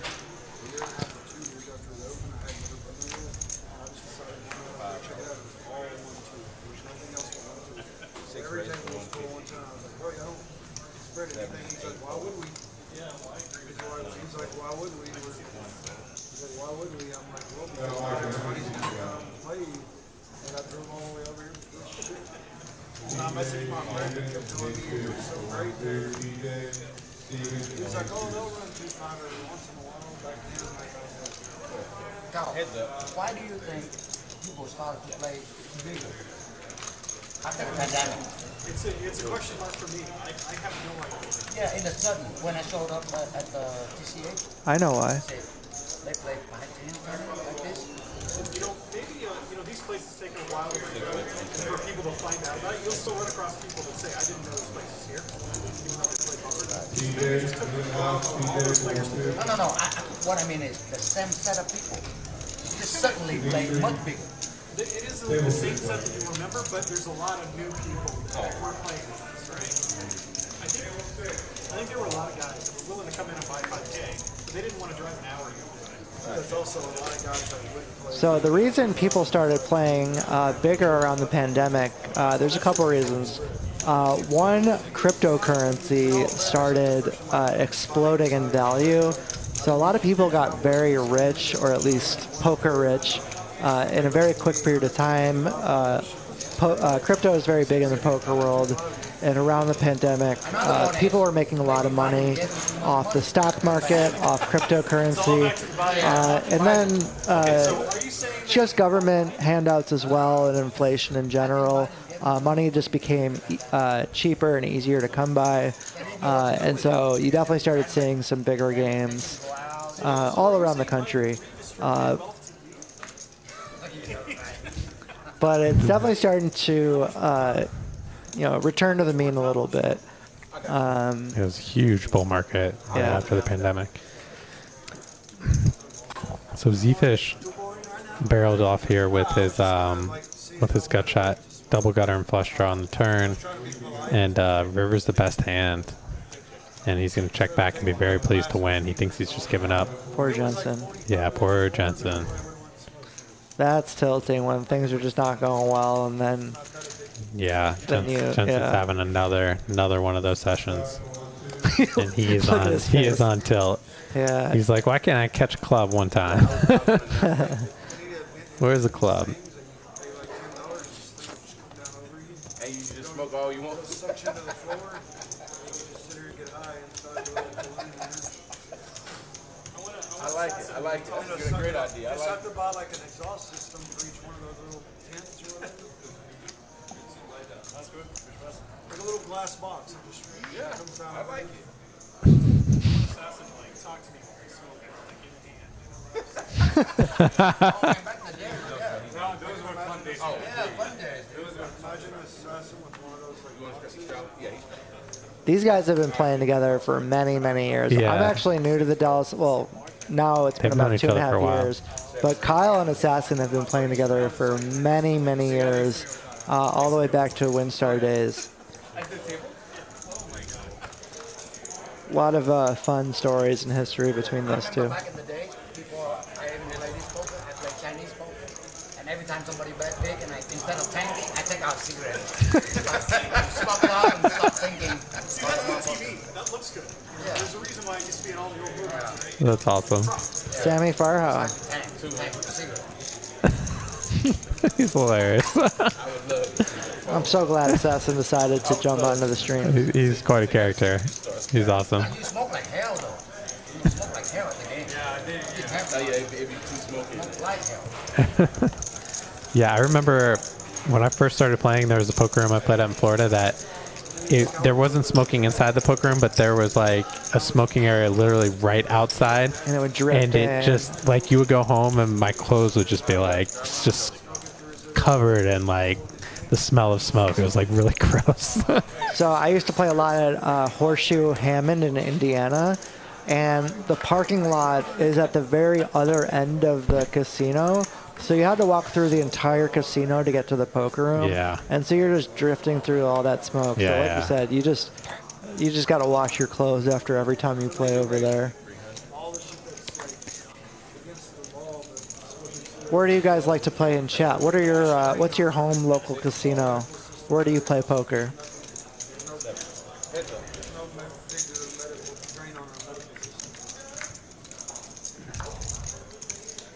So a nice flop here for Zefish. And Jensen's going to see about his bottom pair. Zefish definitely check raise this. Decides to just call. A little surprised to see that from him. He just turns best hand. It's probably going to go check here on this turn, I'd imagine.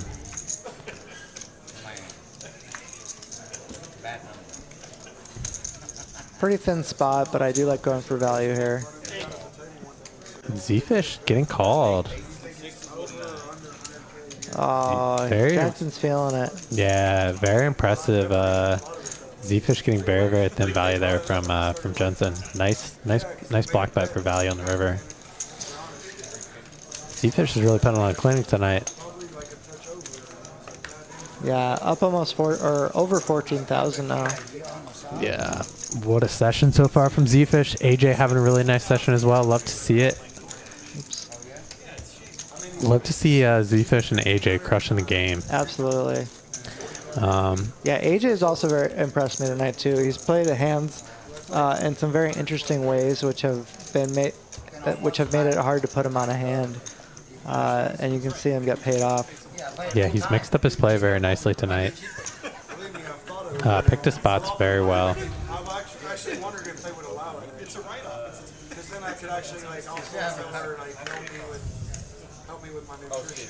Bring it back. Be kind of like an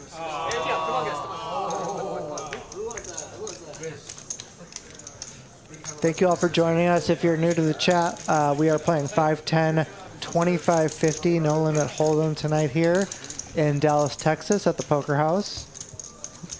Yeah, it's been a great stream so far. Yeah, a lot of really high level play tonight.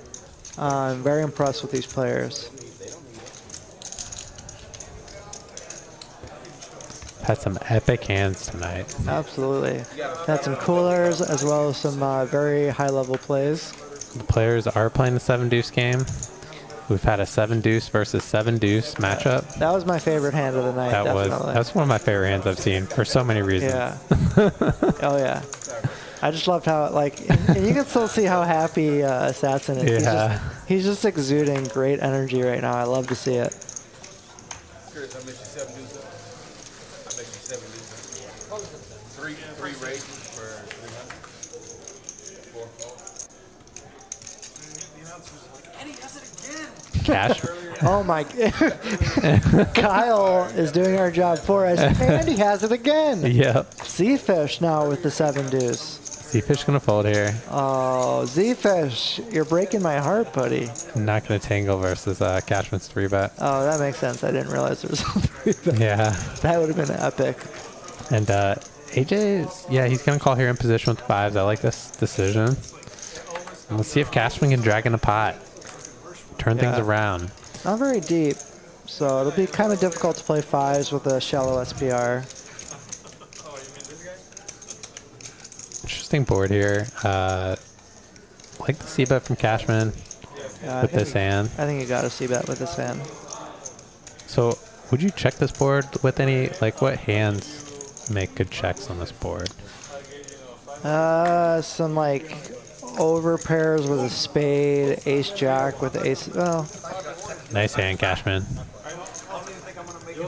Gotta feel good to drag in a little pot there. I'm probably just betting a lot on that board. Did you bet honest. Your ace kings on that board?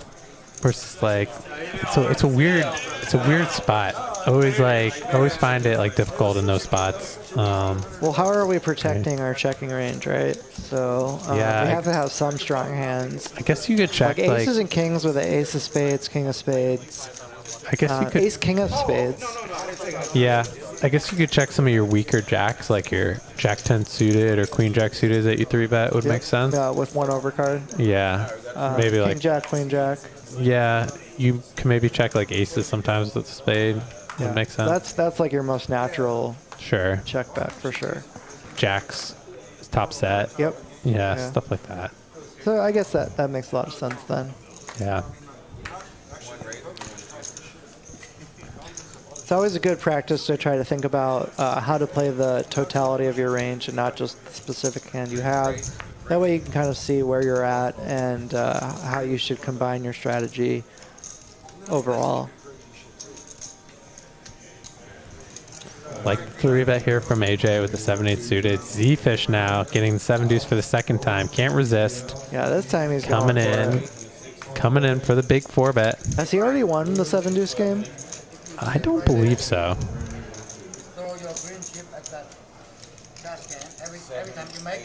I think this is going to work.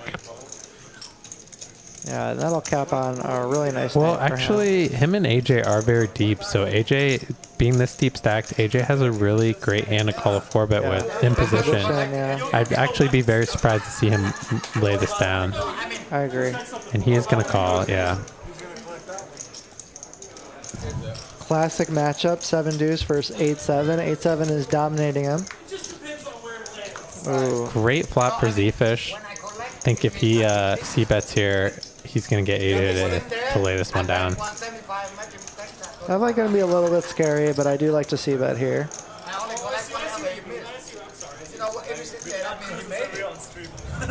Zefish just wants to see a snap fold. He's like, just please fold. Please fold.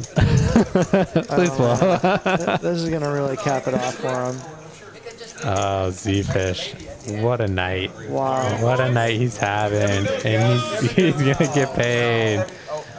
Man, everyone's owning the 7-deuce tonight. We've had some great 7-deuce takedowns. Yeah. And honestly, Zefish might be up 17K. I'm not even sure if the I don't know included. if the software is taking that into consideration. Yeah, so he is absolutely rolling this table right now.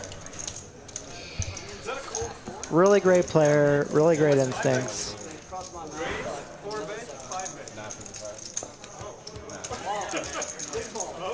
Oh. All right, got 3 more hands, guys. All right, final 3 hands of the night. Final 3 hands. Let's go. Thank you all so much for joining us. Remember to hit that like button on your way out. We really appreciate your support. I bet you anything you want. Brian, in my position, he would have pulled it. You see the beauty of somebody making 5 bets. I came here to like battle a little bit. The guy is like folding. When was the last time you were in a hand? Hey, Zefish. He's like, I'll tell you another thing. He tells every fucking massage girl he's a marrier. Who is this? I don't know. She was actually mad. She was like, God damn it. Or the move that I make. Who gives a shit about that? Thank you, brother. Thank you. Like you can spend 2-3 hours, no one would have it. No, but still, it's again. Because every time you 3-bet, 4-bet, people think that you don't have it. You know, that's still happening. I love to see the great energy of on this table right now. Everyone's just having.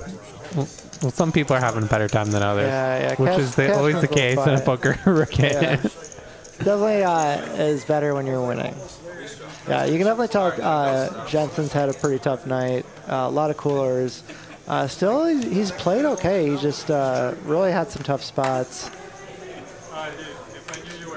Everybody else close to even. Obviously, Cashman's also had a rough night.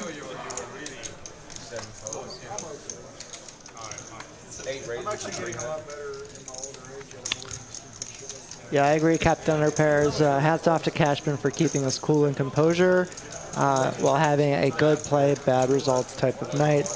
I think that's the difference between a winning and a losing player right there, is how well you play when you're losing. For sure. It's one long session. That's true. Don't be too concerned about your single day results. All right, guys. 3 players. We're all human, so it's hard not to be. Absolutely, we all do it. But you know, if you're getting dealt 9-4 all night, the proper play is to just fold. Every time the action's to you is the opportunity to make the perfect play. Danny with the mindset bombs. Speaking of the perfect play, we got Trip Kings here for Jensen. A little chance for some revenge. I like the call here from Jensen. Yeah, with the King Deuce, we just have the best possible bluff catcher right now. Want to keep in all of our opponent's bluffs. Can consider going for value on future streets as well, but definitely want to start off with a call. It's an interesting bet here from Kyle. Really targeting like Jensen's Jack X. Yeah. I like this play for that reason.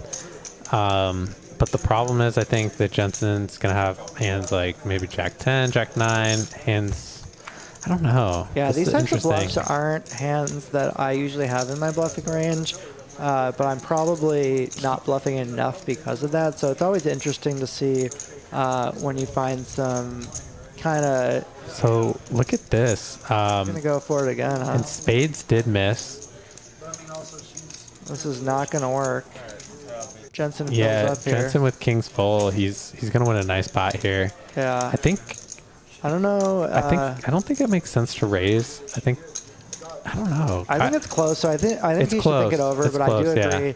I just don't know what's calling us. Well, if we raise. there's pocket jacks and pocket queens, That's true. right? There's lower boats. There's also like ace 10, 10 9. Yeah. But the question backdoor is clubs. backdoor clubs, yeah. But the question is, are those hands going to call if a hand like ace 10 or flushes Yep. are going to lean towards fold versus call, then Yeah. calling would just make the most sense. Yeah, I think he should arrive at a call, but definitely worth thinking about what kind of hands your opponent might be able to call with. Does look like he's going to try to come in here for just a call.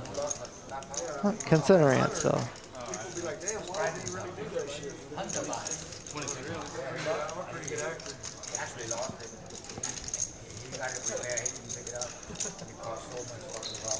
Now I sit it down here where I'll be assured that they go one more time. Kyle really going after it here. I know I left 100%. They're like, no, we don't have it. The funny thing is Shane Howard already had told me. Yeah, it just calls. I think this is a pretty solid decision, and he's gonna take down a nice pot there. Very well played hand by Jensen. I actually really like the double barrel by Kyle. I think Jensen's gonna. I like it because he blocks straights with a 9. He blocks hands like 10-9, and he also is unblocking spades, which is the flop flush draw. And he's gonna get hands like Jack 10 to fold on that river. Even like a hand like Queen 10 is in like a really tough spot. Now I will say that Jensen might be likely to call a little lighter because he is having such a tough night, so maybe he's not the best target to bluff in that situation. But I like the theory behind Kyle's bluff there, the logic behind it. I think it's a solid play. Yeah, I'm not sure. It's definitely interesting. It's nice to. I think most players underbluff in spots like that, so it's really important to be able to pick up those spots where you have no showdown value, but you do block some very strong hands and unblock some of the draws. So I can definitely get behind the bluff there by Kyle.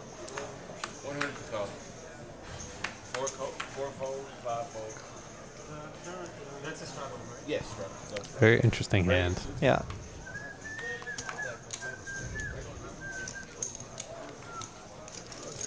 Kyle definitely has a lot of very tough bluffs in his game, so that's definitely one of the reasons why he's very difficult to play against.